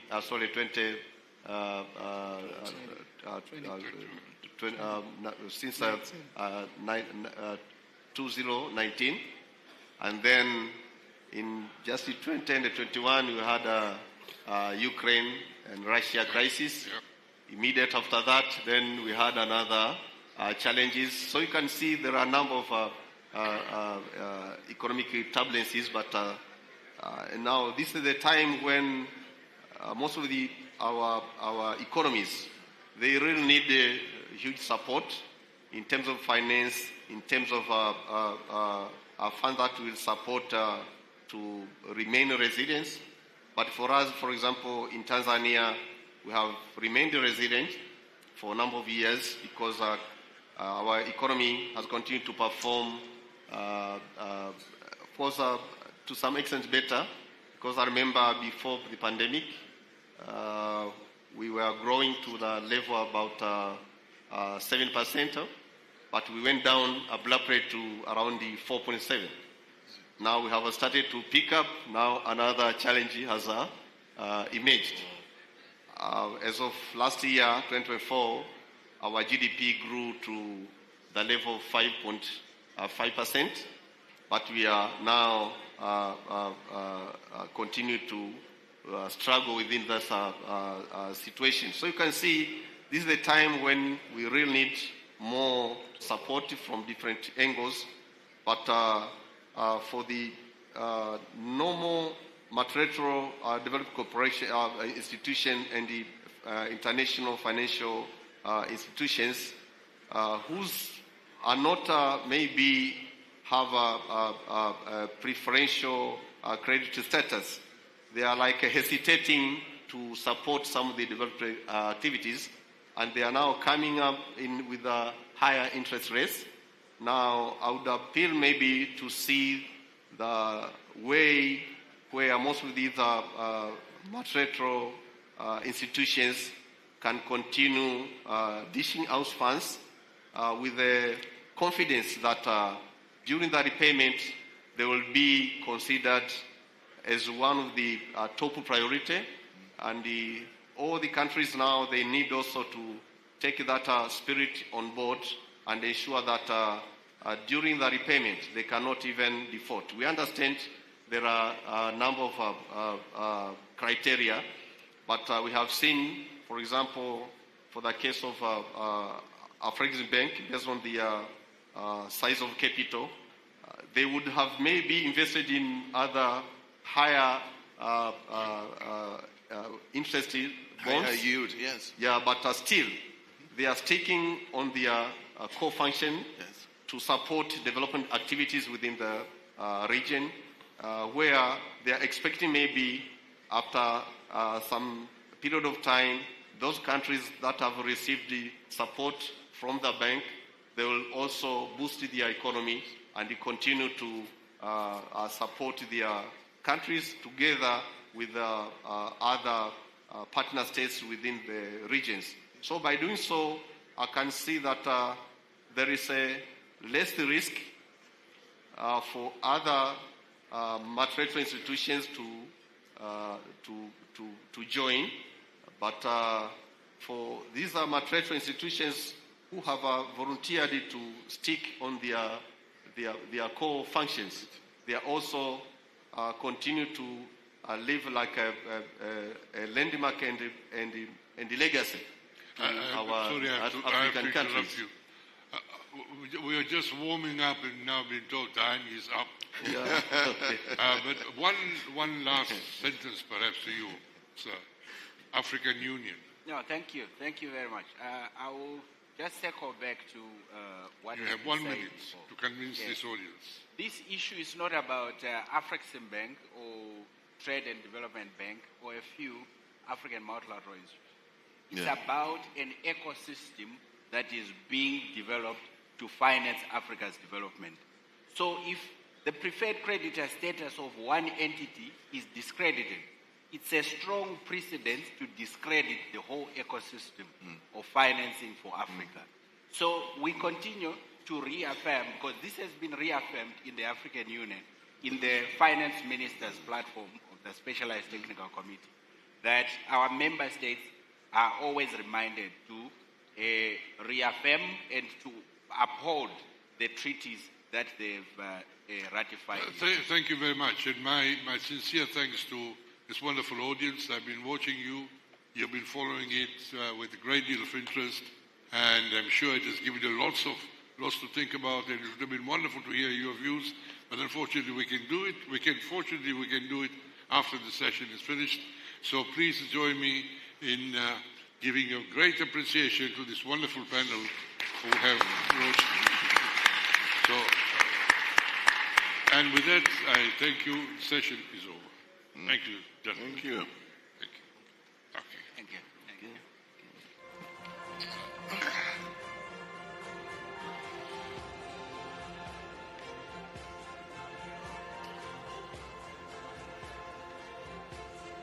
Thank you. Thank you. Thank you for such a rich and focused discussion. Another round of applause, please, ladies and gentlemen. I think we leave this panel with one clear takeaway. Institutional strength isn't optional, it's essential. And at this point in the program, it is my pleasure to invite Mojibade Shosanya to the stage to provide us with a quick update on the fundraiser for Africa Life Science. A warm welcome again, ladies and gentlemen. Thank you. Thank you. Your Excellencies, very distinguished delegates, ladies and gentlemen, please permit me to rest on the already established protocol. Like was introduced, my name is Mojibade Shosonya, and I never shy from admitting that I'm a very proud African. Yesterday, I had the honor of introducing the African Life Sciences Foundation, and today I will be reintroducing that foundation to you, our very distinguished delegates. Now, the African Life Sciences Foundation was established in March this year, 2025, and it presents us with an opportunity to strategically invest in homegrown research and innovation that significantly improves response to Africa-specific diseases and health challenges to cater to the needs of the underprivileged and, of course, the medically vulnerable amongst us. When Africa is healthy, Africa is wealthy. So what are we asking? We are asking for your generous support, and we are appealing to you to please lend us your generous donation as we go on this cause. Yesterday, when we announced this, it may interest you to know that we already had a seed grant of $75 million from the board of directors at Afreximbank. And in addition to that, we now have 2 generous new pledges from yesterday. I am so confident that today you all will exceed our expectations because you're coming on board this cause. So how do we begin? We have a QR code on the screen. Kindly bring out your phones, ladies and gentlemen. Thank you. I'm waiting. Please bring out your phones. When you scan this QR code, it will lead you to how you can be a donor or a partner at this cause. This is how we can build Africa together. When Africa is healthy, Africa becomes unstoppable economically, socially, and beyond. So we're counting on your generous support and your generous donations to make this dream a reality. Let's make Africa unstoppable together by investing in homegrown research and innovation. The QR code is still on screen, and we'll leave it on for about 30 more seconds. You can also stop by the pavilion. We have a stand, the African Life Sciences Foundation stand, where you can make inquiries. We have physical copies of the pledge donor form, and you can pick up that as well. But if you would like to go digital, please scan the QR code and be a part of this cause. Thank you. Yesterday we had 2 donations. I'm so confident that today we will do even much more. Thank you, and thank you so much, dear delegates. Thank you. Thank you very much, Mojibade. And on that note, we now invite you to enjoy a well-deserved lunch break. Take this moment, of course, to connect, to recharge, and we'll see you again in 45 minutes sharp. Nous vous invitons, mesdames et messieurs, à profiter d'une pause déjeuner qui est bien méritée. Merci pour votre patience et pour votre attention. Et on se retrouve ici, dans cette même salle, dans 45 minutes. Merci à vous et à dans 45 minutes.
coming to rebuild and restore.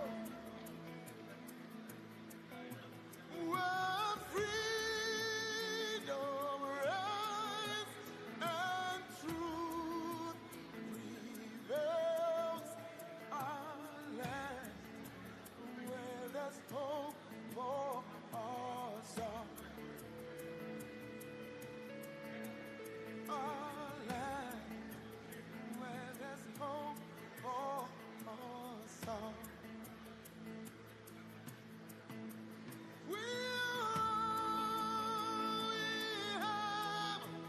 We'll defend our land. We believe in this nation, and we know we'll get there. We'll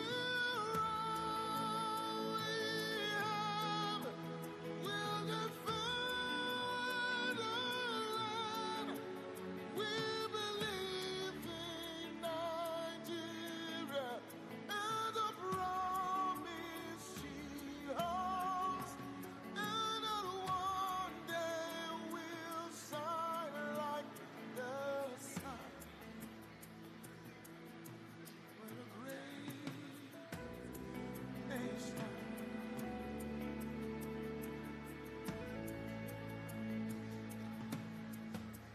Though we are many people, different tribes, different tongues, we're united in our strength and resolve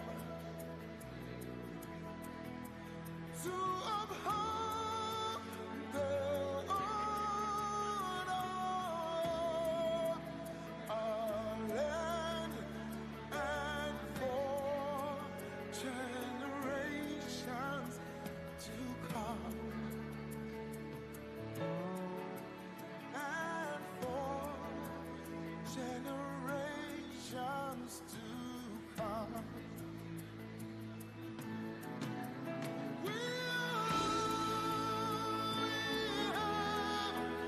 We'll defend our land. We believe in this nation, and we know we'll get there. We'll defend our land. We believe in Nigeria and the promise she holds, and that one day we'll shine like the sun. We're a great nation.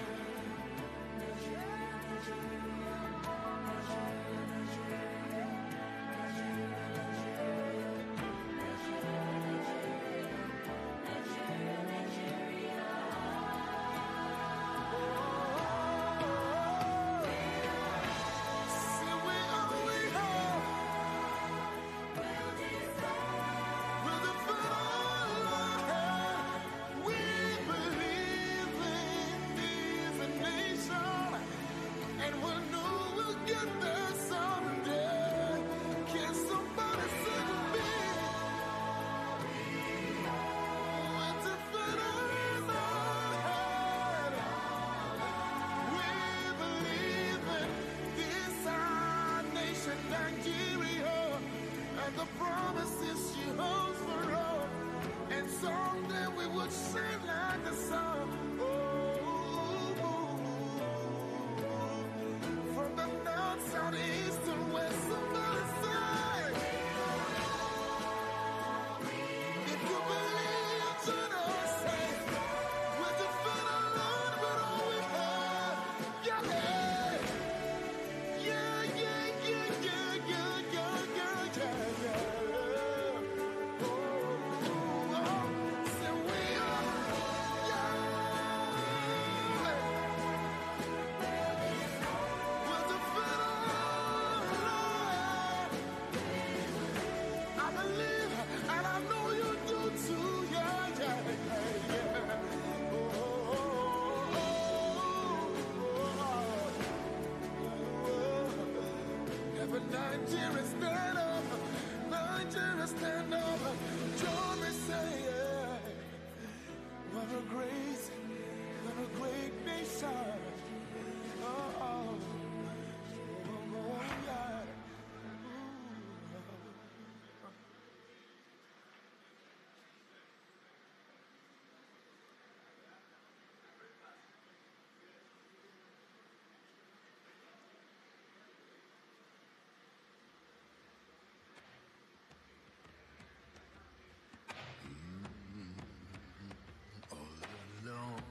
that we share to get the baby. I cannot understand how we ever let things fall apart. Si bambala, iawo, tawo si bombe. Si bambala.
To get the baby, I cannot understand how we ever let things fall apart.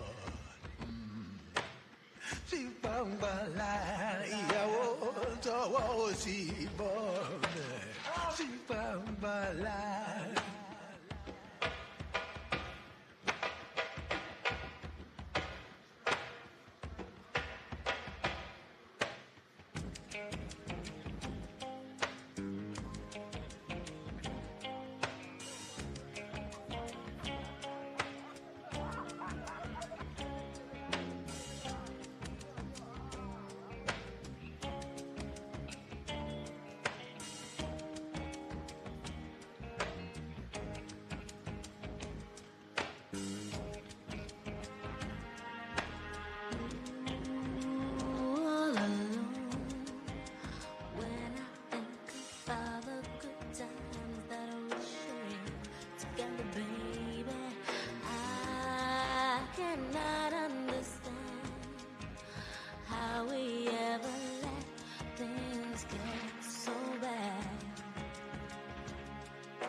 shouldn't have let you go.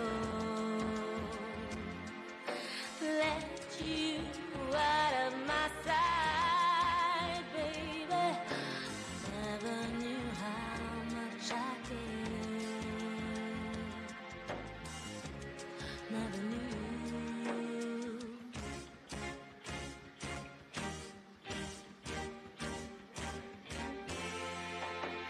Wherever I go, wherever you are, baby, baby, you're never far away. You're always on my mind.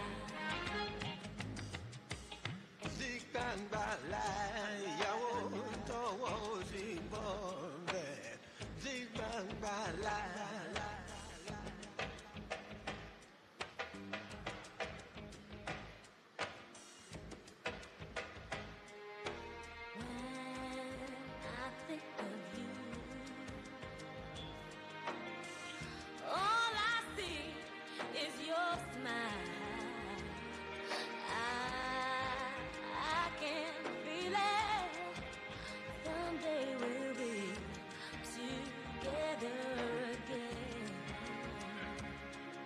I can't wait to see that day. We'll be together again. Baby, baby, baby, you and I. Let it be soon. Yeah, yeah. Oh, wherever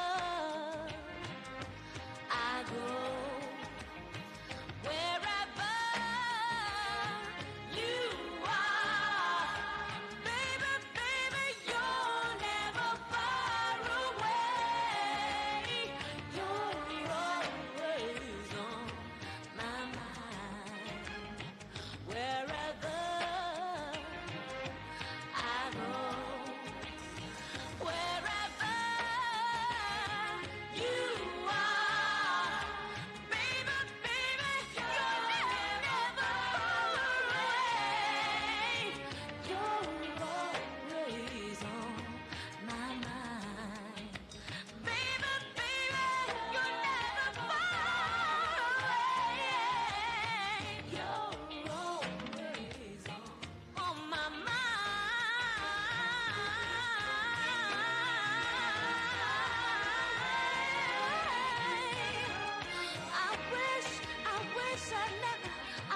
I never let you go. I wish I made you stay right by my side. Baby, you're always on my mind. No, baby, baby, always, always, always,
bàtà ìyọkàrẹ̀.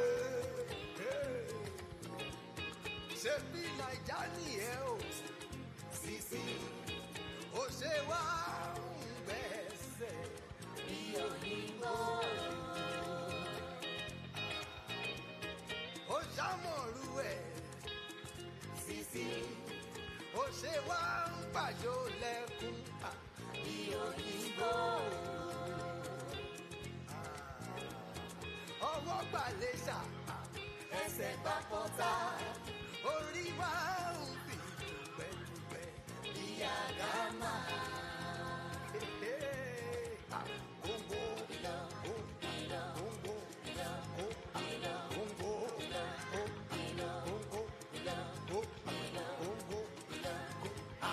thunder!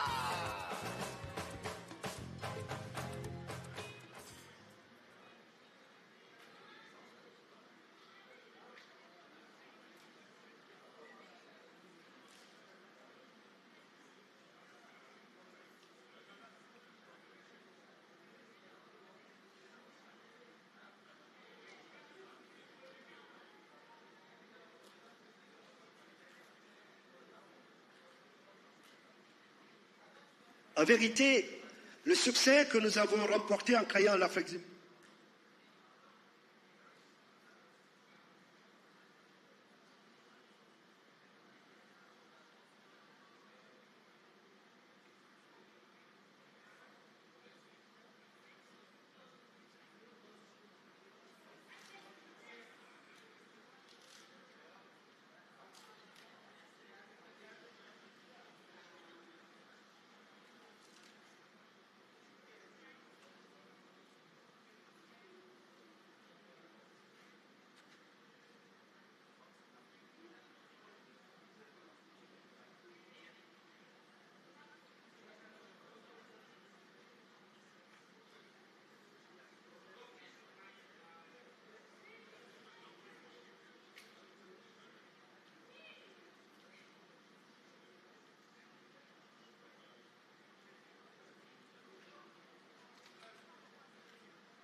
tàn gan tójú tí a lọ irọ́ àti bùbá yẹn pẹ̀lú gèlè skóńtó ló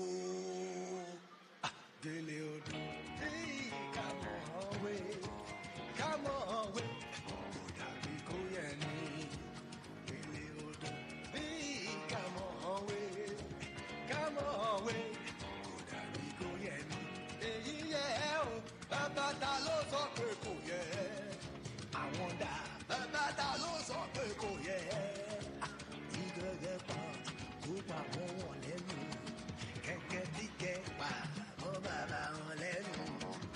Ìgẹ̀gẹ̀ pàṣẹ, kó pa mọ́ wọn lẹ́nu sẹ́. Kẹ̀kẹ́ tí kẹ́ pa, mọ́ bàbá wọn lẹ́nu.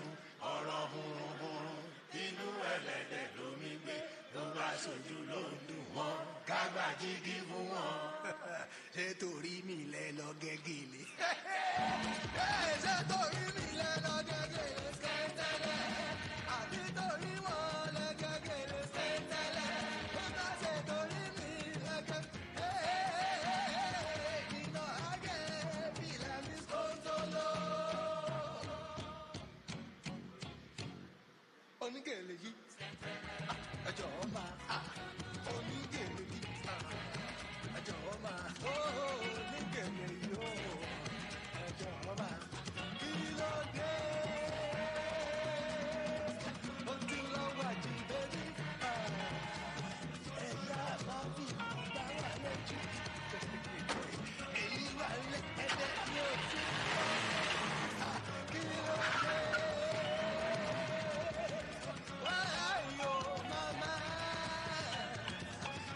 Mama rẹ́yìn ma ẹjọ́ ẹ bá mi sún síbí ẹ jẹ́ kí ríwájú onígèlè yìí ẹjọ́ máa wó onígèlè yìí ó onígèlè yìí ẹjọ́ máa kí ló dé.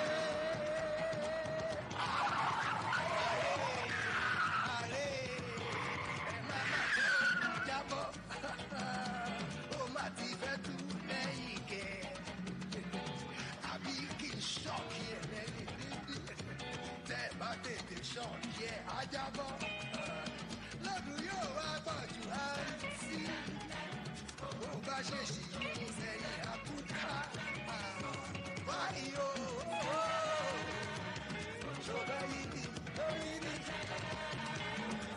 ó ti lọ́wájú bébí. This one day you say nothing day. Onígèlè yìí skẹ́ ẹ̀ẹ́dọ̀ máa.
come on, go, go, yeah. Yeah, Baba Dalo Santeco, yeah. Baba Dalo Santeco, yeah.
Bye.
Put a smile on your face, no matter condition.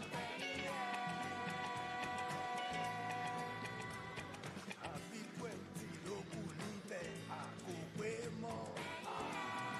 Ààrẹ Ọ̀nà Kakanfò. Show me your 32 bóyínà.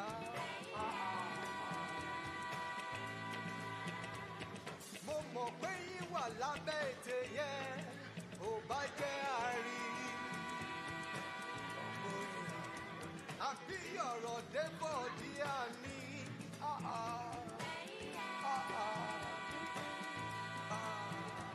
Put a smile on your face, no matter condition.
Girl, I just want me rock.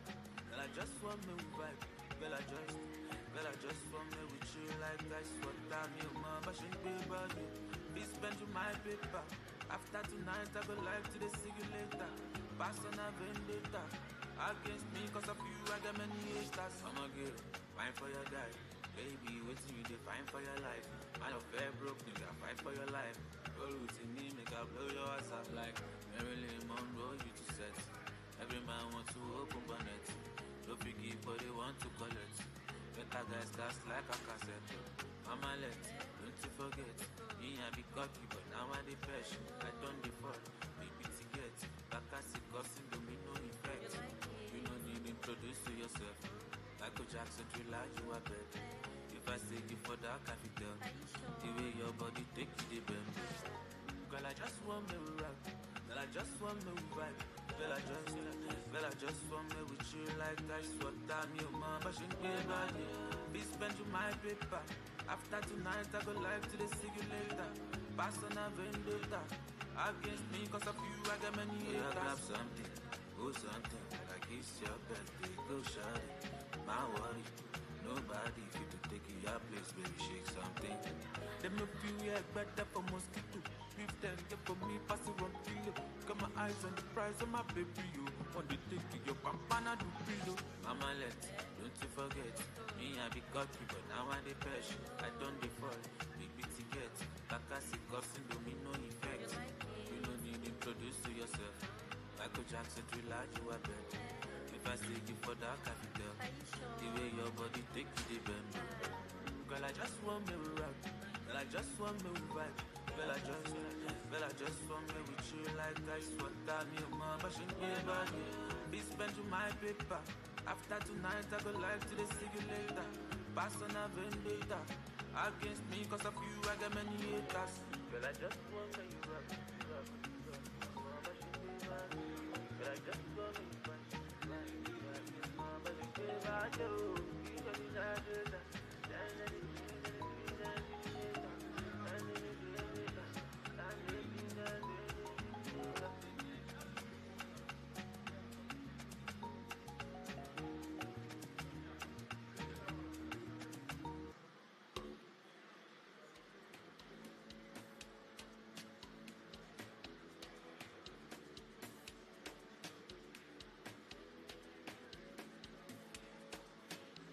Modernization, chicken from one impression, street orientation. Modernization, from one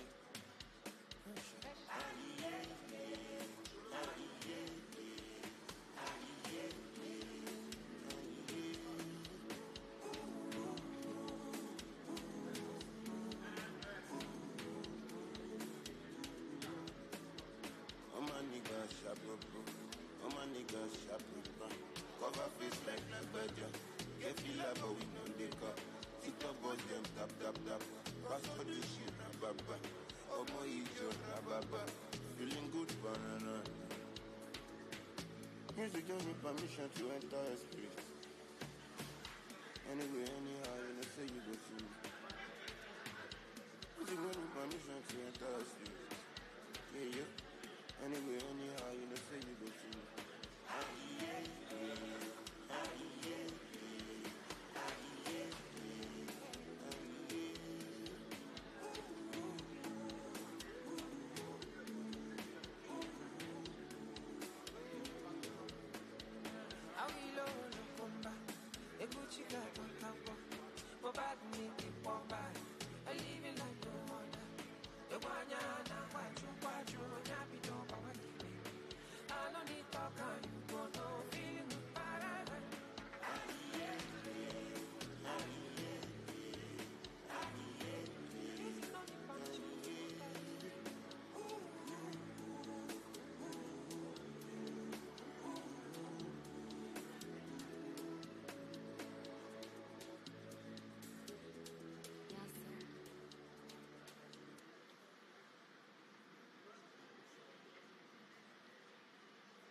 I know you're looking at me, you watch me like TV.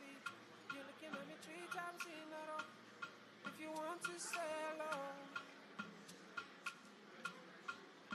just say hello. I think you look so pretty, you look like spaghetti, like you are needing some love. I don't know, but I've seen that look before. And if you don't say hello, I will say hello. Nakupenda, nakupenda. Nakupenda, nakupenda. Oh my baby, so my God. Oh baby, so my God. Oh yeah. Nakupenda, nakupenda.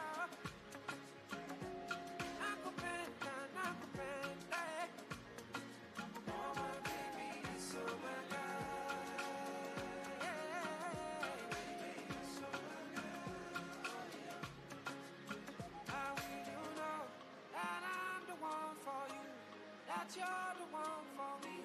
If you don't say hello, just say hello. I used to be looking at him, but you're the one I'm feeling. I'm looking at you 4 times in a row. I had to let you know. So I came to say hello.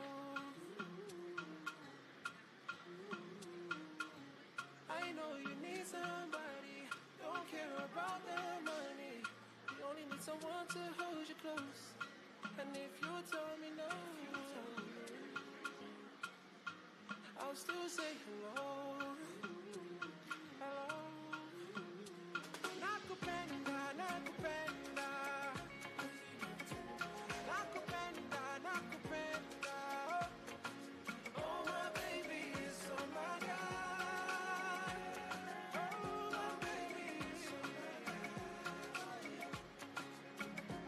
Nakupenda, nakupenda. Nakupenda, nakupenda. Oh, my baby is so my guy. Baby, baby. How will you know that I'm the one for you?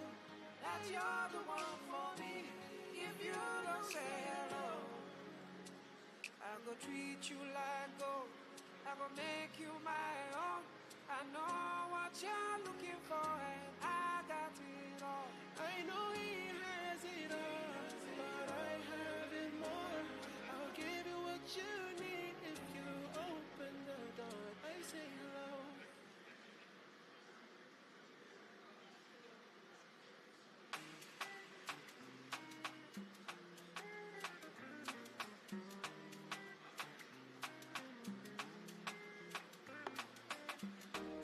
Opposite connection, Imana chukwa gazito, on your me, you me.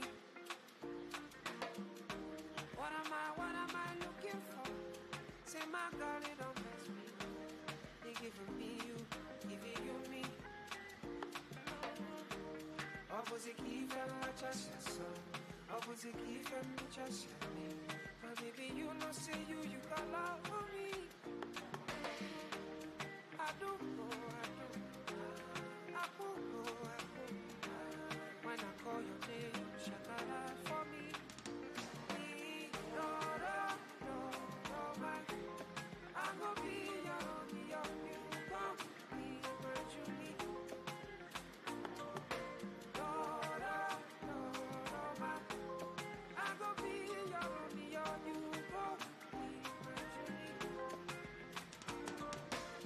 Give me a heart, I'm not gonna run away. Show me your love, I'm not gonna you play. Carry me, go me, I go follow away. Follow you, oh. Me and you. Okwamona, keep my baby. Me and you. Okwamona, keep my baby. Opposite keep and just so. Opposite keep and me just me. My baby, you know, say you got love for me. I do go.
Welcome back. Welcome back. I hope that you had a nice, nourishing meal and that the conversation and connections and networking was equally nourishing.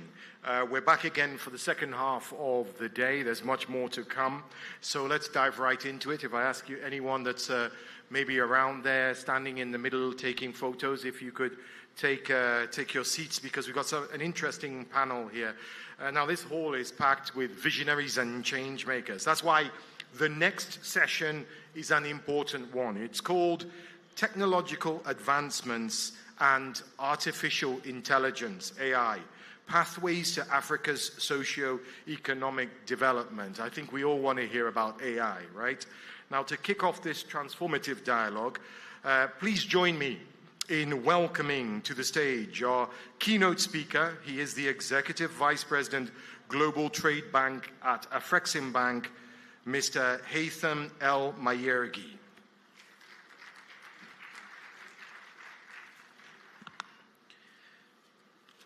Hello, good afternoon, Honorable Minister, distinguished guests, colleagues, ladies and gentlemen.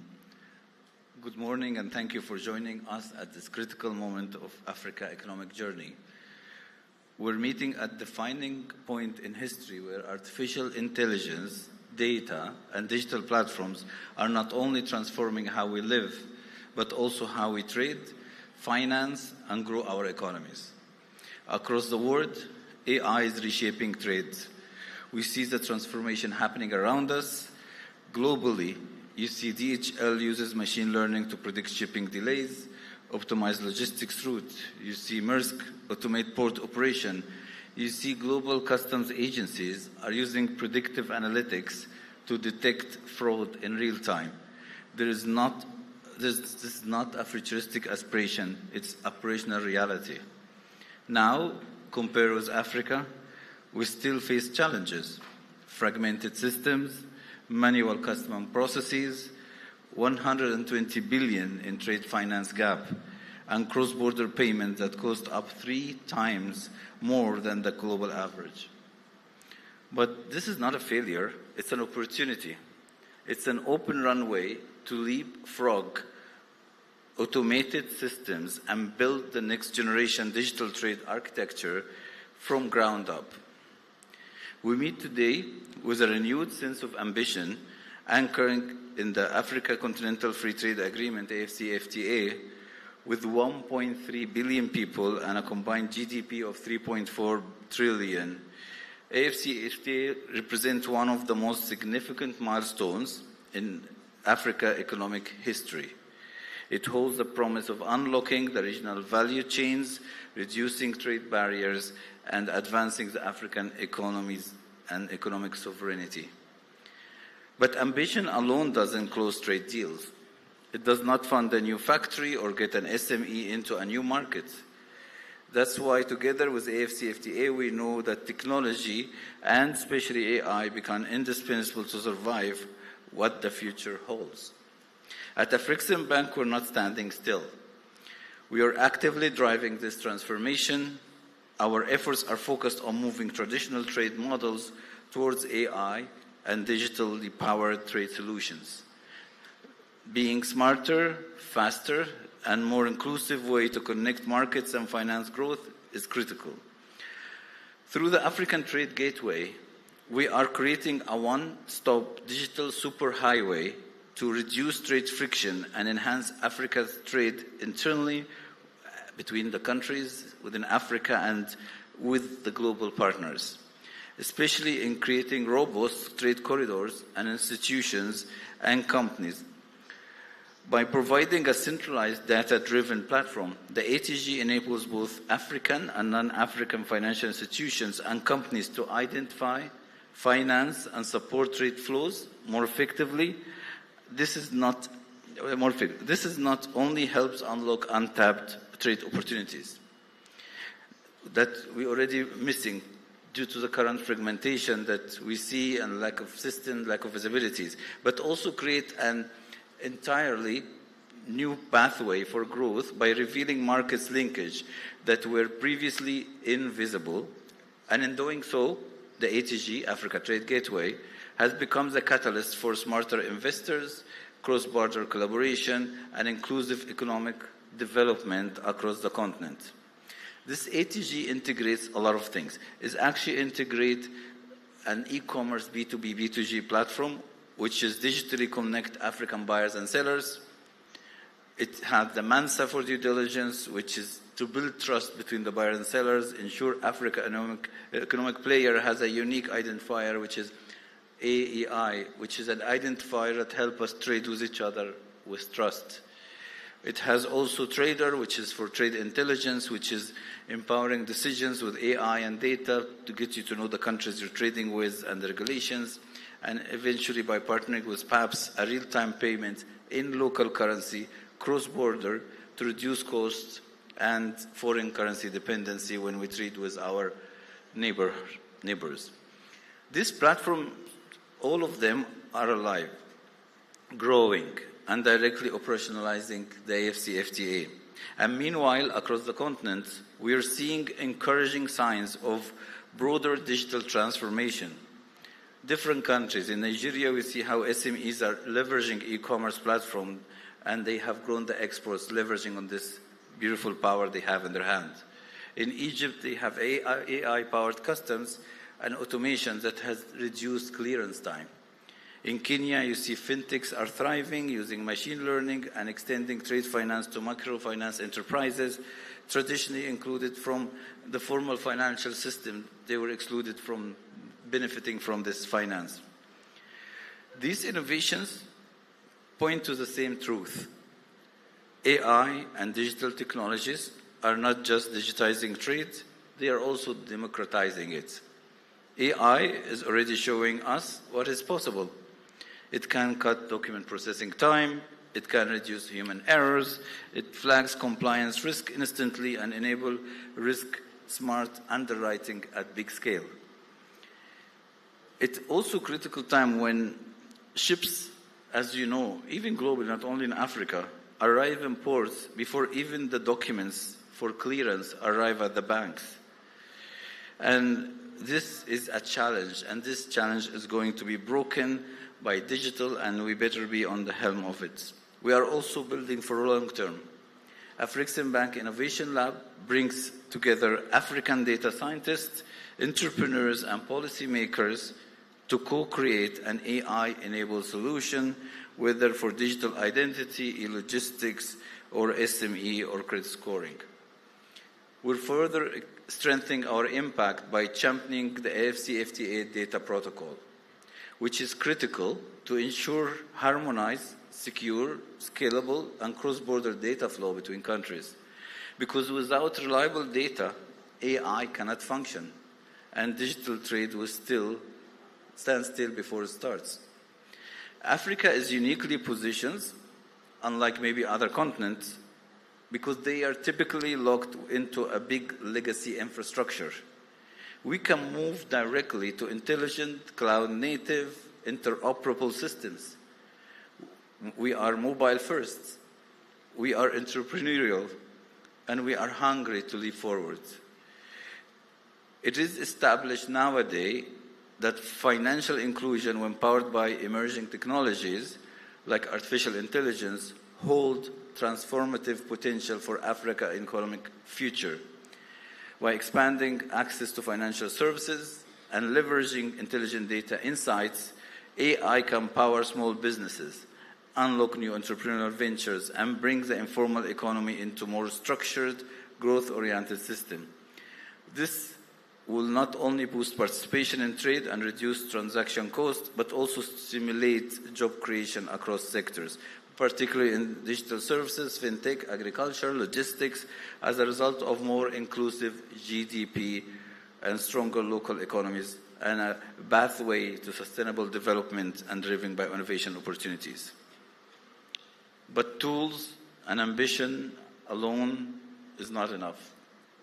We need infrastructure, we need stable power, we need broadband access, we need data centers, we need policy, we need smart regulations, we need innovation incentives, we need even more data governance. And above all, we need leadership and partnership. The AFCFTA is our vision. AI digital platform are our tools, and the platforms like Africa Trade Gateway, ATG, is the infrastructure to bring all together. The question no longer whether the tool exists, they do. The question is, will we use them boldly, collectively, and urgently to build the Africa we deserve? As the saying goes, tomorrow belongs to those who prepare for it today.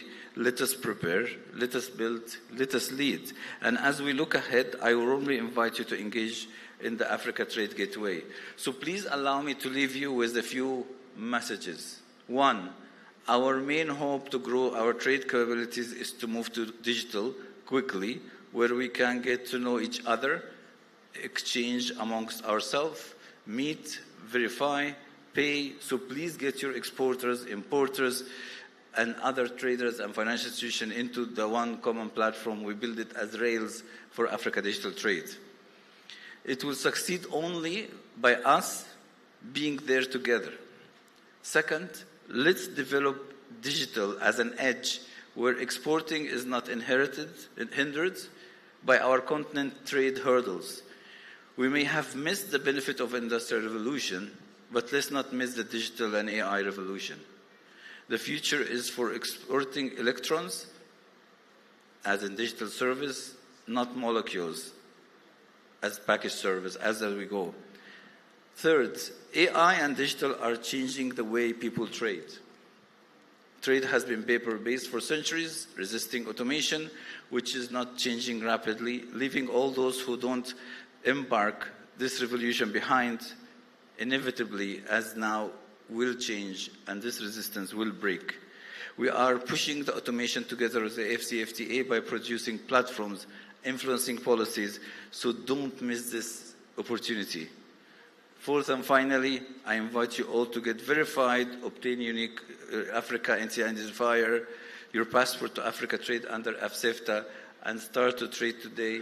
Pay to your noble currency with your local currencies, and the future will be made by us coming together, make this platform crowded and alive, and become our main platform for us to when we talk trade. I thank you very much for your listening, and I'll leave you to the next panel. Thank you very much.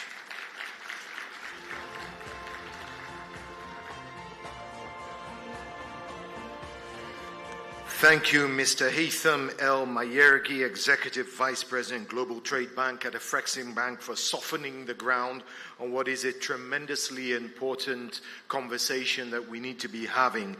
How is AI and technologically advancement, how are we going to ensure a digital future for the youngest continent in the world, where we're not just consumers of all this technology, but ultimately major creators of that technology, and that we harness it in the right way. There's so much to uncover that we're going to now quickly move on to a deep dive panel discussion on AI and tech advancements. This one is moderated she's a CNN anchor and correspondent. Please welcome Ms. Victoria Rubadiri.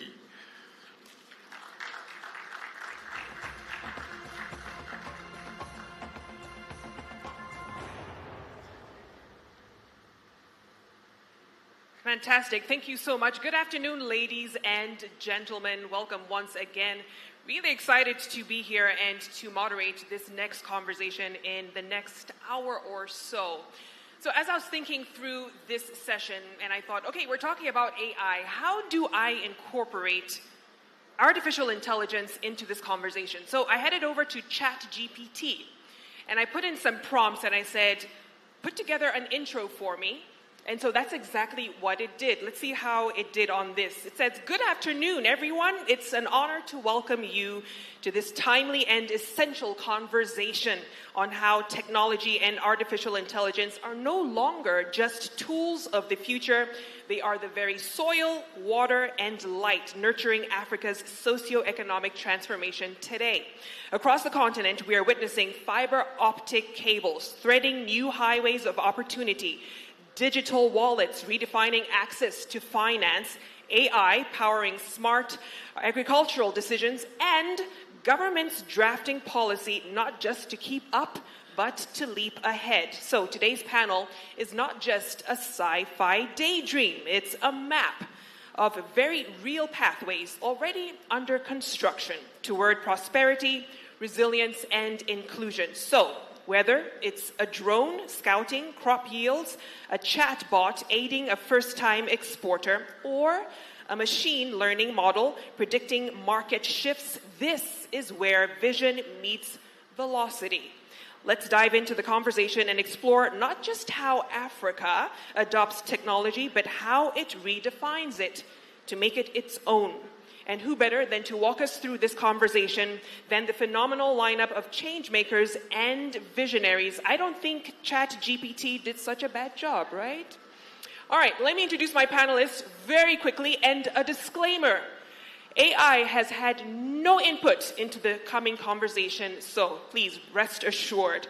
My first panelist is Professor Andreas Claassen, Honorary Research Associate at the University of Oxford. Welcome. Thank you so much, Professor. Next, we have Mike Ogbalu, CEO of the Pan-African Payment and Settlement System, or PAPS. Round of applause for Mike. Thank you. And last but not least, Professor Nicholas Ozor, Executive Director of the African Technology Policy Studies Network. Thank you so much. Gentlemen, thank you so much for joining me for this conversation. I think the first wave, especially when it came to technology for Africa, was just the explosion of fintech, right? And that, of course, cut across the continent. 70% of global mobile money flows are happening on the continent right now. And so the next question a lot of people have asked is, what will be the next frontier in terms of tech for Africa? So we've seen a lot of uptake in agri-tech, in health tech. And so let me come to you, Professor Ozor. You hold a double PhD in agricultural extension. So I'll be very careful with my next question, okay? You've probably seen it all when it comes to emerging technologies, AI, when it comes to agriculture. From what you observed, what have been the most effective innovations when it comes to addressing food security through AI and emerging technologies? Thank you very much, moderator, for that question. Thank you for having me, Afreximbank. I think technology is everything, and innovation is everything. That we are here today is courtesy of technology. Technology is why 70% or more of Africans are involved in agriculture, and yet we are not able to feed ourselves. And in America and the likes, only 4% are involved in agricultural production. This is because they apply science, technology, and innovation. So innovation helps us to do things smarter. And currently, Africans are trying to embrace the adoption of technology across all sectors, because that is the only thing that can help us to get what we want in terms of economy of scale, in terms of ensuring that there is productivity. Now, answering your question, to ensure food security, there are 4 things that need to happen. You need to have what we call, the food has to be available, so we need to produce the food. In food production, where 120 farmers can work for 8 hours, a tractor can just do it within 1 hour. And you can see what technology is. So production of food is, when you apply science, technology, and innovation, you tend to get more. Similarly, in food access, because there are 4 components of food security, the food production, that will make food available, then the food access, making food also accessible, as well as food utilization, ability to add value into the raw materials. And you remember, Africans, we know how to produce our raw materials, but we don't know how to add value to them. Our cocoa, they add value in Switzerland and make the best of the cocoa, of the chocolate. And yet, we are the ones producing the cocoa that is used. Same with the last component of food security, which is food stability. There are currently a lot of technological innovations that, like climate smart technologies that you can use to predict weather using predictive analytics. And for instance, where I am now, I can tell us how much rain that can fall here from January to December in terms of volume using a technology that we have produced in my organization. So these are the innovations that can cut across utilization, availability of food. And in AI, currently, we are leading my organization, the African Technology Policy Studies Network. We are currently leading in AI development, deployment, and scaling across food, agriculture and food systems. We currently have about 12 projects in 10 countries, including in Nigeria, where we are applying AI in the production and marketing and management of Nsukka pepper, which is known for at the southeastern Nigeria. They call it Capsicum Nsukkadelis. This technology can enable me watch my farm from here, do irrigation from here using Internet of Things. I don't need to be there to irrigate my crops. It's just about using sensors to monitor when the crops need water. And it helps us to effectively manage resources. And once the sensors notice that the crops need water, it triggers the sensor to release water for the crops. So you must not be there. I can be here and see my livestock wherever they are and monitor their movements, monitor which one is on heat that need to be mated, and so on and so forth. So technology helps in also even in security. Of course, securing these animals, knowing their whereabouts, and ensuring that there is no rustling of cattle, or because we can put chips inside the cattle and be able to monitor them at the comfort of your homes. Thank you. Yeah, that deserves a round of applause because it's clear there are endless possibilities when it comes to what you can do with AI and other emerging technologies, which brings me to you, Professor Andreas. What do you think are the imperatives for unlocking the potential of technology and innovation across the continent? Because that now is, I guess, the headache for a lot of these companies that are brilliant but need to know how to do that effectively. Yeah. I mean, when I think about the opportunities of digitization, in particular on the continent, this is absolutely huge. And we heard it from EVP, from Haitham in his opening speech. It's really the leapfrogging, which is the opportunity for Africa. We have seen that in other countries as well.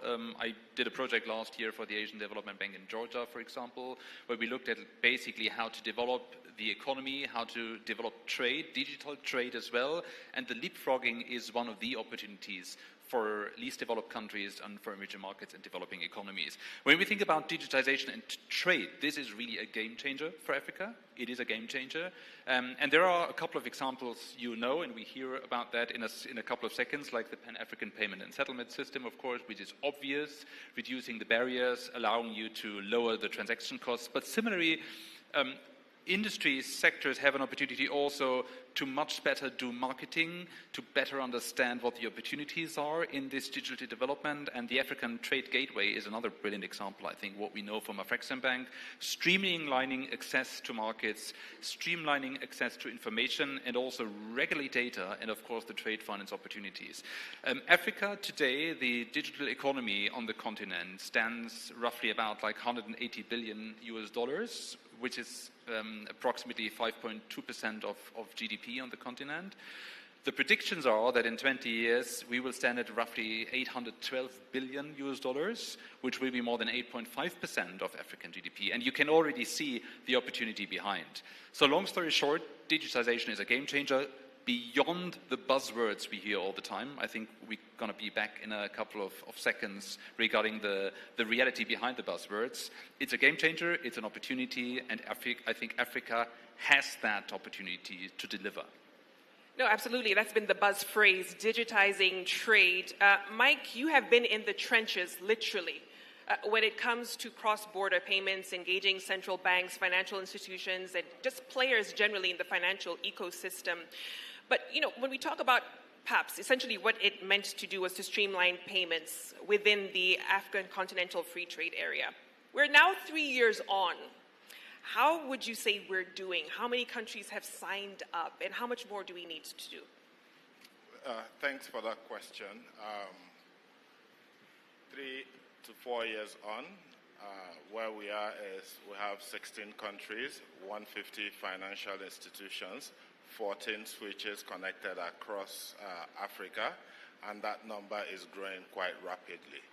We've started to see some scaling in terms of the use and the adoption of the capabilities of PAPS, and financial institutions are now taking it a step forward and extending PAPS into all of their digital channels, and that is also helping to drive adoption.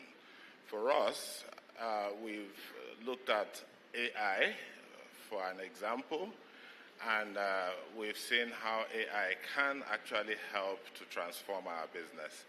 We've seen, for example, that payments today is no more about carrying physical cash, so it's about data. So when you have tools, AI tools, that are able to manage and churn this data and bring actionable insights, then that can be very valuable.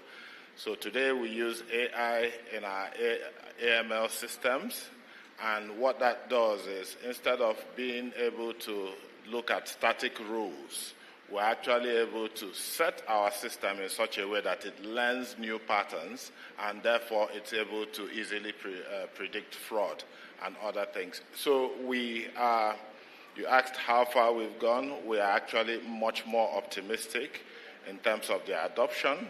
I did say that we are at 16 countries.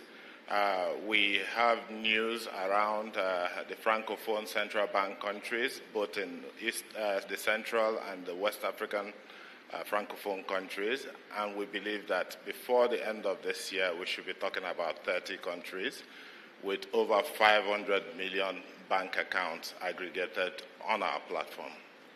So clearly it's having an impact, just in terms of how many countries have adopted, because it's a difficult task in itself. But Professor Ozora, let's go back to agriculture. I was listening keenly to what you were saying about just the different AI solutions that are out there for farmers to engage with.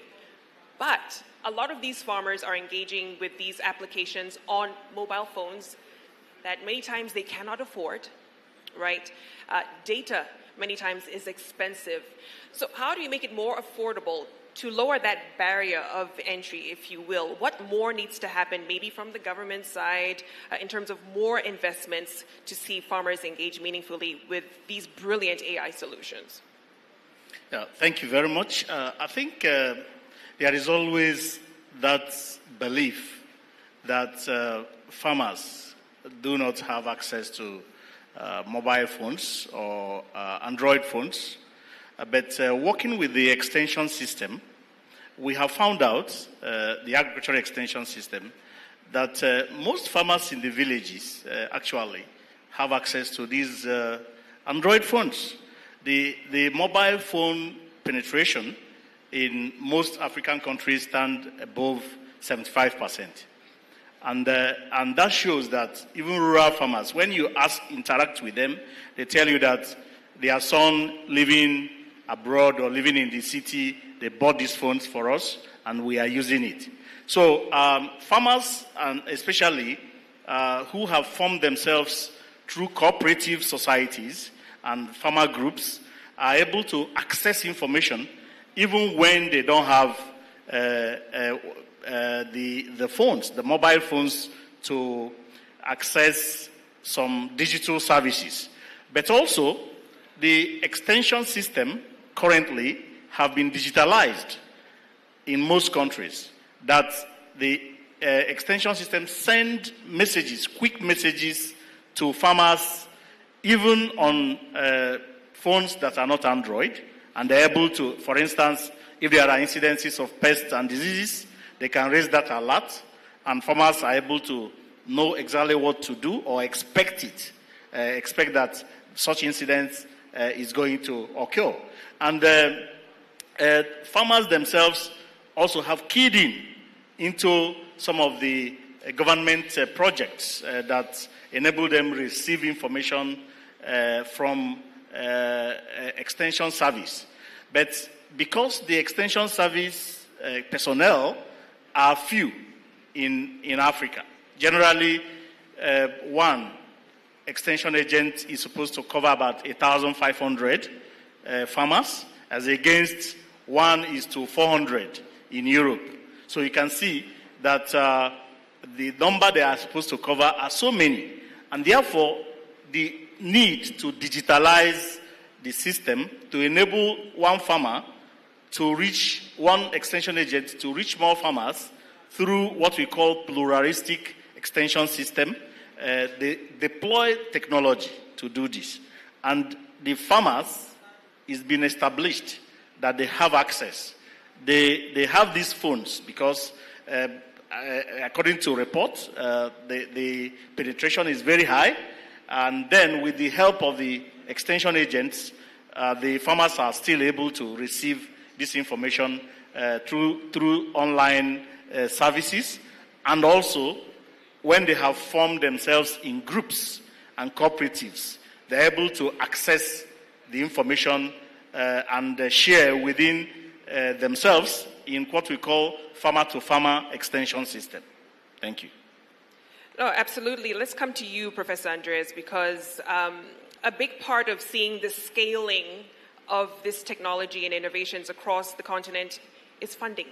Right? I came across a very worrying statistic the other day that said Africa attracts less FDI than Singapore, an entire continent, right? And so you wonder, how do we get the necessary funds to even begin to play in the game, right? So where do we begin to attract these critical funds? Yeah, that's an excellent question. Thank you very much for that. I mean, is Africa investing enough? Of course, it is not. The current levels of investment are insufficient, which is a problem given the scale of the challenge. Just as an example, internet penetration is still below 50% in many countries on the continent, or power supply remains unreliable, and data costs are among the highest globally. So this is one of the biggest problems I see. It creates a digital divide at the end, that risks deepening the socioeconomic inequalities here in Africa. So what I think is what is required is really a bold leap. It's not just incremental investments. So it's broadband infrastructure, it's cloud computing capacity, it is secure data centers, access to affordable devices. It sounds simplistic, but it is part of the reality as well. And what I think is Afreximbank, other development finance institutions can play a crucial role on that. So we need the blended financing solutions to crowd in the private capital, especially in underserved and in rural areas as well, what we just heard. So the regional institutions, DFIs, the ECAs can play a critical role here, de-risking that investment, supporting the African tech champions, because there are African tech champions. We see that. We see how innovative they are and how the ecosystem is helping them to be more innovative. And you mentioned the de-risking and the FDI part. So we published a study on de-risking investments for the Sustainable Development Goals 4 weeks ago. It's a joint report with the United Nations Conference on Trade and Development. And it says exactly how can we de-risk the investment. And one critical tool we discuss here is political risk insurance. So it's a financing tool Afreximbank and others multilateral institutions offer in Africa. And this has a significant potential to crowd in private capital. It's an additional instrument. It's a crowding in instrument. It's known for many, many years, and it can be an extremely powerful tool, but it's desperately needed. So it's the combination of different innovative financing solutions along the value chains. We have to think about equity, we have to think about mezzanine loans, we have to think about capex and working capital loans, but also we really have to think about the de-risking guarantees and using that instruments to be more successful. And that is a fantastic point. And it boggles my mind why we can't get that funding because Africa in itself makes a very strong business case. I mean, we're talking about the continent being the second largest and fastest growing digital payments ecosystem globally, right? So Mike, let me bring you in there because yesterday you launched the PAPS African Currency Marketplace. So it was a big night for you. Take me through what you essentially want to do with that new platform, especially when it comes to cross-border and digital payments as well. So the Africa Currency, PAPS Africa Currency Marketplace came out of a number of interactions with large corporates and multinationals across Africa. What we found was that a lot of them, beyond just making payments, they had this issue where they've earned revenues in multiple markets and they are not able to repatriate them because they had to depend on third-party currencies, which were scarce. So what we did was we felt, first of all, we needed to build this on the right technology, and we decided that a blockchain infrastructure would be the best. So we found a partner and we built this blockchain infrastructure that is private permission-based, and therefore it respects one of our cardinal principles, which is the sovereignty over our payment infrastructure here in Africa. So what we did was build this infrastructure that allows multiple people to come in and say, okay, I have Naira, however, I need Kenyan shillings. Or I have Ethiopian birr, I need Naira. And once they all come in on that platform and say this is what they have and this is what they need, alongside they're able to say this is at what rate. That is, if I have this much Naira, this is how much Kenyan shillings I'm willing to take for it. The system that we have built is able to intelligently match these offerings in such a way that the person that needs Naira gets Naira here in Nigeria, while the person that needs Kenyan shillings gets it in Nairobi. So it's a fantastic platform in the sense that it's market-driven. So these corporates, they come on board, they set their rates. And in fact, this is beginning to produce some data which will begin to help us to even say that this is what is a standard rate that connects the different African currencies, okay? So that you can go from one African currency to the other without having to go through a third-party currency. So we are looking at the data that we're generating, and you can't imagine what you will do with the amount of data that we are having now. So for the first time, and over the years, it was difficult to bank people lower down the ladder. You couldn't lend to SMEs. But technology has shown us that you can approximate a customer's credit worthiness by, for example, how many times he tops up his phone, how much his recharge value is. So technology is beginning to unlock value chains that we have hitherto not been able to access. So we're excited about the kinds of models that this can help us to do, and AI is simply that tool. A lot of the problems in Africa is not a reality problem, it's actually a data problem. So the more data that we have, the more we are able to understand the uniqueness of our customers, of our people, and therefore we are able to serve them better. So, yeah, that's some of the things that we're getting out of the solutions that we're bringing at PAPS. Thank you. Fantastic. And, there's absolutely an opportunity when it comes to data. They call Africa a data desert. And yet they call data the oxygen of AI. So, it's a very critical commodity, I guess, if you will, to harness. Gentlemen, we have about 2 minutes to go to wrap up this conversation. And I just want to get your closing statements because someone put AI this way. They said artificial intelligence is the plane we're still working on that's already in the air, right? It's moving and evolving so quickly, and we need to adapt with it. The question I'm asking to you is, the continent has unbelievable potential to leverage on AI.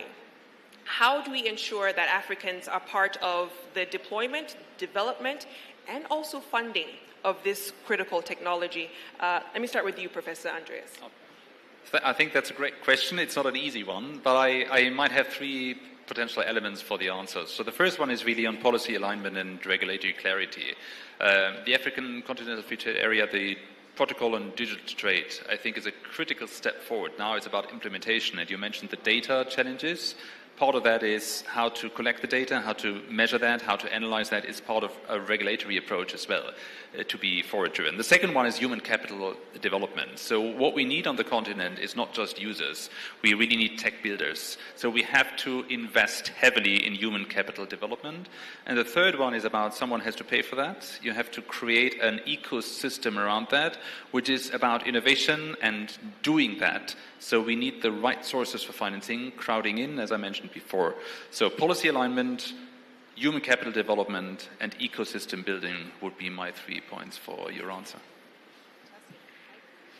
Well, again, when you look at the technology timeline, I suspect that at some point you set a timeline that says before AI and after AI, and that's how fundamental AI will be to our lives. So I think that for Africa, we need to put in place some of the key infrastructure that will be able to power AI. And I think we need to begin to invest in, data centers, fiber, and things that actually are oxygen to support a data-driven world. So I think that whole investment in those critical infrastructure is what we need. Okay, thank you. I think for me, I will summarize by saying that a science, technology, and innovation-led development is a political endeavor. Most of the countries that have leapfrogged into adopting and using AI, it has been through the highest level of political goodwill. So starting from the African Union, you see we have an AI strategy, which some of us contributed towards. We also have the STISA 2034 now, which we have developed for the continent. And currently about 6 to 10 countries in Africa have developed their national AI strategies. And this is because AI is very disruptive. You need policy and strategy to be able to use it. Otherwise, it can rebound and give you some negative results. Like he was saying, the issue of data is very important, but not only predictive AI that can use machine learning to do stuffs, but you can as well use generative AI that can do deep learning, use deep learning to create new content in case data is not there, because data is not in Africa. So we should encourage also public data. We should not be buying data to be able to, so we don't reinvent the wheel. Some data are available, and we need to keep them safe and use it for this kind of, because AI uses big data to be able to function. Thank you. Thank you very much. One more round of applause for my distinguished panel. It's been an absolute pleasure moderating.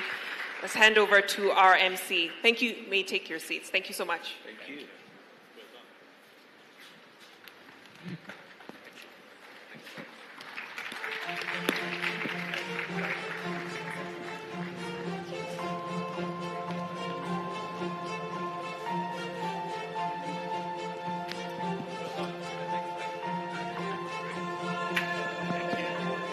Thank you very much. Aha, I have the voice here.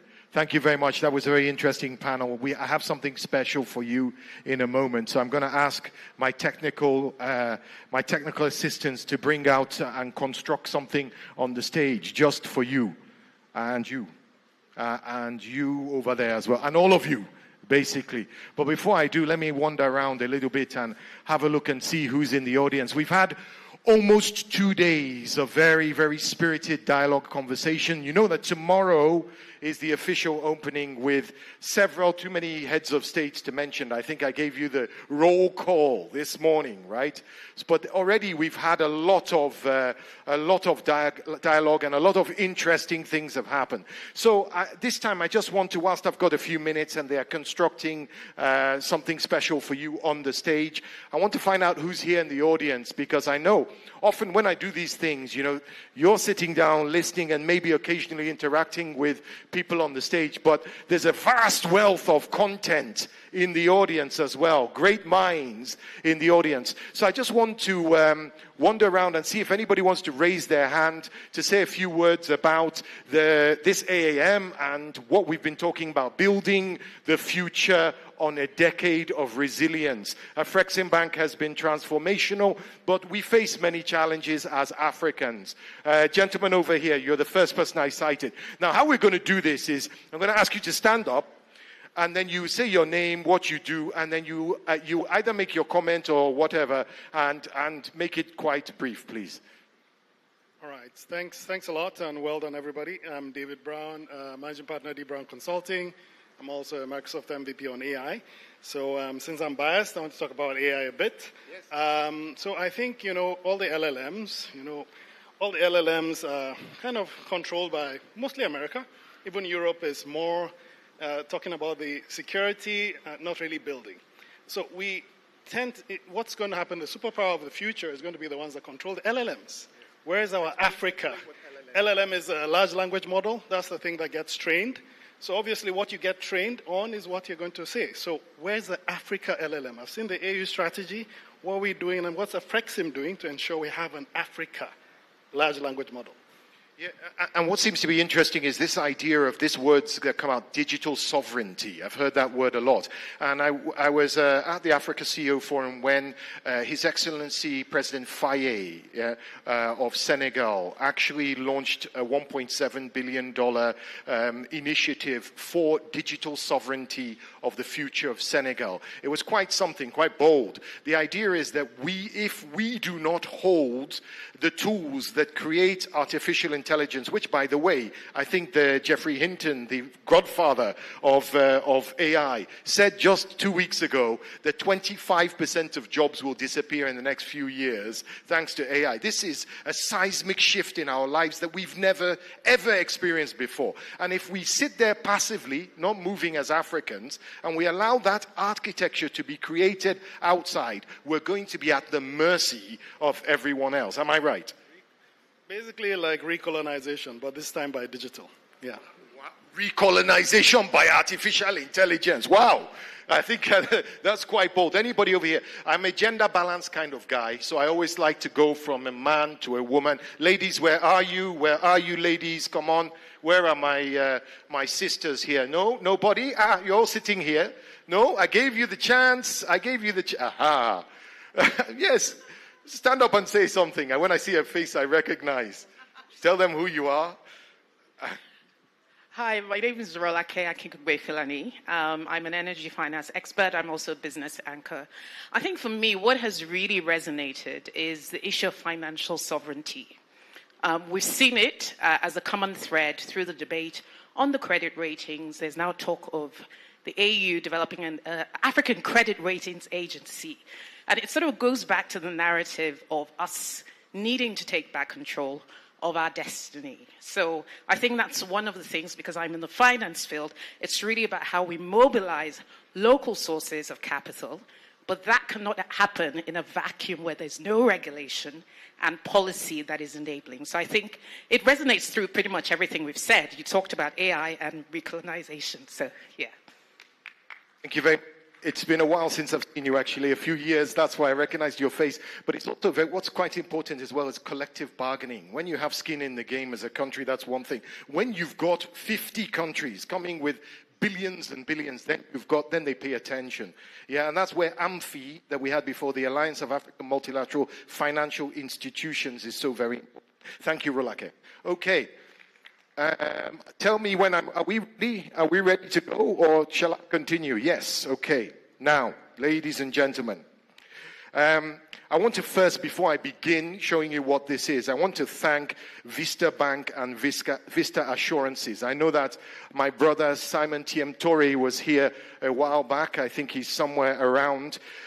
These are both part of the Vista Group, a leading Pan-African financial services holding company and a very generous sponsor of what you're about to see now. We now honor an enduring icon of African finance, Dr. Babacar Indai, who's the former president of the African Development Bank. Now, he championed the creation of key institutions such as Afreximbank and Shelter Afrique. And he had an unwavering belief in the belief in Africa's future. And he continues to inspire. Please enjoy this message from the past.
En vérité, le succès que nous avons remporté en créant l'Afreximbank, compte tenu de tout le scepticisme qui a entouré cette entreprise, m'a fait proclamer dans ma déclaration prononcée lors de la première Assemblée générale en 1993 à Abuja, qu'Afreximbank est sans doute un modèle unique de développement d'un partenariat constructif, fondé sur une base multinationale, et qu'il est un véritable triomphe à la gloire de l'imagination, de l'intellect et de l'esprit africain.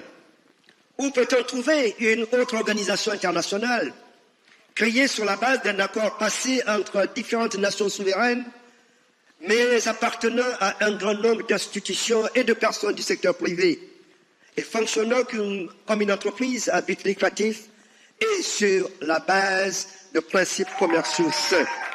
À ce titre, Afreximbank est un exemple. Comme certains d'entre vous ici présents le savent sans doute, le chemin parcouru entre la vision exprimée dans la déclaration inaugurale en 1985 et la création de l'Afreximbank en 1993, en passant par l'autorisation reçue en 1987, fut long et tortueux, nécessitant, comme je l'ai déjà annoncé, du tact, de la diplomatie et du pragmatisme pour naviguer entre les obstacles qui jonchaient le chemin. I will at this juncture also like to mention an emotional dimension and inspirational factor that played an important role in shaping our bank. In May 1993, I visited South Africa at the invitation of ANC and the then government of South Africa, as we were preparing for a multilateral role. Visiting Cape Town and seeing the status of C.C. Rhodes, a man credited with a dream of linking Cape Town to Cairo through a road network, I was inspired to work towards a translation of that dream into a noble Pan-African reality through the work an African Exim Bank will do in the promotion of trade from Cairo to Cape Town and vice versa. Above all, Afreximbank's support to intra-African trade will play a crucial role in the promotion of African regional integration. In this regard, the specific operational responsibility of the Afreximbank are not ends in themselves. They have broader purpose to enhance Africa's standing in world trade. Beyond its purely financial mandate, therefore, Afreximbank will be expected to act as a forum for collective action in a wider multilateral framework, giving Africa more weight in global trade negotiations than could be arranged by any one country or a small sub-regional grouping of countries.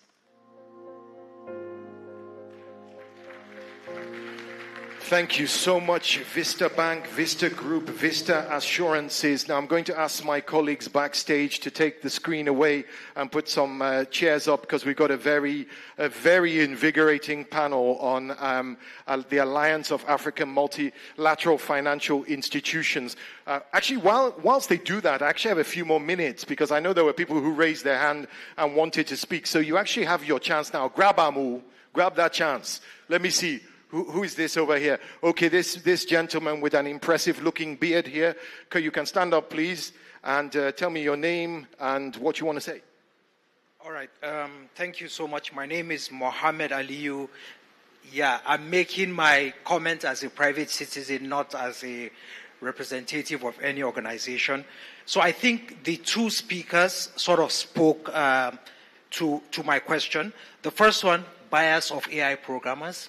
How do we ensure as a continent we are not held hostage by that?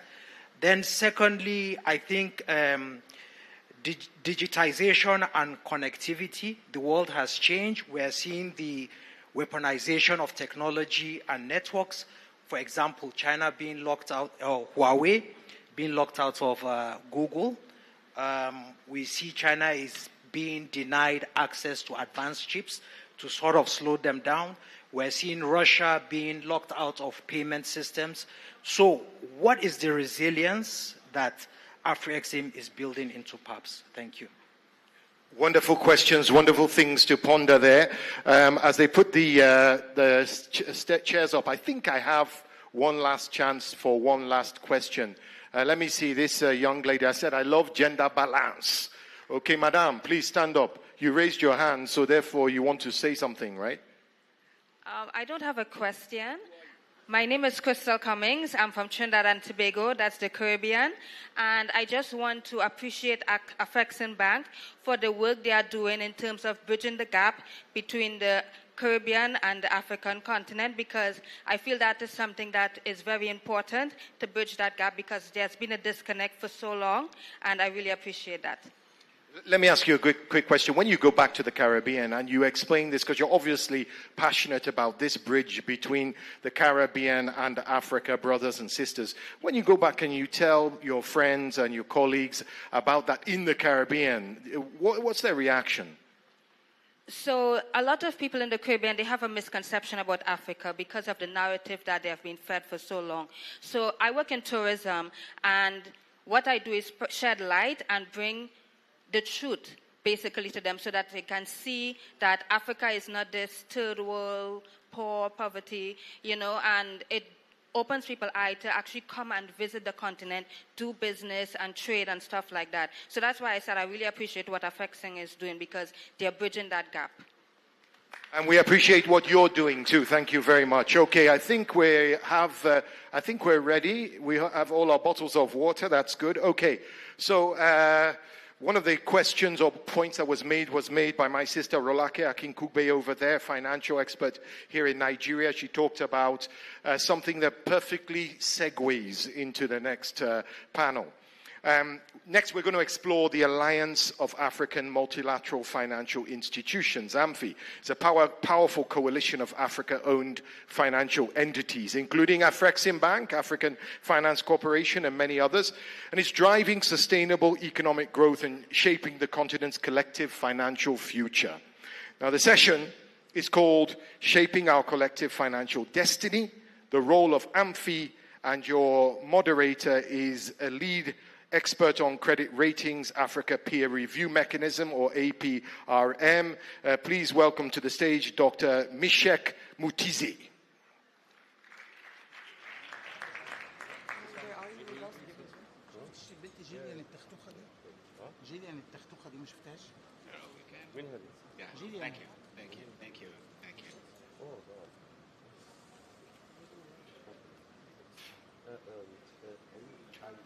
Thank you very much.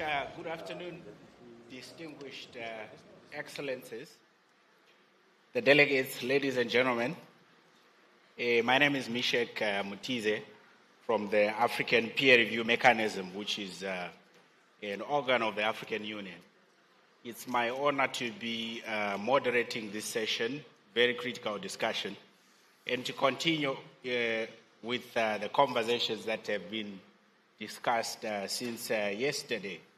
So this session specifically will be centered around shaping Africa's collective financial destiny. And we'll be discussing on how the new role of the Alliance of African Multilateral Financial Institutions can be better placed to advance this mandate. So to advance this conversation, let me start with a very interesting figure. I know there have been figures that have been mentioned since yesterday, but this figure struck me when I was preparing for this discussion. A figure of 1.6 trillion, which is an estimated amount of financing that is, or financing gap that will be emerging by 2030. And this is according to a report which was done by the African Union together with the OECD. But on the other side, I think it's no longer a matter of concern. We have all seen that the issue of traditional partners retreating from financing development in Africa, and this has become a real situation. So the African Multilateral Financial Institutions have come together to form an alliance, and I will be privileged to have these conversations with them. So let me invite my panelists that will help me to unpack this discussion, starting with Mr. Thiono Habib Han, who is the Chief Executive Officer of Shelter Afrique Development Bank. Let's welcome him with a round of applause. Then I also have on my panel Mr. Bernard Mono, who is the Director General of the East African Development Bank.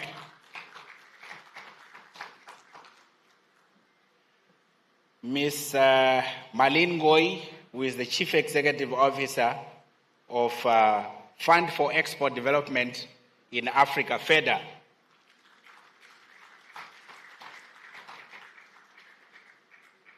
Ms. Nados Bekele Thomas, who is the Chief Executive Officer of the African Union Development Agency, NEPAD. Yes, you can join me here, madam. You can go that way if it's easier.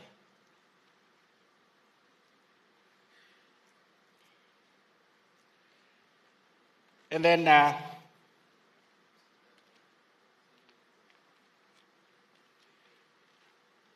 we also have Mr. Benjamin Mugisha, who is the Chief Underwriting Officer of the African Trade and Investment Development Insurance, ATID. Welcome him. Then Ms. Hope Moreira, who is the Managing Director and CEO of PTA Reassurance Company. Welcome here also. Then last but not least, I've got Mr. Ken Agogovia, who is the Chief Operating Officer of the African Reassurance Corporation. Wow, this is quite a handful. I'm privileged to have slightly more panelists than the previous panels. So I was joking that they were supposed to be 8, actually. So when we couldn't find the other one, I said, please don't look for him. Yeah, so to start off, I think let me start from my right. I'll start with Mr. Ann.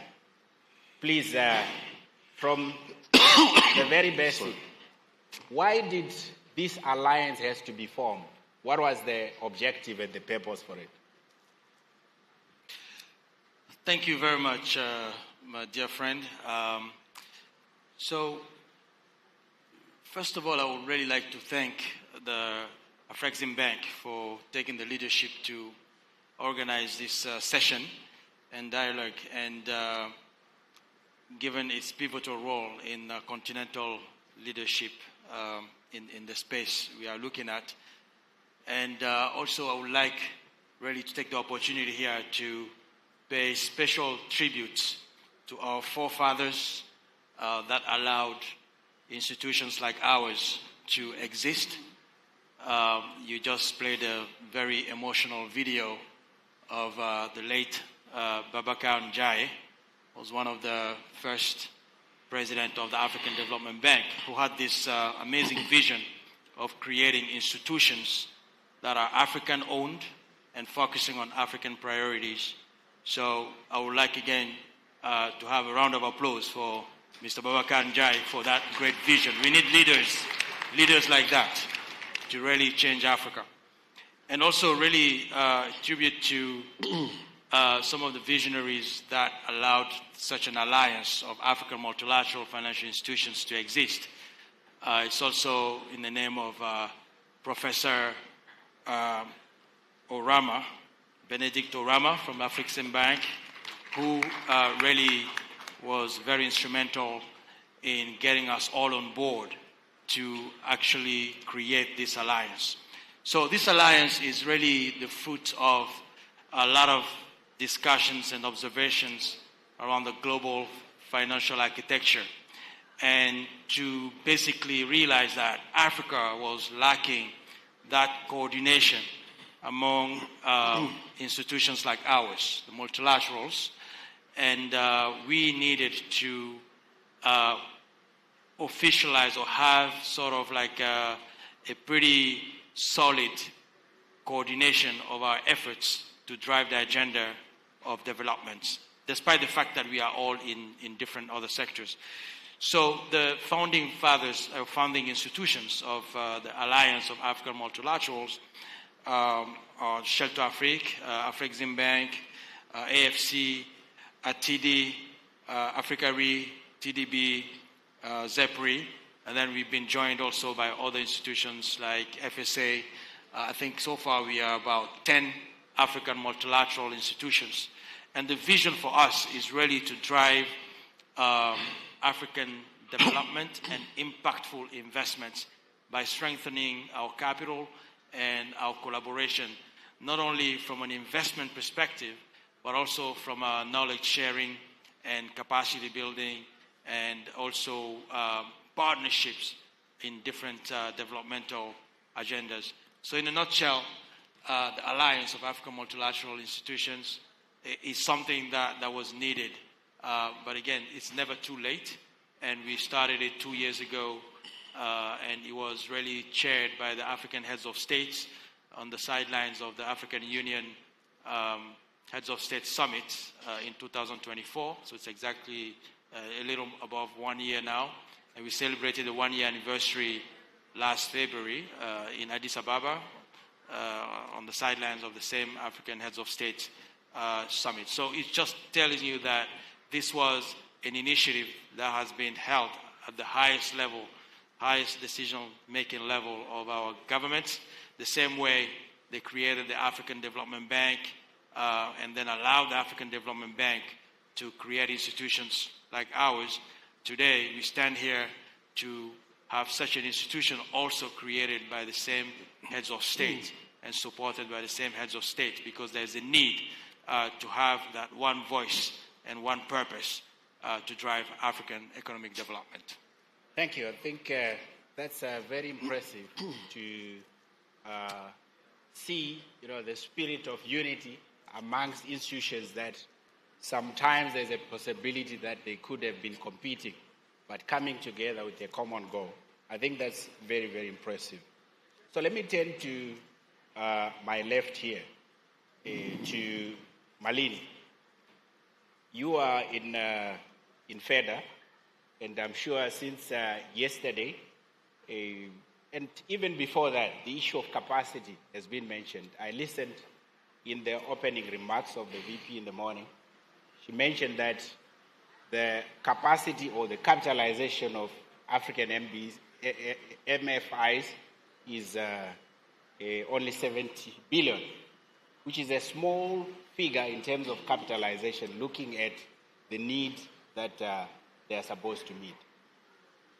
What sort of challenges has these presented? Whilst it's an opportunity on the other side, that there is more potential to grow, but it's a bit threatening. We can see that the issue has been one of the major points raised in why these institutions should not be considered the same way as other international institutions. Thank you very much for the interesting question. Is the mic on?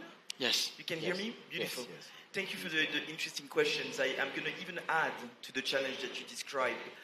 Not only when we look at all of us combined, are we capitalized at levels that are quite modest when we compare it to global level. That's one thing. But also when you look at the trends in the market today, what are we seeing? We're seeing international banks exiting the African market. We're seeing donor fatigue. Some donors, all of a sudden, are saying, we're no longer going to be able to do what we used to do. And if we do certain things, we're going to do what we want to do. So we're seeing all of these trends, and that should remind us, all of us, and I think that that's the basis for the collaboration, which is it's very important that we remain resilient. It's very important that we control our own destiny. We cannot depend on what's happening outside of Africa.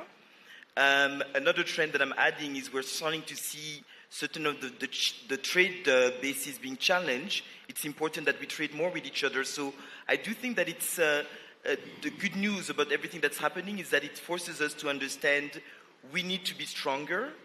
The reason why we are together is because for two things. Is number one, we're able to do syndication, so combined balance sheets. So when we're looking at projects, more and more we want to do projects that are transformational, that are a catalyst for change. And we all realize that one institution cannot do that. For these ambitious projects, we have to come together as a syndication.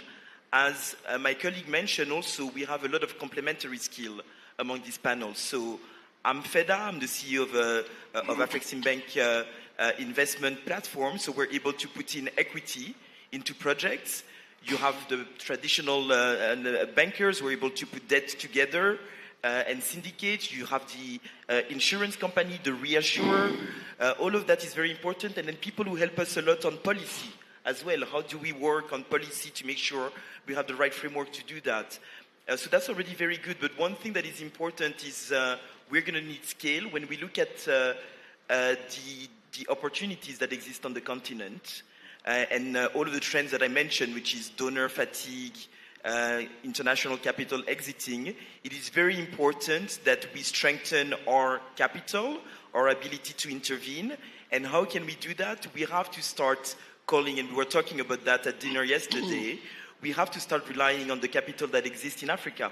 We do have capital. There are pension funds in Africa that have capital. We have sovereign funds in Africa that have capital. We have insurance companies that collect every day from Africans and that have capital. So it's important that we become very conscious to say that capital has to be put to work to strengthen the institutions that are there for Africa and Africans throughout cycles. In good times and bad times, we're always going to be there. It's important that we're strong to be able to continue to intervene. It's important that we're strong to continue to do things that are impactful and create more wealth. And so all of these ecosystems are very important to be put in place. I'll stop here. Excellent point. Excellent point. Excellent point.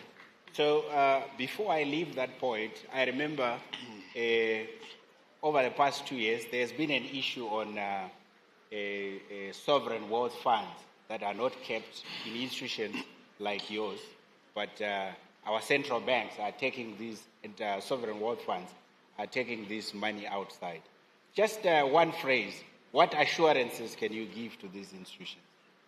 I say, please look at, have trust in yourself and in ourselves. Look at our track record, at the level of performance that we get. look at our background, who we are. Everybody here is very experienced, with decades of experience in Africa, of doing, quite frankly, quite well for all of the colleagues. A lot of us came back to Africa from, I started on Wall Street. I decided to come back to Africa after graduating in Harvard because I want to have an impact on my environment. So let's please have confidence in ourselves. Let's look at statistics, at actual results, because sometimes people view ourselves, we view a risk that doesn't exist. I say, look at my numbers. In the next few days, I will be publishing my annual report. I guarantee you're going to be very happy with what you read and see. So let's have, please, confidence in each other to understand that if we don't do these simple things, such as using the capital that comes from Africans, from African people, from African companies, to continue to promote our own development, we're not going to go very far. So I would encourage the central bank to keep the money here in Africa. I would encourage the general public to keep money here in Africa, to invest in your continent. The same for sovereign fund, the same for insurance companies. And I would like for that to be supported by policy. Because oftentimes there's a lot of people who want to do it, and they will say, well, it's the policy that blocks me. Let me tell you very simple, that's what everybody else does. So when you look at pension fund in the US, they have an allocation that they do internationally because they want to diversify and they look for a return. But most of their money is used to develop their economies. It is the same in Europe, the same in Asia, the same in India. So let's please, we're not reinventing the book here. Let's please do the same here in Africa. We are the continent with the most potential, but I know that everybody in this room is tired of hearing potential. We want to now have realities that are there and have a revolution across the board. Thank you. Thank you for that point. So I'm saying this because I know I've got many friends in central banks. They are the most risk-averse people. They always want to keep their money where there is next to zero risk. Yes. I don't know if that place exists, but let me move to you, Benjamin. You know, the issue of capacity has been raised. And I've seen another number that African MFIs have deployed about 200 billion in, over the past few years. It looks big in terms of the capacities internally, but compared with the international MDBs, this is a very small figure. Do you think, so that's why this characterization is too small has been advanced. Do you think this is a fair and accurate measurement on the impact and success of African MFIs? Thank you. Thank you. Yes. Okay. Yes, it's not a correct conclusion. Small does not mean not impactful. The person who's saying these institutions are small should go and ask the 60,000 SMEs that EADB supported in East Africa. You should go and ask the women and the youth whose businesses were supported by East African Development Bank in East Africa, and tell them, no, this institution is too small, so the impact that you got does not make sense. I think it's not correct. As small as we are, there's a mandate that we fulfill. We wish to grow, and of course, that's an ambition. We will grow given time, but where we are, it does not mean that we cannot make impact. Actually, being the local institutions, we know where it hurts. We know where the need is, and we can address those needs more appropriately. What is required is not characterizing somebody as small, but working together, collaborating. And I think, the more I hear of this is, I think of a neighbor asking somebody, no, your child is not as strong as mine. Just kill him or starve him so that you depend on my son. Instead of telling the neighbor, please feed your son so that he's as strong, and then the two together they can work and we have more impact. So I think, in conclusion, it's not fair. It's not a fair judgment. there is an impact we are making, and we will grow given the support from our shareholders and other stakeholders. Very important point. I think very interesting analogy of recommending to kill your own child so that we can look after the stronger one. Yes, but it's undisputable that it's an issue that needs to be interrogated with sanity. So let me come to you, Your Excellency. NEPAD, it's an agency responsible for capacity, and capacity is the issue that we are bringing to this conversation. Where does NEPAD fit in the alliance? Well, I will start by saying that, NEPAD has graduated to be the African Union Development Agency with, of course, the spirit of the NEPAD, the New Partnership for African Development. Building new partnership is of critical importance. The most important thing is, if you recall, we had the review of the first 10-year implementation plan of Agenda 2063, and we realized that it was only 37% of it that was implemented at the end of it. And we started really asking ourselves why this is so. And among the many things, structural things, one of the problem was the financing of it. And therefore, we just then zoomed to really looking at the financing. There was the decision, 35th Ordinary Session decision, which created a development fund, but we didn't want to create a fund for creating a fund. So we wanted to really look at the landscape of all the financing that is there, all the funds that exist, and therefore we did a feasibility study. This was one, a real new thing for the African Union. And based on that, then we realized that there is a niche for having a development fund. A development fund, not just a fund for itself, is not just the money, but it's really a fund that will create that platform that is required for political leaders to be speaking to and with, consulting with, the financial institutions, the private sector, and also the development practitioners. And that platform is of critical importance because in the past, financial institutions speak to themselves, and then, the political leaders speak to themselves, and we develop plans without really involving all these. So creating that platform was very of critical importance.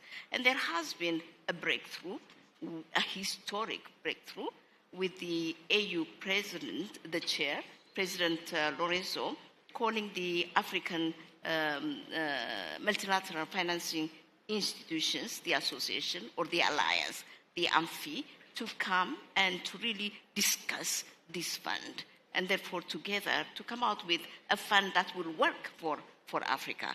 So that's where we are. And this has been really historic because, it's not the policymakers that can create a fund and manage it. That is a mistake. It's been a mistake. It doesn't work. It will not work. But it's the institutions that have the expertise that could really manage this fund. And also, this is the institutions that will look at the critical elements that they can fund from the projects. Our job is really making sure that the risk is mitigated, that there are grant funds, the policies are put in place, the development of projects, pipeline projects are there. So this is where our niche comes. But more than that, there was a need to really look at the entire financial architecture. The financial architecture that looks at the ecosystem that is there for the financial institutions and, their interoperability of the various aspects of this. The rules, regulatory frameworks, the facilities, the entities, the institutions that would allow Africa to finance its own development and, with less dependence on other external financing. And, we sort of think that would center around. We've started developing the concept note with AMFI. It would center around looking at examining whether, this development finance backbone is there. How do we strengthen it? And that's where the strengthening of AMFI, the capitalization of AMFI comes very critical and very important. Then to look at also on how we can scale up what we have as monetary, payment, infrastructure, which is run by Afreximbank, to cover the 55 countries, so that 55 countries can really transact in their own currencies without depending on the dollar, on US dollar.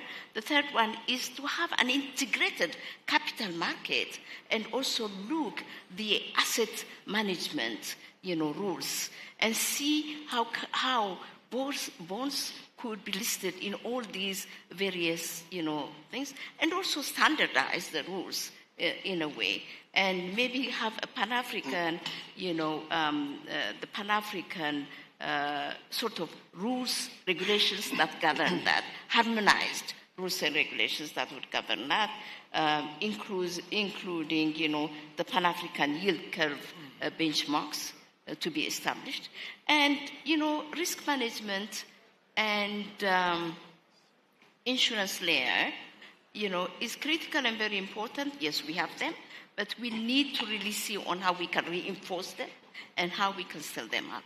Is very critical and very important.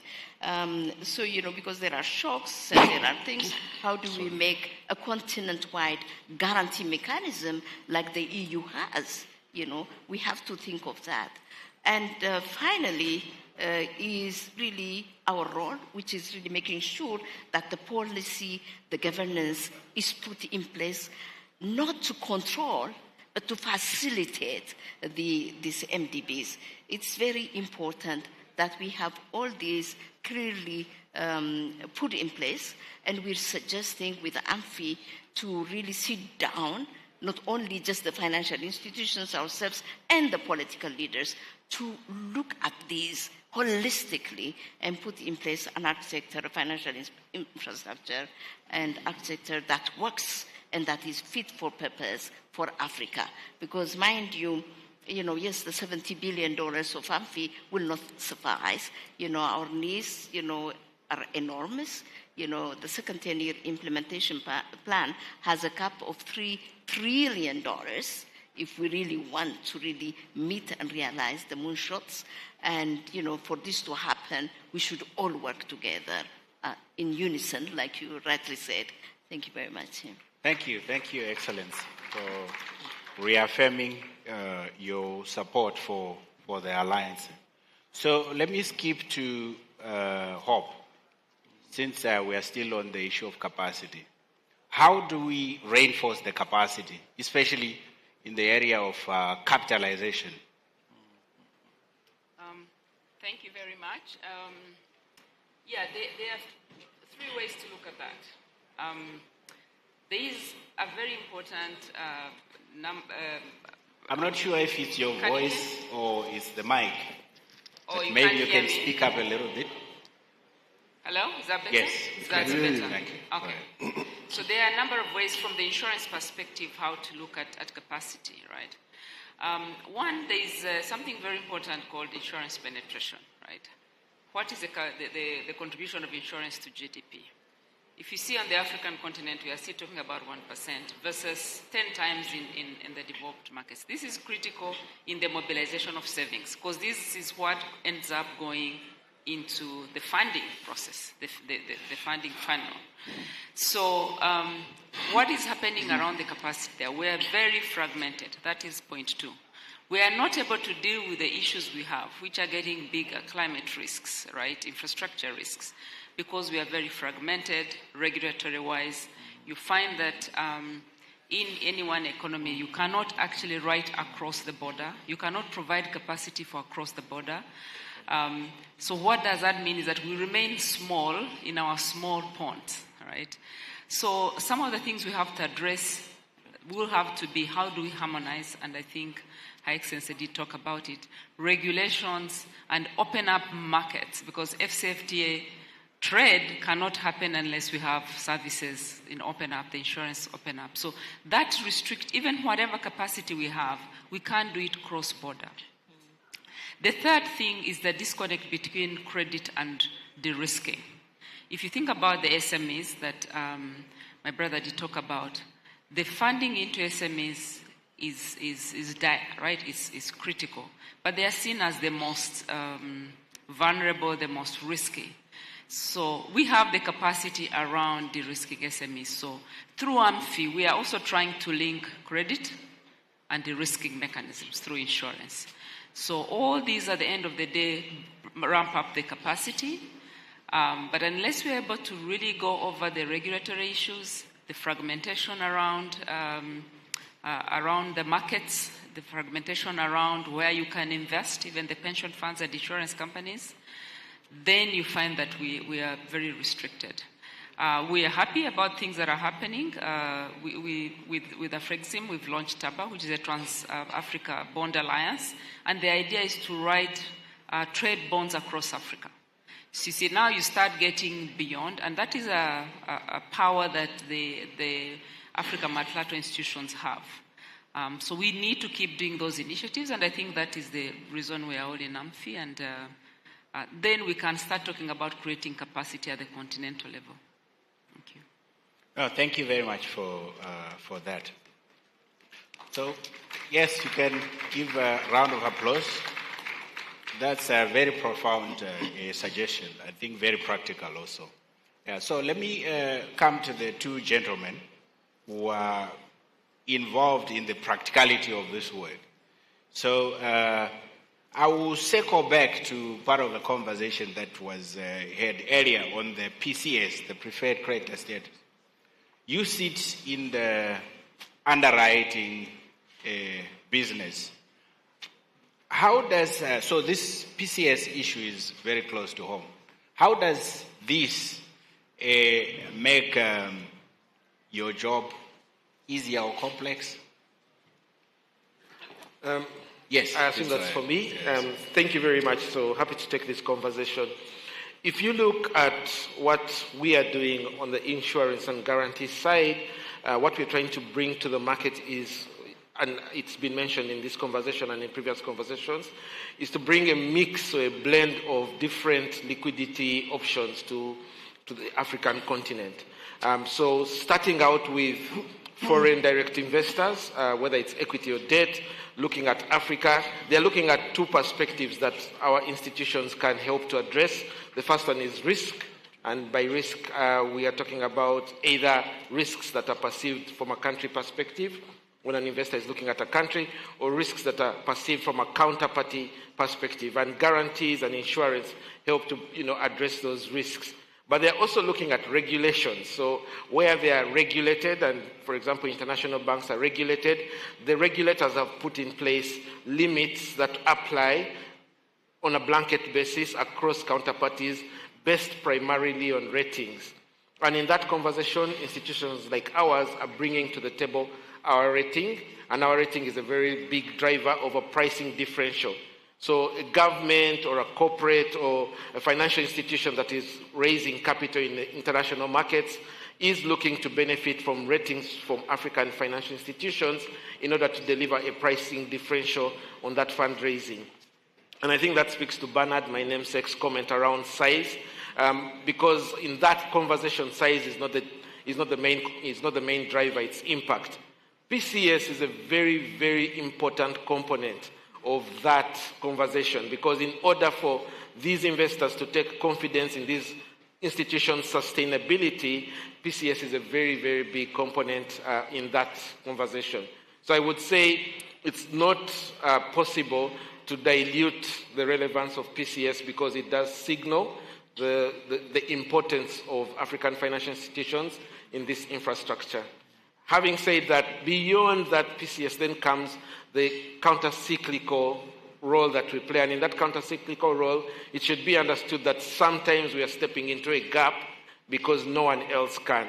And again, in order to provide that counter-cyclical support, it's buttressed by the PCS that would benefit from. So I would provide those two as as my contributions to that conversation. Oh, that's important, very important. Yeah, so let me descend on the Chief Operating Officer. So I will not confine you with a specific question, but based on the discussion we are having here, in the practical work environment that you face on a daily basis, what would be your perspectives? Yeah, thank you very much. I think as the Chief Operating Officer of the premier reinsurer in the continent, I see firsthand the immense potentials as well as the vulnerabilities within our system. And it is here that AMFI has a vital role to play. Let's be honest. Potential or lack of potential is not our problem. Africa has a lot of potential. The challenge is what mechanism can we put in place to enable or bring that potential into action? How do we fund our system? How do we have confidence in ourselves?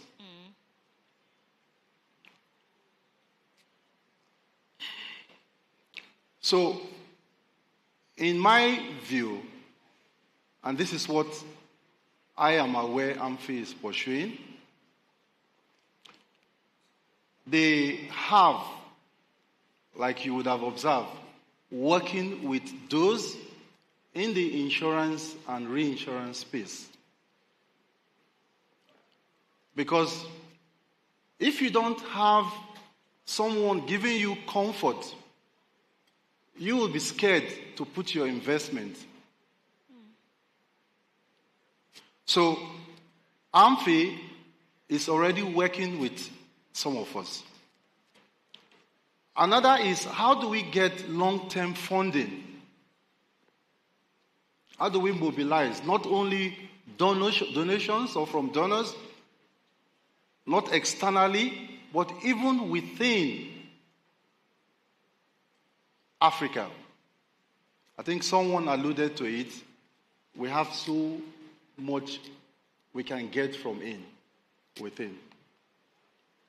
And thirdly, how do we have the confidence? What is made in Africa is as good as what you make from anywhere else in the world. You know, we were talking about this yesterday. I mean, we talked about the need for integration. We working together. I mean, each one of us, I believe, are accomplished. We've done a lot for ourselves. I can speak for Africa, which I was sharing with some of my colleagues just last Friday. In 40 years working for Africa, I have seen a lot of development. With premium income of about 44 million, then we have crossed the $1 billion threshold. We were just waiting to dissolve, say, another white elephant from Africa. But today, we rank amongst the top 40 globally. But talking about confidence, which I think is more important, we were looking to them to give us protection.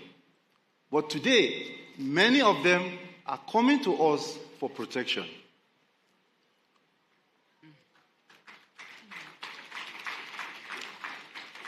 I believe with what AMFI is doing, us coming together, taking our destiny in our hands, we are on the right track. And I believe with confidence that we will be getting from Africans. Because you must respect your own for others to respect you. We will soon be getting that same confidence globally. Thank you. Very profound thoughts. I think we generally share the same sentiment. That's why you can hear the applause from the crowd. Yeah, so with you, your parting shots, if you were sitting in the African Union and you have heads of state in front of you, in one phrase, what would you tell them?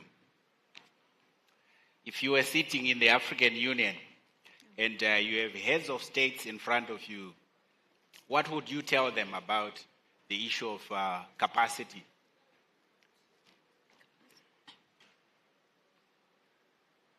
Briefly. Yeah, okay. Capacity, we can talk about capacity from our own perspective in terms of human capital, in terms of financial capital, and whatever capital you are talking about, you stand to gain when you bring all together than working in isolation. Whatever any one of us has accomplished, if we work together, we definitely would have multiples of whatever we are aiming to have.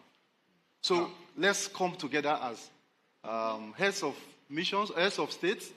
Let's support this and put in place the framework to make it work. Oh, excellent. I think the message is very consistent that we need to work together. We need to collaborate and come up with a consensus of position.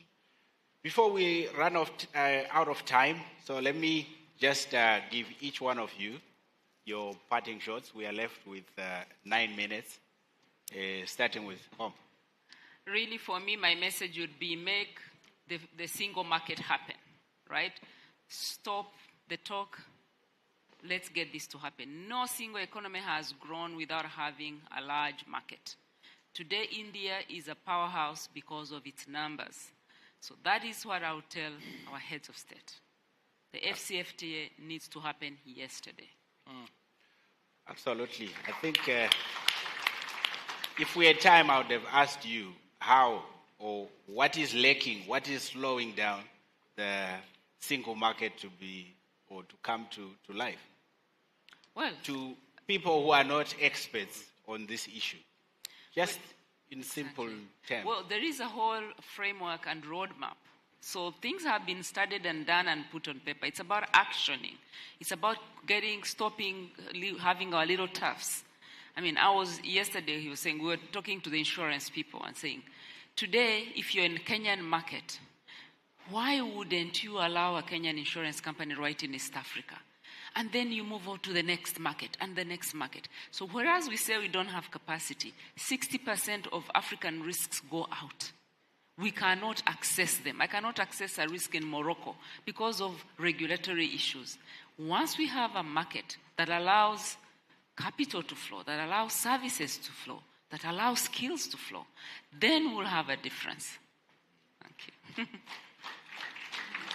Very important. Thank you for bringing that, because sometimes the impression created, in the general context is things are moving, and these practical challenges are not, aired as often as they should be. But thank you for mentioning that.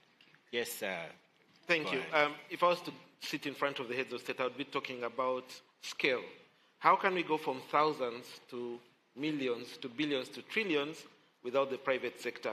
And how can we give confidence to the private sector that we are actually open for business if we actually put barriers to business in place? For example, international banks are able to lend on the basis of rules and regulations that are internationally accepted, but we constrain our own financial institutions from being able to benefit from those rules and regulations. So how do we expect to compete when we shoot ourselves in the foot in the space of regulatory frameworks and, taking advantage of lessons learned. I think in the morning we had from the Asian experience. So I would be talking about if you want to provide the opportunity for scale, then you need to also change the way you look at the opportunities that exist in the financial infrastructure. Thank you. Thank you for that. Your Excellency, you host the Forum of Heads of State every year.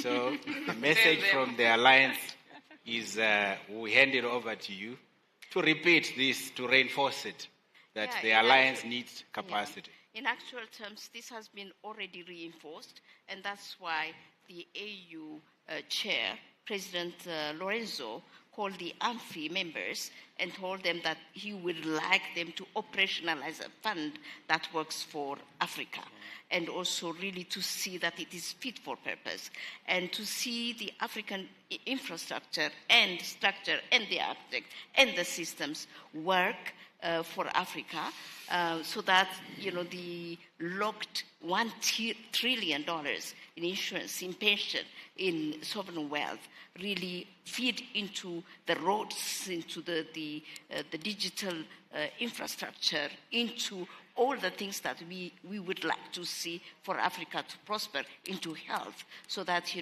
African future generations live in dignity. So, it's a very important thing. We've already started working, walking the talk. And I think, what we need to do is to reinforce and to come in unison, to come together to make it happen. Yes, again. Thank you, Excellency. Thank you, Excellency. So this panel was very transformational for me, because I just had a thought, just listening to all of my colleagues, is I used to think that Africa was ill-perceived outside, and that the problem was to change the narrative so that the world could see the potential and would bring in the capital, and then we would get going. But now I realize that the first thing that we need to do is to actually create confidence within Africa. So if I spoke with the head of states, I would say it's within Africa that we need to create the confidence. I would want the regular African who has a job, the retail investors, to have confidence in their system, to keep the money in Africa, the high net worth individuals to do the same. I would want the institutional investors, sovereign fund, pension fund, insurance companies, central banks, to say, I'm going to keep money in Africa, and not just in my country, in Africa. I would want the businesses that are prosperous to say, let me expand, let me take advantage of the AfCFTA, especially the strong countries that are already ahead, the South Africa of the world, the North Africa of the world. They're best positioned to go and capture some of these opportunities that AfCFTA offers. So I do think that until we have all of our stakeholders, the general public, businesses, institutions that have confidence in Africa, it's almost we can't ask the outside world to have it. So this is where I would start. And then another thing that I would say, because I think that we do need capital at scale to transform the lives of our people and to capture the full opportunities. I would say that the one thing that capital will always follow is return. So the minute you take the money and it comes back with a return, that's what people like, and it will keep floating. And so I think that all of us have a responsibility to be successful, to talk about it, to publish it. That's why I say I will put my annual report on LinkedIn for everybody to read and see. And I would encourage us to continue to change the narrative altogether. Thank you. Very important, very important point. Very important. Just to buttress your point that I always use platforms to advance this, that capital will still come to Africa, but at a high cost because of the narrative, because of the assumption. But there is a clear reason why all the Eurobonds or all the sovereign bonds issued in Africa are oversubscribed. It speaks to the fact that capital likes Africa, but at a high cost, of course. Let me come to you. Your parting shots? Yes, thank you. I mean, I'll tell them the solution is in your hands. You have the institution. Believe in them. Give them an opportunity to work. Capitalize them where they need to. Whoever is coming, just try and make sure that they work with your institutions. Don't just rely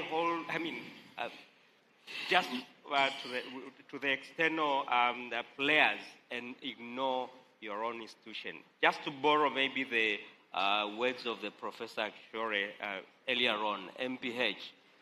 I mean, there's something that was done somewhere, it worked somewhere. What happened to China and Asia, that their multilateral financial institutions are multi-times our size?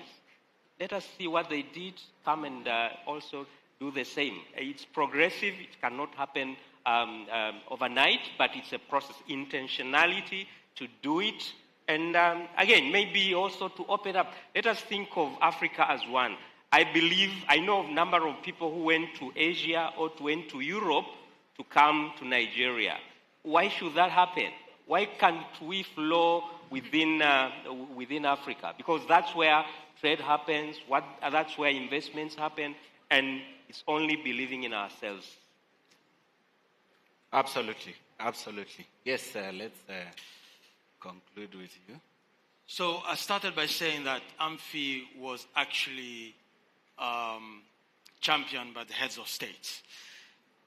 And what I would just say when I meet the heads of states again, to report back on what they have created, this Alliance of African Multilateral Financial Institutions, is to say execution, execution, execution. We have great plans. We have the Agenda 2063, which started, I believe, 2013. So it's a 50-year plan to see the emergence of Africa. We need to accelerate that plan. And that plan was crafted by the heads of states, right? So now we have AMFI, which is an instrument to help accelerate and execute on the plan. So what we would say would be that today we left with 38 years. We have 38 years to go to get to 2063. And I think everybody is pretty much agreeable that the first decade, 2013, 2023, of the Agenda 2063 is pretty much not as expected. We were expecting an annual growth rate of 7% of the African states. We only achieved about maybe 4% to be optimistic. So meaning that for the next 38 years, if we were to achieve the goals that have been set at the beginning of Agenda 2063, we need an average growth rate of 8%. So you have 1% additional growth rate that you need to add to the 7, which was the original assumption, which we are very far from achieving. So to get to the 8%, we really need to accelerate the execution of the plan. So today we are at the crossroads, unprecedented external shocks, high cost of funding, as we all know, and this is not the time to weaken African institutions. It's actually the time to strengthen them, strengthen their capital, improve their credit rating by great support from the different governments. We need an African-led response to shape a resilient and self-reliant development ecosystem. We cannot rely anymore on external financing sources. I mean, we see what's going on around the world today. Our destiny needs to be defined by African priorities. So we need to move now from coordination to co-leadership of AMFI members and really focus on execution and results. The foundation has already been set by those who had the courage to imagine a unified African financial viewpoint. So now our collective responsibility is to build on that vision, operationalize it, institutionalize it, and pass it on to the stronger generations that will come after us.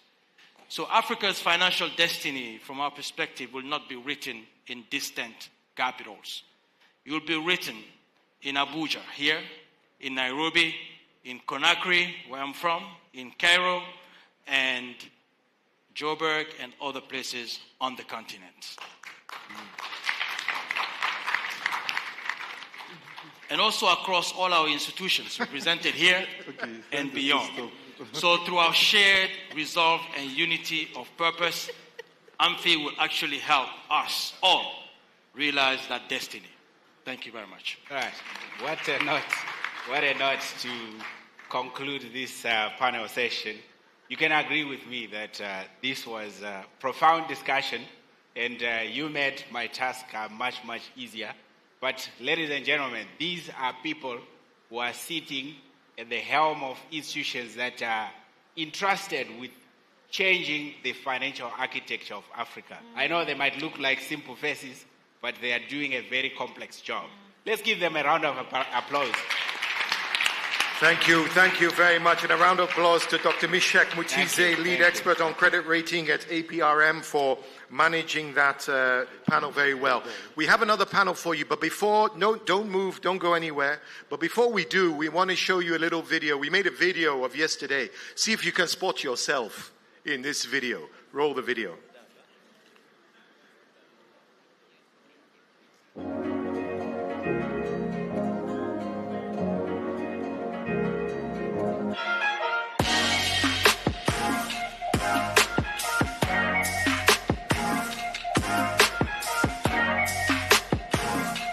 Ladies and gentlemen, dignitaries, on behalf of Afreximbank, it's my distinct honor to welcome you to the 32nd Afreximbank annual meetings. And we're here in Abuja, where Afreximbank's story began.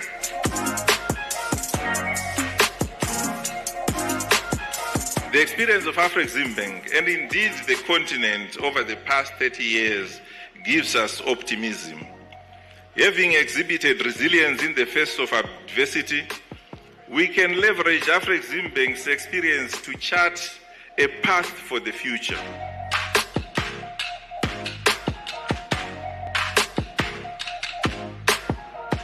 Where there seemed there was no opportunity, Afreximbank has created for us and for itself.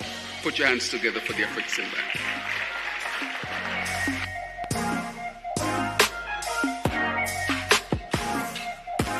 It is high time for us to leverage the common heritage we share to build together a prosperous and sustainable future.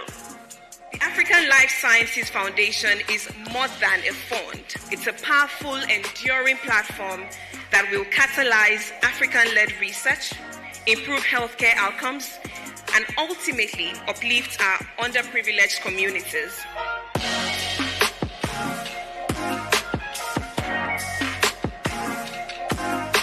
We'll see you back bright and early tomorrow morning. Thank you.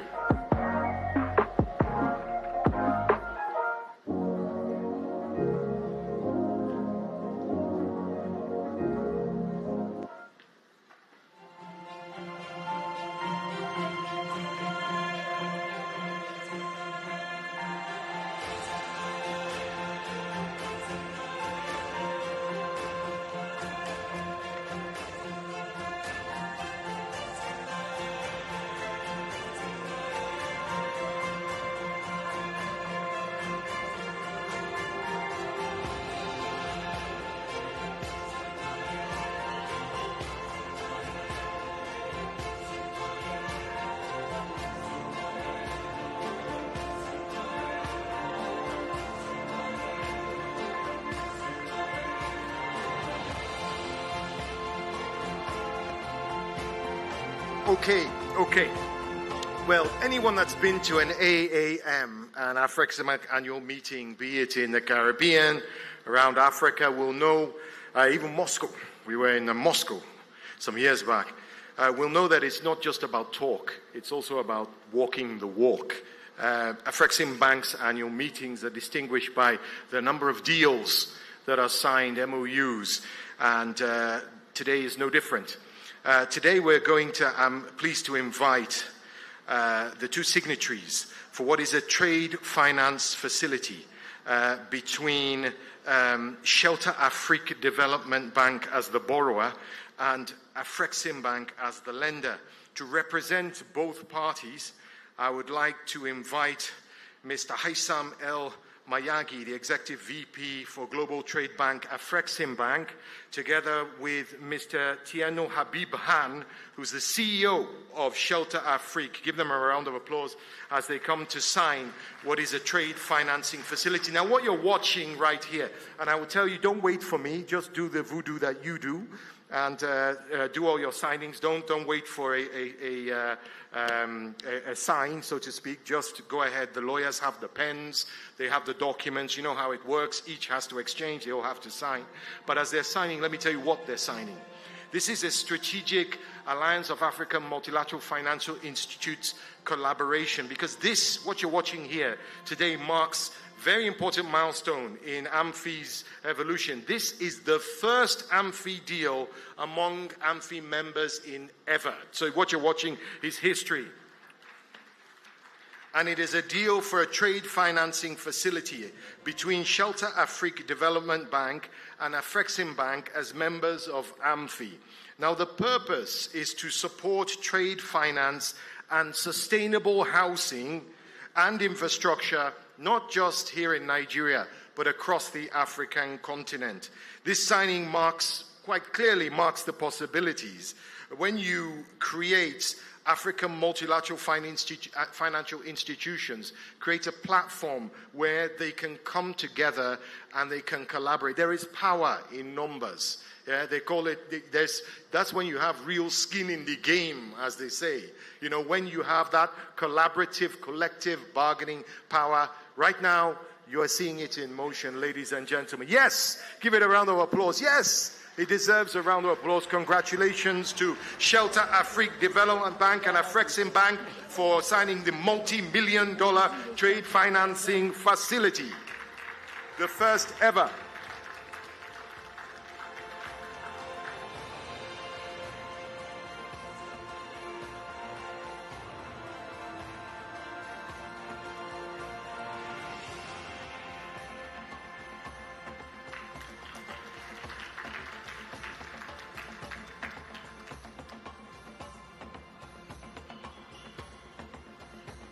Congratulations to both parties. Much, much more to come, I'm sure, for AMFI.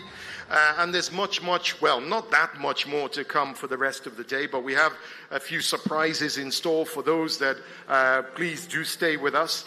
But now, as we rapidly clear, I think I have the fastest furniture delivery and removal guys in the business. I'm going to ask them to come in and move this chair and put some of the comfortable white chairs back. They're going to come out in a second. If you can remove the chairs for me, please, from the stage, because we have, I believe, this is the last, if I'm not mistaken, the last thing in the program. I might be wrong. There might be one other surprise guest. We'll see if he makes it. But this one is really, really interesting. Really, really interesting. But I don't have the honor of inviting the next speaker. This is in a way, you're sort of, you know, when you have a dinner and you have like the dinner speaker. Well, this is the dinner speaker without the dinner, basically. But I'm not going to invite him. I'm going to invite my co-MC, Marie-Angèle Touré, to come out and tell us what we have in store for you. Marie-Angèle, s'il vous plaît.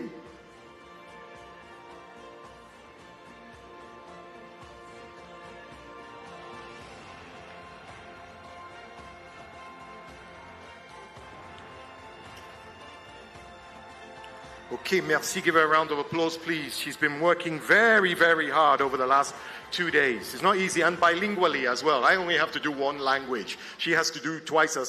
She has to do two. Take it away there. Thank you so much, Mark. Mesdames et messieurs, a little bit of French now. Nous ouvrons à présent une séquence très, très, très spéciale. Une conversation de très, très haut niveau sur les grands équilibres mondiaux et les dynamiques politiques qui les façonnent. And understanding US trade policy today means anticipating its implications for Africa tomorrow.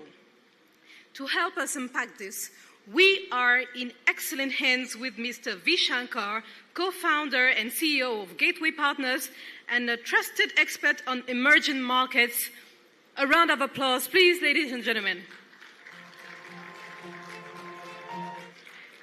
Is it on? Yep. Good evening.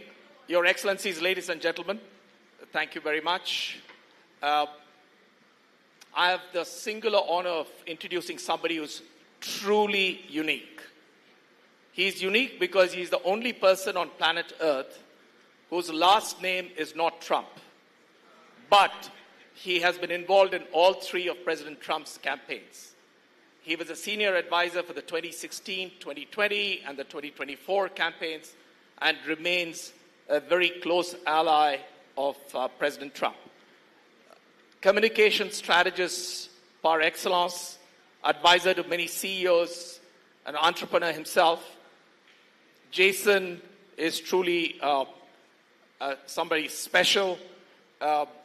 I think it would be fair to say that Jason Miller is probably the senior most closest ally of President Trump to have set foot on Africa's shores since January 2025. So to talk to us about what we should expect from U.S. trade policy and its impact on Africa, let me welcome on stage. Let's put our hands together and welcome Jason Miller. Jason.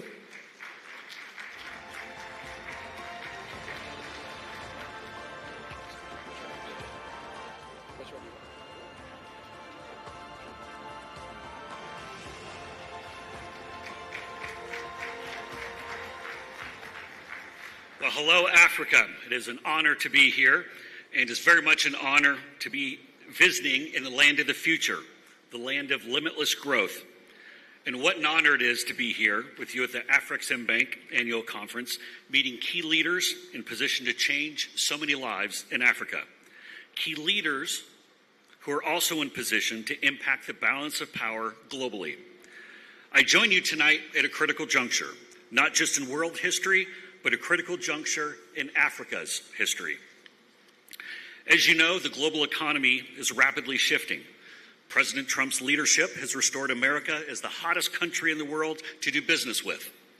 Technological advances in the fields of AI and energy and so many other sectors are rapidly changing the future of our workforce.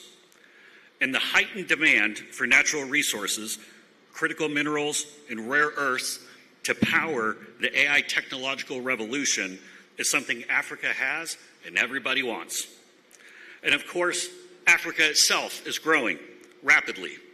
The sheer manpower available in Africa now and in the coming years, at a time when other areas of the world are facing population declines, creates a new dynamic that too will change the balance of power. All of these changes have created a pivotal moment for Africa to seize its opportunities. But if these opportunities are not taken advantage of, Africa and its people risk falling further behind. And if Africa isn't strategic about how to take advantage of these opportunities and who Africa chooses as its closest allies, the continent itself risks being taken advantage of. For decades, too many outside countries have come to this great land and taken, leaving behind nothing but broken promises without any regard to Africa's people or Africa's future. This must never be allowed to happen again. Tonight, I come to you as a proud American, a private citizen not in government, but a very strong ally to President Donald J. Trump. And I come with a very different message.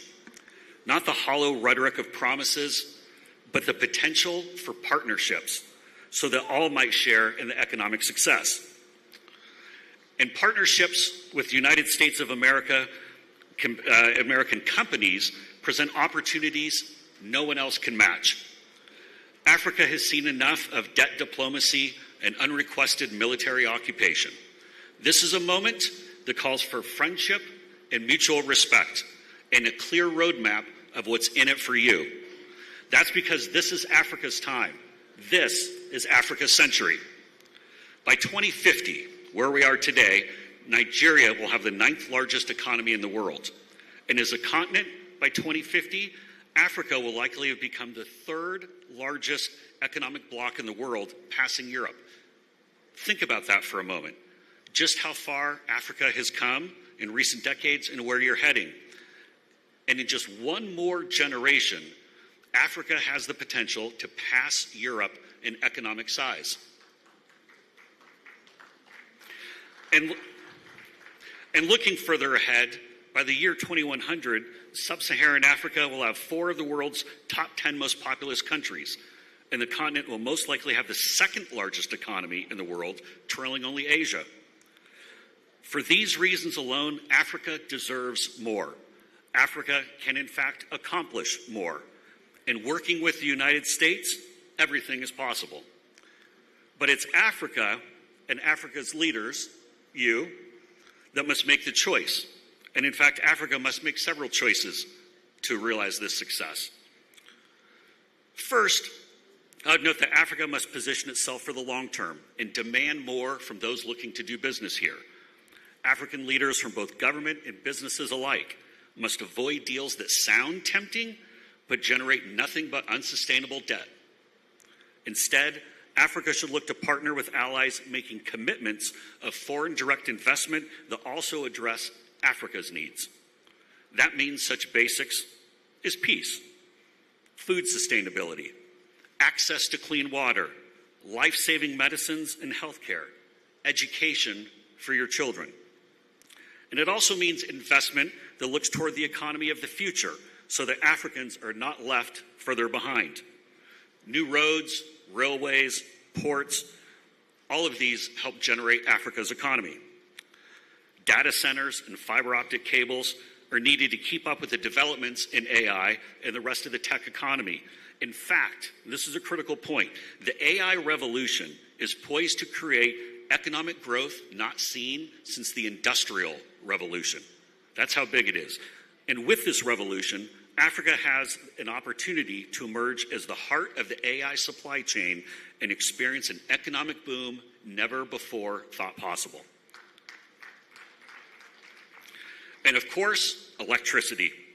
The demand for energy continues to emerge as the single greatest obstacle for economic growth in every part of the world. Focusing on the future and the tools needed to remain competitive in the future will guarantee that when the pits and the mines are empty, the African people of tomorrow continue to benefit from the investments being made today. The second point I want to raise, and I'm just going to be very blunt and take this head on, is to attract these needed investments, African nations must continue making the needed reforms to improve the business climate, ending corruption, enforcing contracts and the rule of law, stabilizing currencies. This isn't a wish list. This is exactly what is required to generate the critical investment Africa needs to realize its full potential. To create jobs, you need investment. To create infrastructure, you need investment. To create energy, you need investment. To create opportunity, you need investment. To create almost anything, you need investment. And the number one pool of capital in the world is in America, under President Trump's new leadership. American capital, however, isn't just government capital, it's private sector capital. This is a key distinction. Private capital is how you ensure success for all parties involved, because no company is going to invest in a failing project, a losing proposition. Private capital demands results, and private capital delivers accountability. But this investment won't come to Africa from the United States unless more reforms are made. The rule of law must be enforced. Countries and companies alike must know that contracts have to be followed. Investors must know that countries are committed to continuing to eliminate corruption. And there's been some great progress toward economic and legal reforms in Africa in recent years. A number of countries that should be commended and applauded for their works. And since we're in Nigeria, I'll point out some of their success. The recent move by the new government to fix the national currency was a gutsy one, but it was a necessary one to save Nigeria's economy and continue putting the country on a path to reach its full potential. But more must be done. The faster these reforms are made, the faster American capital and American investment is going to come pouring in, and there will be so much capital that comes pouring in. The third point that I want to raise is that Africa needs to remember who your true friends are. For years, the United States and Africa have had a very special relationship. whether that be health and humanitarian aid, such as PEPFAR, helping to stomp out the Ebola outbreak, and coming to the Horn of Africa's aid in times of famine and political instability. It's also been through security and counterterrorism support to fight violent groups such as Boko Haram, Al-Shabaab, and ISIS. At the moment, President Trump, and you've probably seen this, has made peace one of his driving objectives, helping to end the conflict between the DRC and Rwanda, as well as helping to mediate tensions between Egypt and Ethiopia. Critical support through PEPFAR remains fully operational regarding combating HIV/AIDS and providing humanitarian support, but now existing in a more streamlined and focused strategy that no longer mixes nation building and political ideology with people who just need help. This was a drastic and needed reform to right-size these efforts. The United States should not be invested in nation building, it should be invested in creating partnerships. And we saw it just this week, President Trump's continued commitment to developing the Libido Corridor, for example. We see the billions being invested to restart the Mozambique LNG project, and there are countless other projects that American companies and the government are going to help to get launched in very short order. Going forward, the United States will continue to be in the business of helping bring about peace across Africa. The humanitarian aid the United States has provided and will continue to provide is unmatched by any other country. And the economic development projects supported by the United States in the present and in the future are not projects that will load up African countries with debt, but rather they're projects that will help produce revenue for the countries of Africa. Put this in contrast with what Africa has seen from other countries, such as China, whether that's unregulated fishing trawlers in the Gulf of Guinea, environmental disasters from sloppy companies, or even inescapable, crippling debt deals. The United States offers something much different. The future of the U.S.-Africa relationship is also one that will be based on mutual respect. Respect for each other as a people, respect for each other as investment partners, respect for each other as trading partners, and respect for each other in recognizing national sovereignty. This one is important for a couple of reasons. The United States and every nation in Africa should respect each other's immigration laws. Recent news from the United States raised the specter of an additional travel ban with countries facing travel restrictions, and it received significant media attention. What did not receive significant media attention was the proper explanation of what was behind that. Very simply, the United States is asking its key allies and partners to make sure that no more than 10% of their visa applicants who are in the United States overstay their visas. They're asking very simply for no more than 15% of the students to stay behind in the United States illegally without a visa. I know coming to Nigeria very much takes seriously the immigration laws. In fact, if I didn't have someone helping me out, I probably wouldn't have gotten through. So I realize national sovereignty is important to all of us. We should all respect each other's laws. These are very reasonable requests, and with the help of the governments of Africa, we can all have secure borders and end illegal immigration. So in conclusion, Africa's future and its partnership with America remains as bright as ever. And organizations such as the Afreximbank and all of you here today are the shining examples of what can be made possible. Because together, we will make Africa powerful again. Together, we will make Africa wealthy again. Together, we will make Africa strong again. Together, we will make Africa proud again. Together, we will make Africa safe again. And together, ladies and gentlemen, we will make Africa great again. Thank you, Abuja. Thank you, Afreximbank. Thank you, Professor Arama.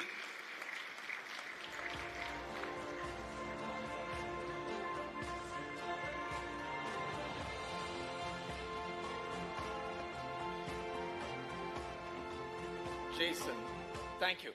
That is truly inspirational, impactful. and influential, just like Professor Orama, who has made such an impact, had such an influence, and has been such an inspiration for all of us around the world. So thank you for those remarks. Let's start with Trump 2.0. You've been a close ally of his. How does 2.0 feel to you as opposed to Trump 1.0? Great question. I think when President Trump came into office in 2017, it was a very new experience. He had not yet been in any sort of political office. In fact, the first president that we've ever had that was not in the military or in elected office prior to that.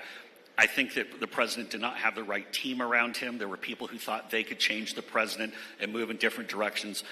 But this time, President Trump knew exactly what he wanted to do. He knew what policies he wanted to do. He knew the leaders of so many various countries. And I think where you see the engagement of President Trump, we saw just recently his trip to the Middle East, where he went in after 4 years of neglect from the previous administration. He had the olive branch there. I think also, too, when you look at the countries of Africa, for example, and you look at the focus that's coming from the DFC, Development Finance Corp, or the Eximbank, the Export-Import Bank from the United States, the focus on Africa this time is so much greater than it was before. And what's different now is it won't be lip service like we saw the last 4 years. It will be real commitment. Okay, that's good to hear. So, if a memory serves me right, it's roughly about 150 days since President Trump became president again. What's the scorecard look like? Because he came to power based on immigration, inflation, and being a president who was all for peace, stopping foreign conquests, and getting involved in embroiled in wars overseas. So, what's your take on it, particularly in light of what's happened in the very, very recent weeks? So he's had some great successes. I, for one, knew that he would be able to secure the border, our southern border, simply by putting his old policies in place. I don't think that even I thought he would do it in 1 day. Maybe 2 days. Maybe give it 2 days in case it took 2 days. But he secured it. It was that simple. Just put his policies back in place. I think where we saw that bringing about world peace and helping on that, it's hard. Africa sure knows that. It is hard to bring about peace, whether it's working with countries to mediate, maybe it's a water dispute, or maybe it's a territorial dispute, or, as we've seen in the Middle East, or even with Russia invading Ukraine, we've seen much more violent exchanges, and it's much more complicated to unpack. But just as President Trump actually brought about peace in the Middle East in his first term, I think we're on track to do that now, as we've seen the ceasefire now with Israel and Iran, both standing down. And as I mentioned in my remarks, we saw where President Trump has personally gotten involved to help resolve conflicts, whether it be the DRC and Rwanda, whether it be Egypt and Ethiopia. The president is very much committed to world peace. And in fact, if you pay attention to a lot of his speeches, he has said that he wants his legacy to be that of peace. He wants to be the ultimate peacemaker. The U.S. economy is poised to have a big explosion in a good way once they pass the upcoming budget bill or the middle-class tax cut bill. And I think we're going to continue to be an economic beacon for the world to see. Okay. Switching to Africa, a very important thing for Africa is the AGOA, the Africa Growth and Opportunity Act, because it provides market access to almost 1,800 products, and it's been a cornerstone of the U.S.-Africa trade engagement. And it's going to expire in September this year. What's your take on, will it be extended, will it be renewed? What's the thinking on it? Yeah, great question, because trade with Africa is very important. The one thing I would say is in the 20 years that AGOA has been in existence, and Shankar, as you said, it comes up for reauthorization in Congress this fall. So that's the U.S. Congress has to go and pass that, not the president can't do it all by himself. Some things have changed over the last 20 years. Over the last 20 years, there are now numerous countries in Africa. They've imposed tariff barriers and non-tariff barriers on American products. And for many countries, China has become their number one trading partner. And so if there are barriers being put on American products, barriers that prevent entry, and China is getting a much better deal, then of course the U.S. is going to be looking to make a better deal on that. Now, what I would urge, because this of course is the Afreximbank and everyone in here knows about the economy and investment, and some of you are elected officials yourself, if you represent or you work with a government that has a trade imbalance with the United States, or there are non-tariff barriers that are currently in place, call the United States. Call Jameson Greer, the U.S. trade rep. Reach out and talk about how we can get to a better equilibrium. Because with these more equalized trading agreements, then that's going to increase the flow of goods back and forth. So just staying on the topic of trade, tariffs is a beautiful word for President Trump. He said it's the most beautiful word in the English language. So do you see tariffs as a negotiating ploy, or is there something bigger in terms of complete reconfiguration of the American industrial landscape? Well, I think it's a number of things. I think it's both. I think sometimes they're negotiating. I think also there's a desire to raise additional revenue. But then also it's something that the U.S. can use to open up different markets and help protect sectors that are going away. In fact, if you look at what President Trump has done so far already, the moves that he has made, he has single-handedly saved the U.S. auto industry. Take a look. Don't just take my word for it. Look what's happened to the auto industry in Germany, for example. With subsidized, very cheap Chinese cars coming in, it's almost completely wiped out the real production growth of Germany's auto empire. And so having the ability to manufacture cars and trucks is a national security issue, and it has to be protected, just as anyone who has a critical industry wants to make sure to take care of it. So there are a number of different reasons why tariffs are needed or in place, but also as we saw the UK come together and come up with a great trade deal with the president. I know there's several other countries that are right at the verge of having their deals done. And so I would encourage anyone here to go and start negotiating your own trade deal with the United States. That's how the opportunity is going to follow.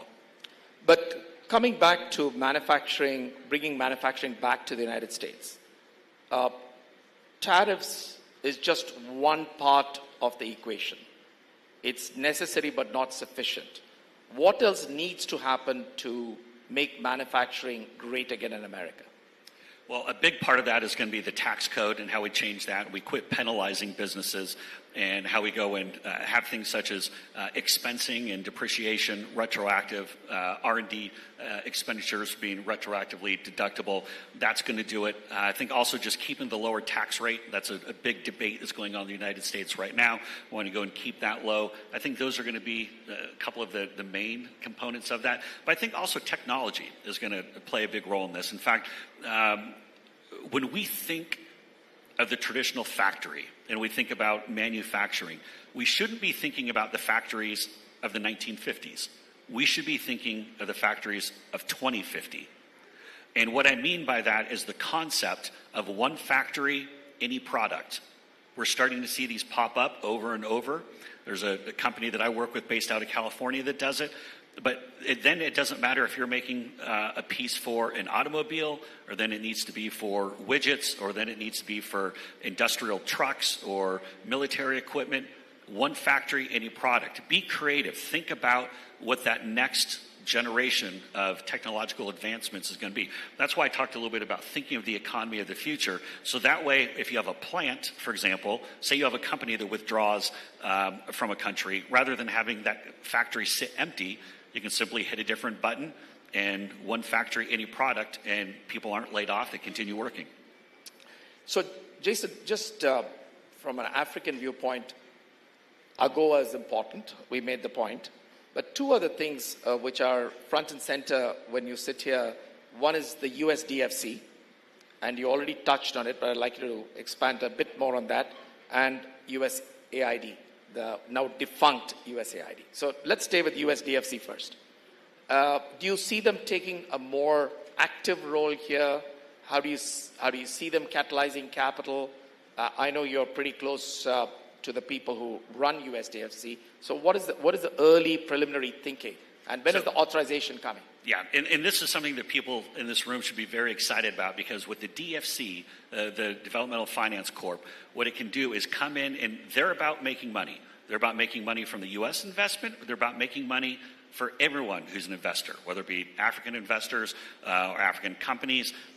They want to back successful projects, but they bring in that infusion of capital to help get things going. And again, when they're coming in with a simple objective of how do we make smart investments that help our allies and also help us, then they're going to be successful projects. This is not just throwing money away on some government grant. This is something that they're going to put the dedication to. And so I've had, in fact, just this week, Connor Coleman, who's the chief of staff for the DFC, was at the Libido corridors. They were doing some additional announcements, including the continued dedication to getting that done.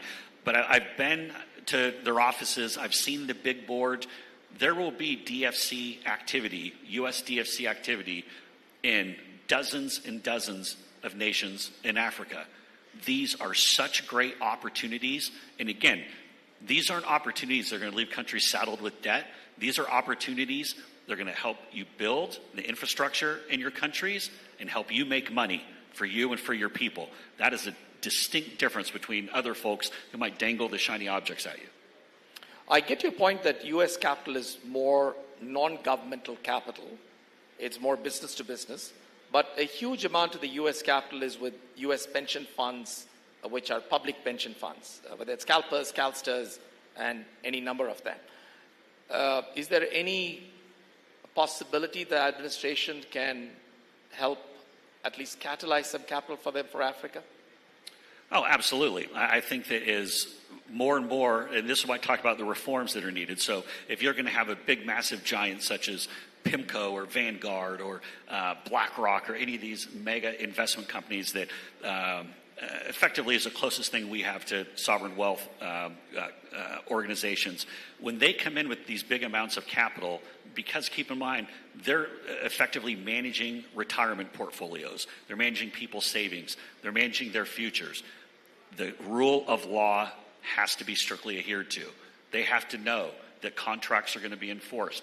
As I said, they have to know that efforts are being made to eliminate corruption. Otherwise, they can't take that gamble with people's livelihoods. But if countries in Africa can continue to make these reforms, and I know I only name-checked Nigeria for an important reform, but so many other countries are making very important reforms, and I commend you for that. Continue doing that, because that will open the door for the big amounts of capital to come into Africa. Okay, good to hear that. USAID, it's defunct almost, and some of the cuts there obviously impact some very important programs that USAID has supported in Africa. The pain is being felt here according to some independent reports. Any view on when and if some of those programs will be reinstated as needed? Yeah, important question, because I think that my allies in the administration could have done a much better job with messaging what was happening. The critical programs, so PEPFAR, for example, whether it be humanitarian aid, combating HIV/AIDS, these are important programs that continue to this day, and they will continue going forward. In fact, my first trip to Africa, I went to Zambia, and we were near Livingston, and we were doing effectively a round table, and a lady was sitting next to me with her 1-year-old son. And they were going around, and they were talking about how everyone at this round table had been positively helped by PEPFAR. And the lady next to me gave her the story about how she has HIV, but her husband, who was there in the room, did not have HIV. Her 1-year-old son on her lap did not have HIV. So, of course, I kind of somewhat inappropriately asked the question, did you do like in vitro, or was it the traditional manner? And she said the traditional manner. And because some of these drugs are so powerful and so good now, they can literally take people who are HIV positive down to almost undetectable rates. That is so good. That work must continue. It has to continue. That is something that we can stop what has happened with the HIV and AIDS crisis in Africa. So projects like that, the humanitarian aid, where we see, unfortunately, way too many conflicts around the world, that will continue. What we're going to get rid of, however, like I said, or the politicization of these things, such as, what was it, a trans play in Colombia that the U.S. was funding, one of those, Timmy has two dads or something like that. Okay, we don't need to be spending U.S. taxpayer money on something like that. U.S. taxpayer money, things such as PEPFAR, if we're going to help people, then we need to be spending that money helping people, not trying to force some ideology down the throat of another country. Okay. That's music, obviously, to people's ears. Now, how should, now you're a very close ally of the president. You've been with him for well over a decade. Been with him on 3 campaigns. You know him as well as anybody on planet Earth, or more than 99.999% of the people on planet Earth, or even in the administration. Any piece of advice you would give to African leaders in terms of how to deal with him? Potentially the president of South Africa? So I spoke with President Trump earlier today, and I told him that I was going to be joining the Afreximbank and Professor Orama and so many dignitaries here, and asked him if there was any particular message that he wanted me to share. And he said very simply, Jace, everybody wants to do business and wants to trade with the United States. People that treat us well, we're going to treat well also. It's that simple. It's about reciprocity. It's about mutual respect. Now, one thing I would say is that any leader going to meet with President Trump, and again, this could be from Africa, this could be the president of Ukraine, it could be any leader, would be well served to do a couple of basic things before the meeting. Number one, you want to follow his social media account. The great thing about President Trump is he's transparent. He tells you exactly what he's thinking. You do not have to guess about where your standing is or what's going on. Second, President Trump is not someone who I would set up a meeting to go talk to just to get a photo and say that you've met President Trump. If you go in to have a meeting with President Trump, he is going to have a very specific set of questions and asks and things that he's going to want to raise with you. A leader should know what those are going to be before they go and sit down. But I say this, leaders who are going to sit down with the president should also be prepared with their own asks as well. They should have what they want to bring up to President Trump because, again, life is too short. We have a finite number of days with President Trump in the White House. The time for let's smile and get a photo, you can do those. We saw, for example, when he was in Canada and at G7 and he left early because he's like, we have to bring about world peace. I don't want to sit around doing photos with people. The president's very much about action, but I would say do your homework before you have a meeting with President Trump. Make sure that you know what the president in the U.S. is going to want to ask and discuss, and be prepared. And follow his Truth Social.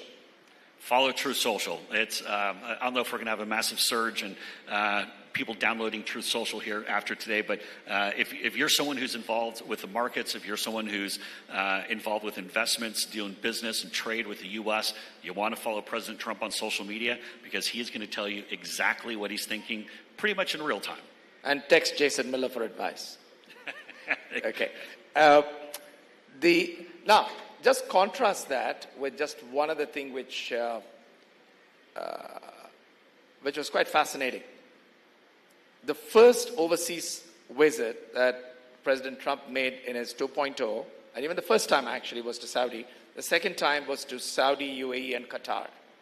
What is it that those 3 states, Arab states, have done to build that kind of relationship that others haven't? And what are some lessons we can take away from that for everybody's benefit? Very simple. International investment and also a commitment to peace. As we saw, all of these countries were very important to bring about the Abraham Accords that we saw with President Trump in his first term. They're also critical in helping bring about peace between Israel and Iran just a few days ago. The international investment and the commitment to peace is going to elevate you or your country or your trade group with President Trump and with the United States. It's very simple. It's very straightforward. I think the other thing, too, and this is why I referenced Africa being so much more important with the United States this go-round, and why you see the DFC and other organizations looking to put so much money into Africa, is because we saw what the last 4 years of neglect look like. I mean, obviously, I'm an American. I'm not a fan of the previous president. You can probably guess that since I worked for President Trump for all 3 of his campaigns.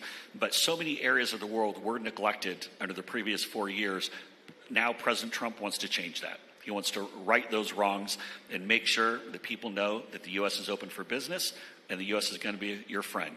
Not with happy talk, but with results. So, Jason, you talked about how Africa is going to be a major power going forward, whether you take it in terms of population, contribution to global GDP, the global workforce, et cetera, and made a powerful argument as to why U.S. will stay engaged with Africa, needs to stay engaged with Africa. But Africa is underrepresented in global forums. And it's not really part of the global power structure. What can U.S. do, or the current administration do, to help facilitate Africa having more of a voice at the table? So I'd go and reverse that one a bit, and I think we're almost, the way that's presented, solving for the wrong variable. Here's what I mean. What's going to help elevate Africa's presence on the global stage, in addition to the efforts of bringing about peace and international investment, it's going to be a lot of the business leaders. It's going to be a lot of the CEOs, not necessarily more bureaucrats. No offense to any bureaucrats who are here. But it's going to be, we need more Alikos. We need more Strives. We need more Tonys. We need more of the CEOs representing, whether it be their countries and their companies, and showing that Africa can be a powerhouse. And Shankar, when we talk about what's different now, why do I keep saying that Africa has this great future? Why did I travel here to see Professor Orama and so many others? Is because I believe in Africa's future. We saw with the recent trade dispute how things such as rare earths and critical minerals have put the resources that Africa has in such a key critical global position. And that's why I said it can't, when someone comes in, whether it's the United States, whether it's another country or companies from other countries, it's not about just them being able to get from the mine to the ships and then send it back to their country. Countries and companies in Africa must be demanding more and say, if you're going to pay us to take products from here, we need infrastructure, we need help with building our data centers, industries for the future. You look at the population growth, as I name checked. The population growth in Africa is so big, and there's so much advancement, especially in the realm of tech, that this can be an AI and tech powerhouse. I actually didn't even realize this until just before I came, that tech is now a bigger percentage of GDP for Nigeria, for example, than even oil. Because as countries start to diversify their economies, that's a good thing, because then aren't so reliant just on whether it be excavation or whether it be oil. Diversifying the economy also, I think, plays a big part in helping to get rid of corruption, quite frankly, because then certain people can't hold the rest of the country hostage. And so there's a lot of opportunity with Africa, and I very much believe in it. So, when did you speak to President Trump last? So I spoke with him earlier today. He's obviously in a very good mood that he was able to get the NATO countries to all commit to 5% defense spending, to 5% of their GDP. Obviously, the president's had a couple of major wins lately. So I tell you, he's someone who doesn't sleep ever. I don't know how he does it. I mean, he's a couple years older than me, obviously. I can't keep up with him.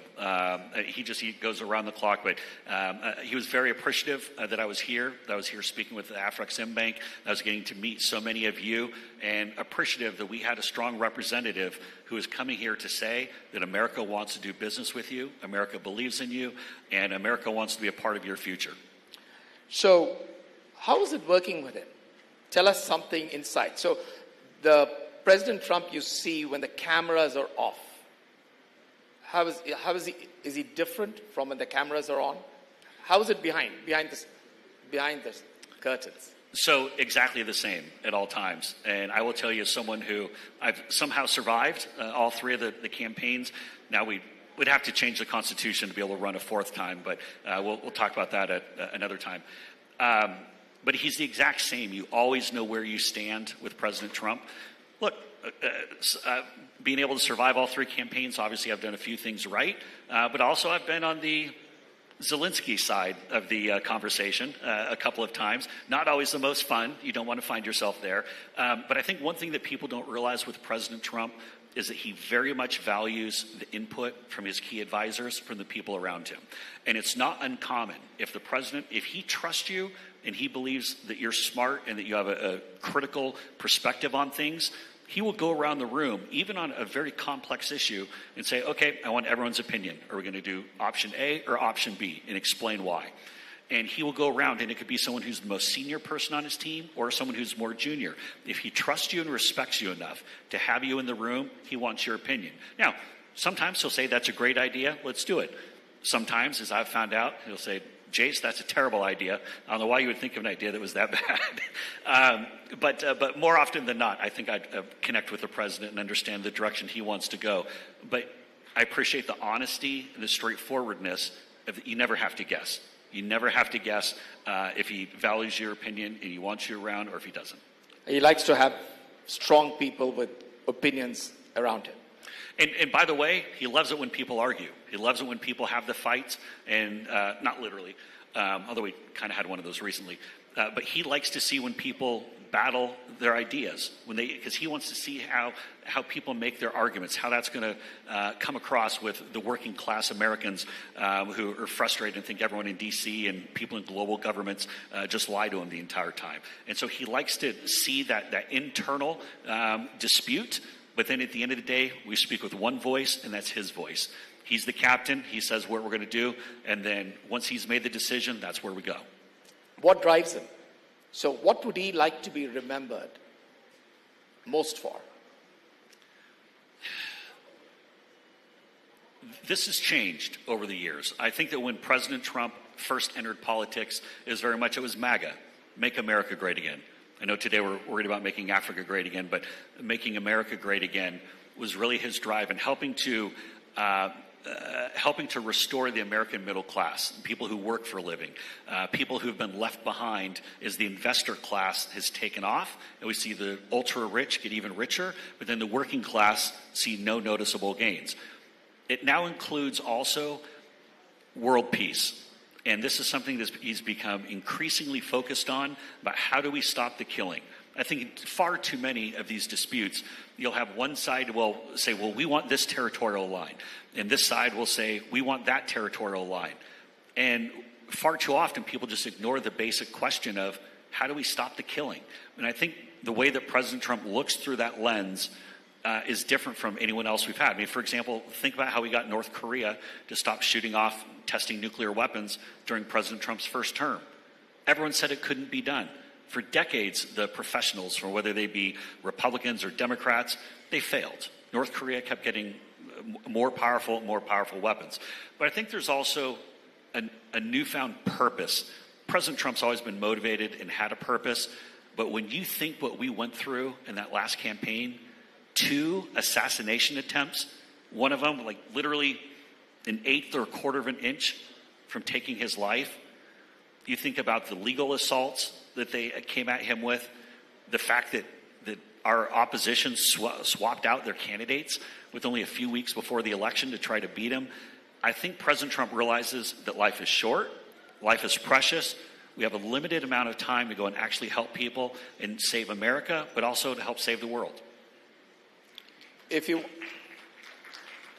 want to leave this audience with one message, what would that be?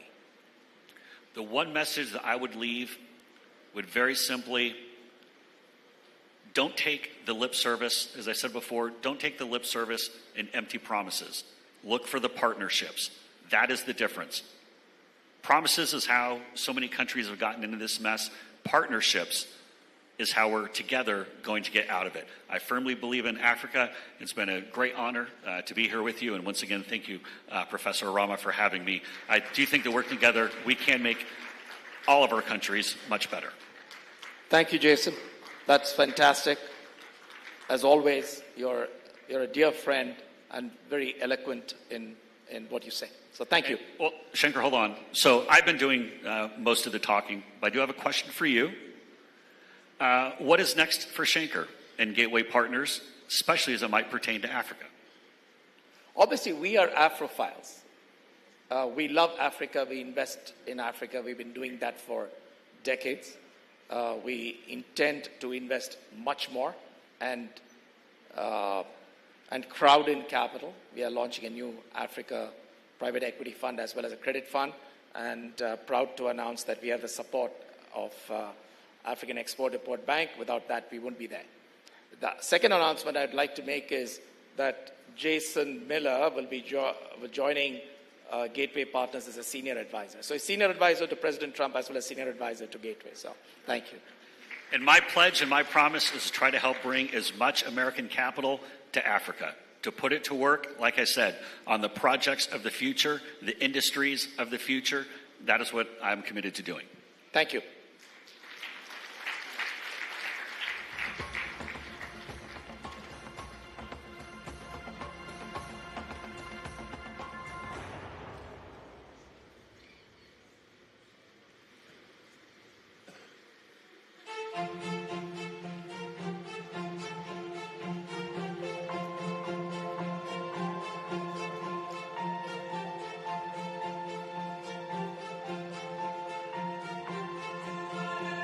Okay, can you get this roving? No? Okay, I'll roll with the punches.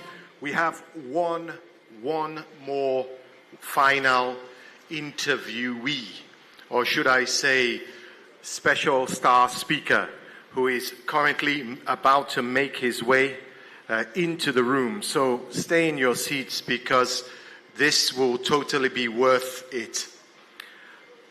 Now, I'm going to try and describe this gentleman. I'm going to describe this gentleman so that you maybe have some indication. He is one of Nigeria's greatest past leaders. He's someone that believes in institutions, someone that has built institutions, and even after he stepped down from the presidency of the Federal Republic of Nigeria, he still worked tirelessly. In fact, he is an honorary ambassador for Afreximbank, and his input in Afreximbank has been significant in these decades of resilience and building on the future. Plus, ladies and gentlemen, he can beat any of you in squash and also in five-a-side football, even though he's 88. His name means God is victorious, Olusegun. And he's here today, ladies and gentlemen, the former president of the Federal Republic of Nigeria, Olusegun Obasanjo. Now, Your Excellency, you know, I also bear Olusegun as well.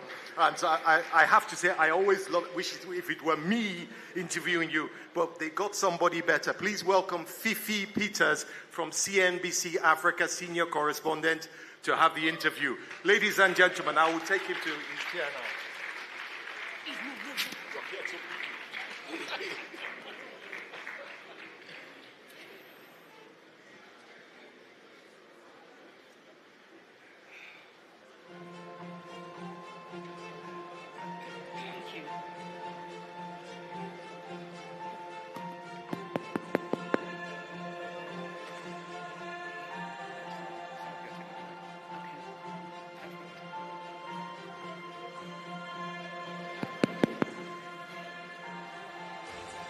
Fantastic. Ladies and gentlemen, good afternoon, bordering on a good evening. Those of you who would like to take your seats, I kindly invite you to do so. I would also, of course, like to thank you for the patience that has been exercised so far in waiting for this discussion. I can admit to you that I have been eager to host it myself. And so, without further ado, we will get straight to it, sir. So you need really little introduction to most people in this room. Most people are great admirers of your work, of the contribution, of course, that you have made to Nigeria's political story, and of the contribution that you continue to make to Africa's political story. But we're here to discuss the Renaissance on this continent. There are very few pages, perhaps, that I would take from the book of the US, right now, because I believe that quite a lot of the pages that they do have, we already have here in this continent, and perhaps even more so. But there's one page that I do like from the US right now, sir. I love the page and the term MAGA.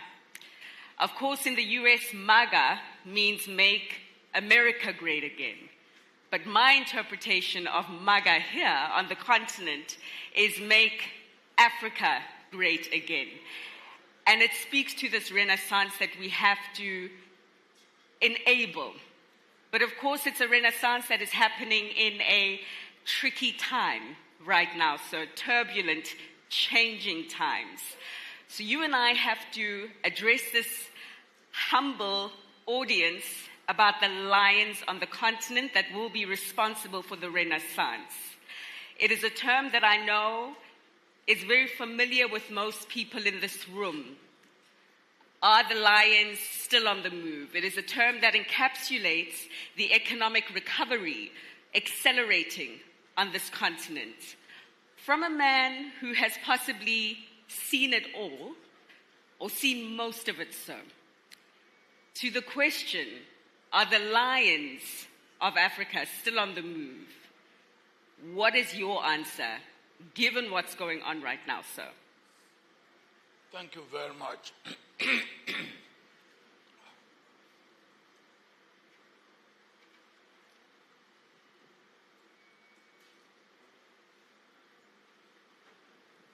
I think Mark ensured that it was on perfect. Thank you very much. Let me thank you for being here, and let me thank Afreximbank for bringing all of us here, and let me congratulate Afreximbank on their annual meeting. I think I've been a regular guest for almost 10 years now, and I want to, at this point, or this juncture, congratulate the president of Afreximbank, Professor Rama, for seeing Afreximbank to the stage that he has seen it to since he got the baton almost 10 years ago. Congratulations to you, Professor Rama. The question you asked me, one is Renaissance. Are we really talking of Renaissance for Africa? Or we are talking of the foundation, building a firm and strong foundation, which is probably where I will put it, or how I will put it. Because if we are talking of rebirth in terms of civilization, maybe, but since our independence, some 65 years ago, we cannot say that we have got there yet, or to talk of rebirth. But then you talk about the wolves of the lions. Sure. You talk about the lions. I like that simile. And then we must talk about the lions and the cubs. Are the lions moving? The truth is this: if we are going to take Africa as a continent, there are countries in Africa that must make it collectively for Africa to be able to make it together.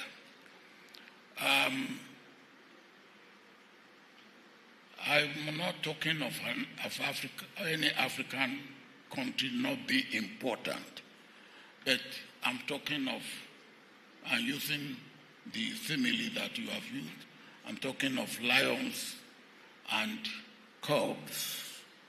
And if we take that, what countries will you regard as lions? I would say about 6 or 7 of them. They are either you regard them as lions by virtue of their population or by virtue of their economic strength. Without any country or anybody feeling that I regard any country in Africa as inferior, no. But there are countries that must be taken along. And then if those countries make it and they are taken along, they can carry other countries along with them. Now, I would say Nigeria, sure, by virtue of its population. I would say Egypt, by virtue of its population. I would say Ethiopia, by virtue of its population. I would say DRC, by virtue of its area and population and the resources, the potential resources it has. I would say South Africa, by virtue of its economic position. Then, of course, after I've taken these 5 or 6, I will then start talking about others that must follow. I will take Kenya, I will take Senegal, I will take Morocco. Now, but if these countries really are moving, and they are moving together, they will move Africa forward. But are they moving? And that is the question. Are they moving? Now, these countries that we have mentioned, except 1 or 2, the others are not moving as they should move, without causing any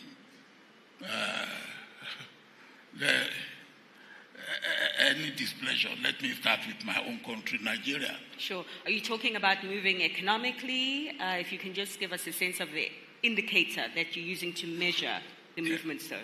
Yeah. Talking of moving economically. Sure. Economically. And of course, you cannot talk of economic without touching on political, because politics is the master of economics. Now, economically, Nigeria is not moving as it should be moving.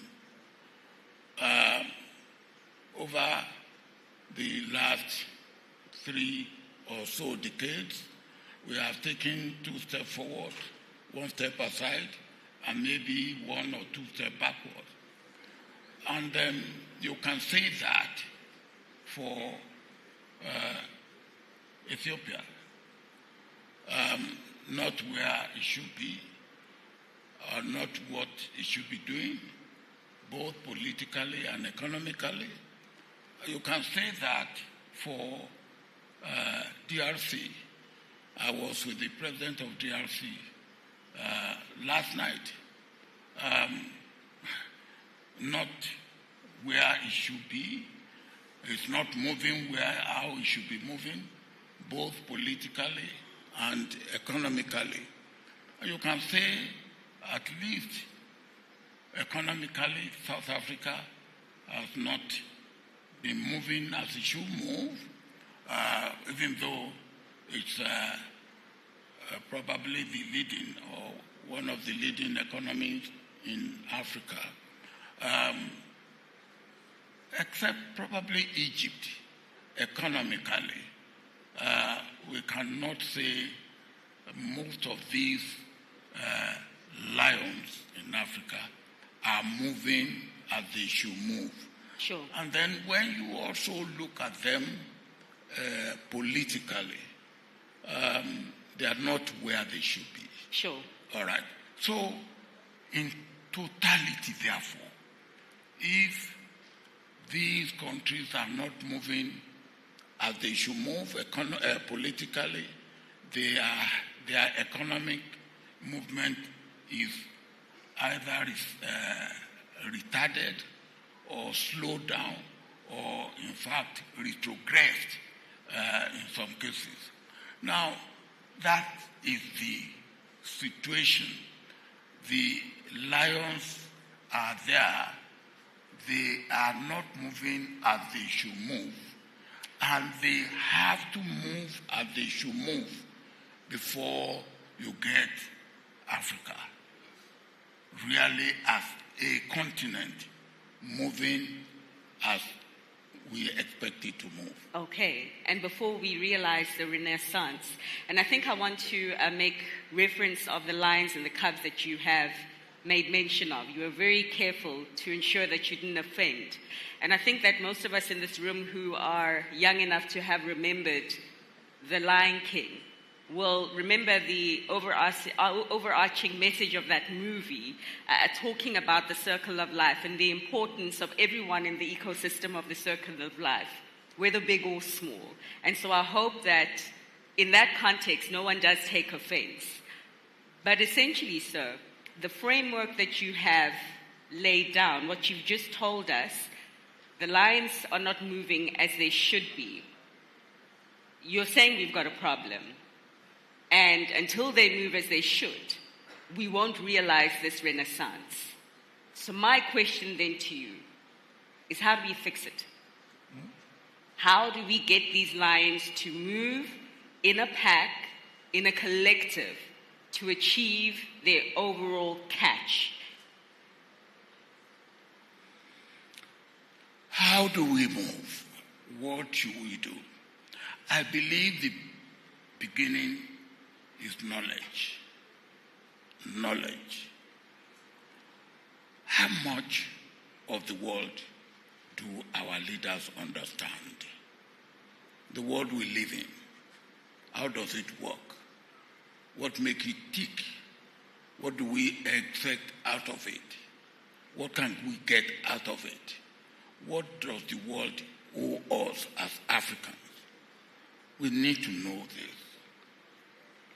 Now, if we have the knowledge, then we will be able to get the right policy at the national level. Well, I will start even at the community level, at the local level, at the national level, at the sub-regional level, and then at the continental level. Then that policy will relate to what the situation of the world that we are in. Now, we cannot expect the world to give us what the world will not give us. And we have lived too long on aid.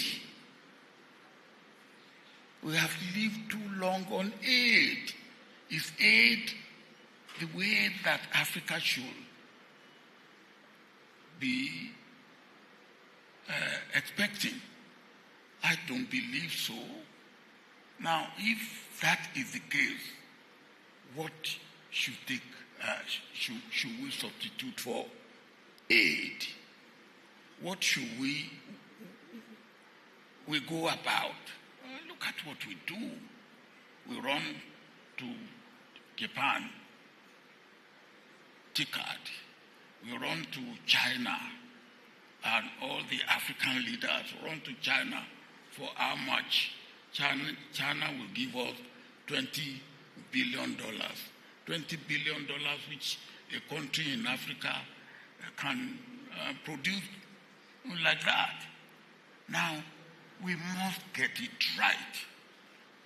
And we don't seem to get it right. And one of the few things that I believe in the last 20 years or so that we seem to have got right, and I hope we will continue to build on it, is the African Continental Free Trade Agreement. That, I believe, we have got it right. That's one thing we have got right. All right. Now, yeah. You know, so you mentioned knowledge. I said, how do we fix these lines that are moving incorrectly? How do we make them step correctly? And you said knowledge with these leaders, sir, suggesting that perhaps they don't know what they don't know. So again, my question to you, sir, is there a school where we can send them to learn what they need to know? Say that again. The school, this knowledge school, is there a knowledge academy where we can send these leaders so they can learn how to move as a collective and achieve the renaissance in Africa, sir? Yes. When I say learning, and that is what you are talking about. Yes, sir. Let me give you one example of learning. A friend of mine, I belong to a group. We call ourselves Interaction Council of Former Heads of Government. It was established in 1983 in Brioni, Yugoslavia. And we were all retired presidents and prime ministers. And when I sat down with these people, the pioneers were Fukuda, Helmut Schmidt, Malcolm Fraser, myself, Pereiro, later on people like Pierre Trudeau joined us, Jimmy Callahan and all that. When I sit down with them, I look at them and I say to them, look, you are not kind to us in Africa.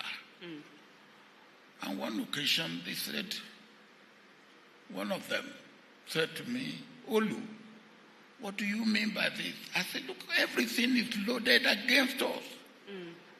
He said, yes, we did not create capitalism for you, we created it for ourselves. And that is reality. How many of our leaders understand that? And I said to him, even for humanity's sake, the next question is then to me is, Olu, bring your economics book and show me where humanity is a factor of production. Now, and that is reality. That is reality. But how many of our leaders understand that? How many? Now, and how many of our leaders even understand basic economics to be able to run the affairs of their country? Look at how we go about borrowing money and wasting money. Waste and corruption. They are strange bedfellows of development. And that is what most of our leaders engage in, waste and corruption. Now, if that is what we engage in, how do we expect our lion to be moving? Systems. How do we expect our lion to be moving? So I would say our systems, not a potential solution here. Systems of governance and systems of accountability. So those that are putting their hands in the cookie jar, as it were, are immediately caught by the system. And so to that question, so I ask, is there not a framework that we can develop and successfully implement to stop the corruption that you're talking about systematically, sir?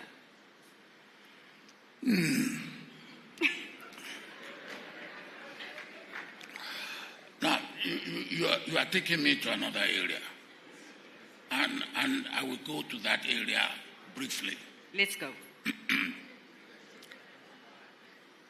I am saying that Western liberal democracy, which we inherited because from our colonial masters, need to be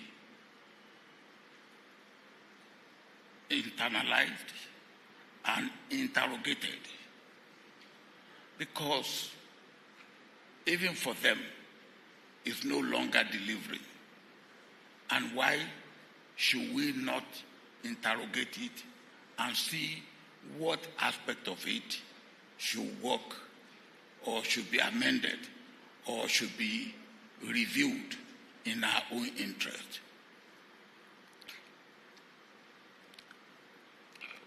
Western liberal democracy talk of loyal opposition.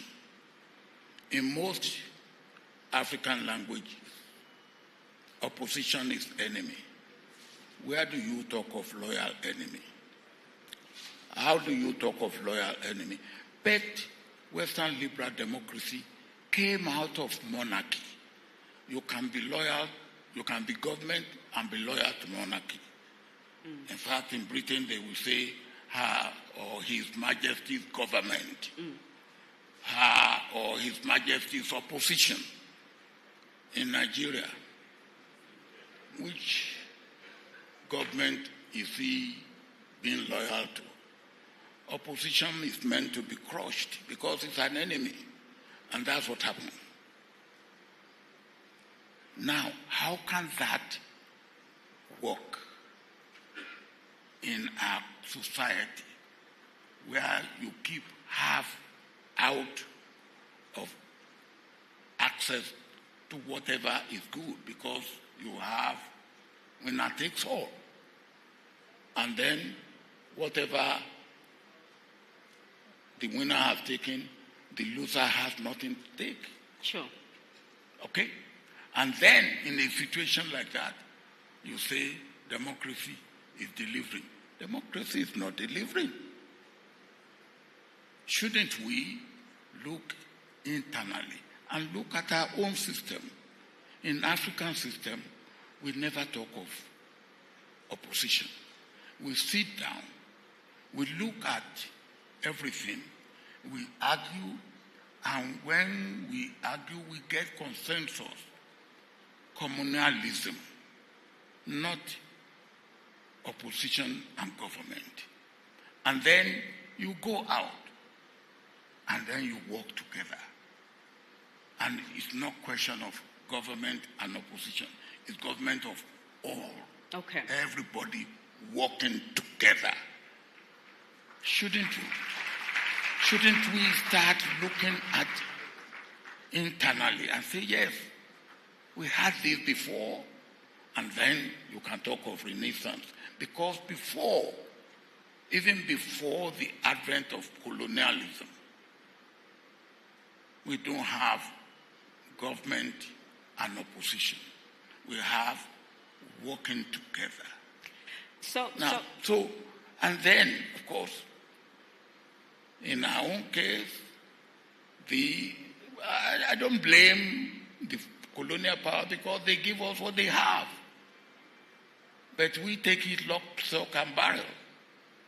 Now, I believe the time has come for us to say, hey, it's not working for us. even for them, it's not working. Sure. Okay? They are also asking.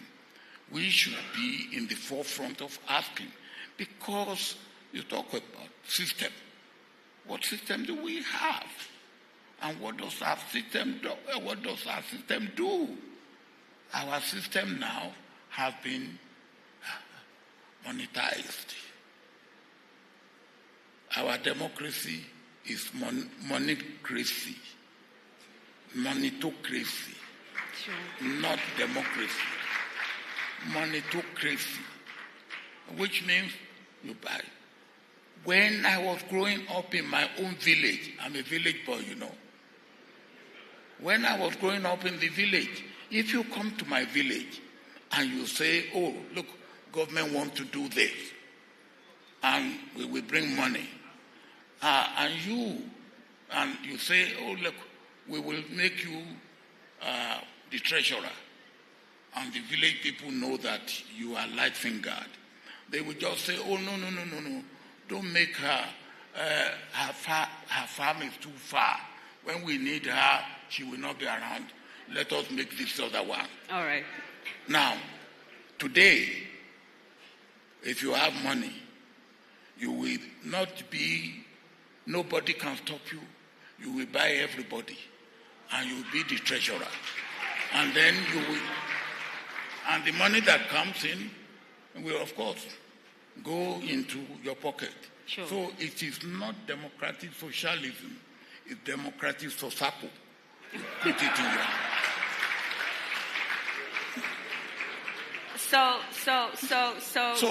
and that ties up again with the economy, with what we are doing. Okay? Take agriculture, our agribusiness. Now, how do we handle it? How do we handle it in such a way that we cannot feed ourselves? In the days, even before the before colonial time and during the colonial time, even the colonial power said they divided our products into two: food crop and cash crop, as if what they call food crop will not be sold for cash if you take it to the market.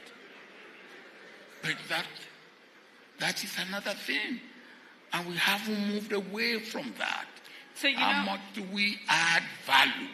Yes, and you see, I'm just also mindful of time, number one, but I am mindful of what you have seen, sir, in your lifetime.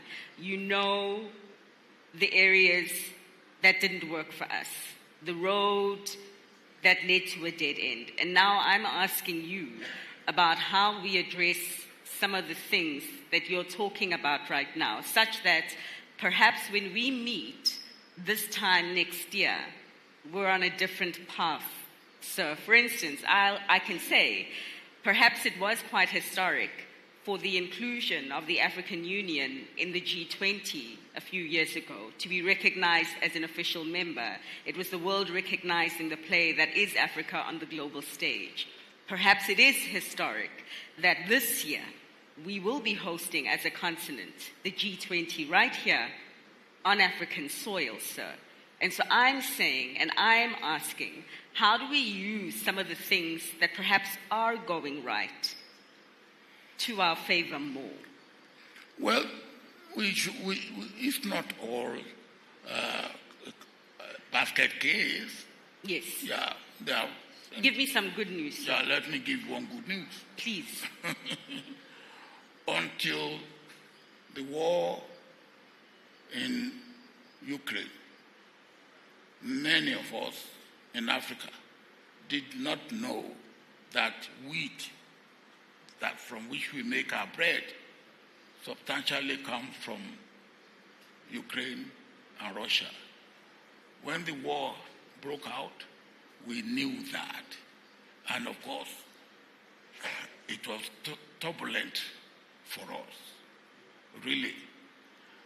I was then appointed a special envoy of AU in Ethiopia. In the 1980s, Ethiopia had a terrible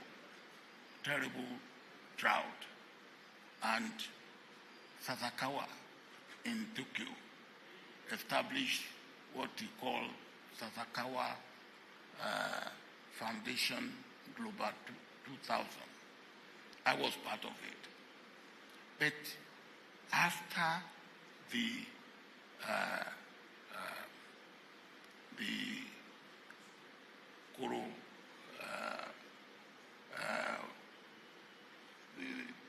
Koro epidemic, what happened?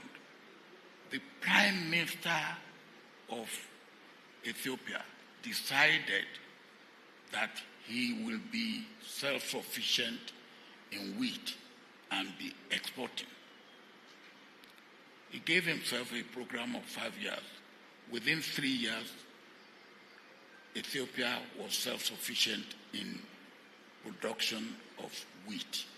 And today, Ethiopia is exporting wheat to Kenya and in other neighboring countries.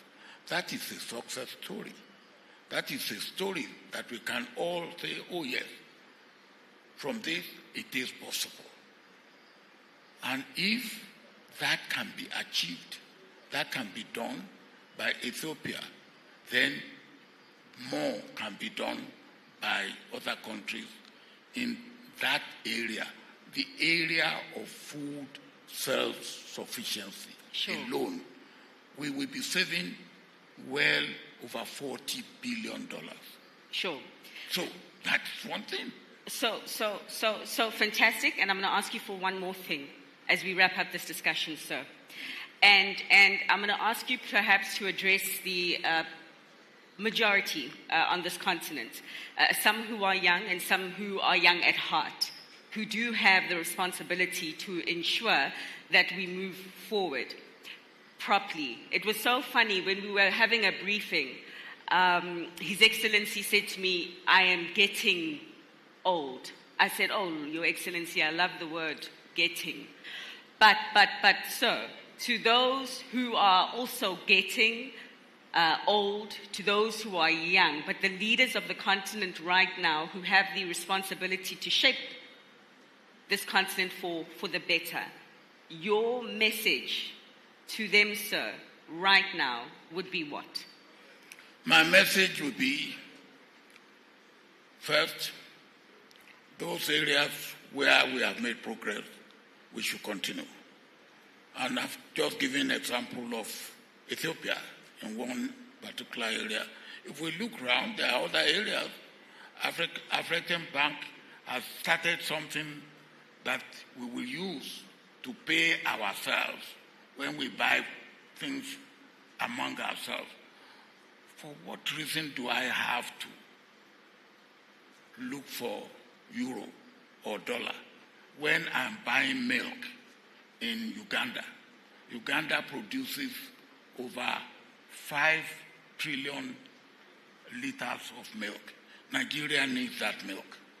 Now, for me to be able to buy milk from Uganda, from Nigeria, I will have to go and look for euro and dollar.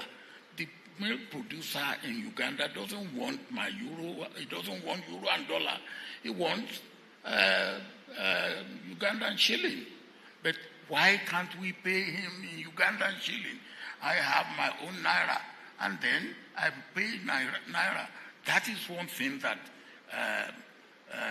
Afreximbank has started. Now, why can't our central banks put their heads together and say, hey, this is a good idea, let us make it work. Let us take it up and run with it. And then naira, dollar will not be what we need. Euro will not be what we need. Chinese currency will not be what we need. It's only when we need to buy Chinese goods we will look for Chinese currency. Now, we have other areas where we can multiply. There is multiplier effect in what works, and let us take them. Let us learn from ourselves and among ourselves, and let us then get the lions to move. And when the lions move, the cubs will follow the lions, and they will move together. Absolutely.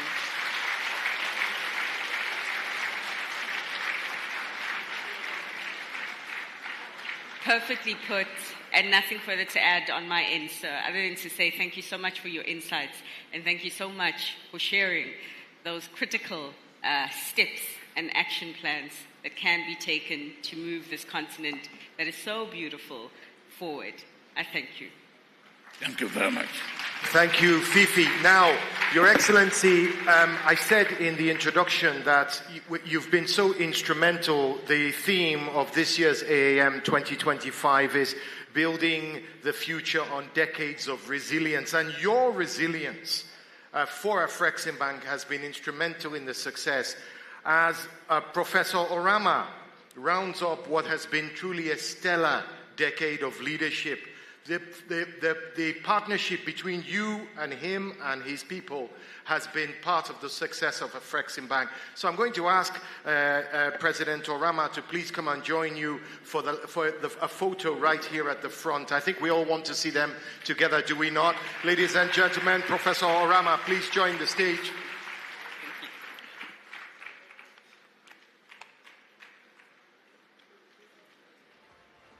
And if I can ask you slightly to step to the front, please, sirs.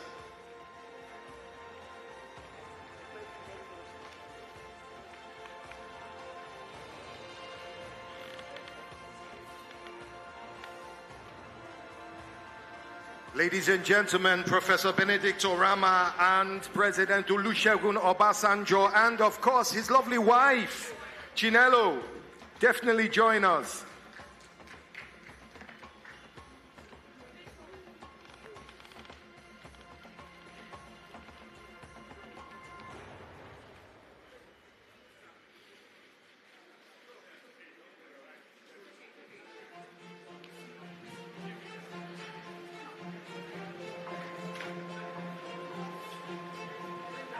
There you have it, ladies and gentlemen, African lions in the flesh.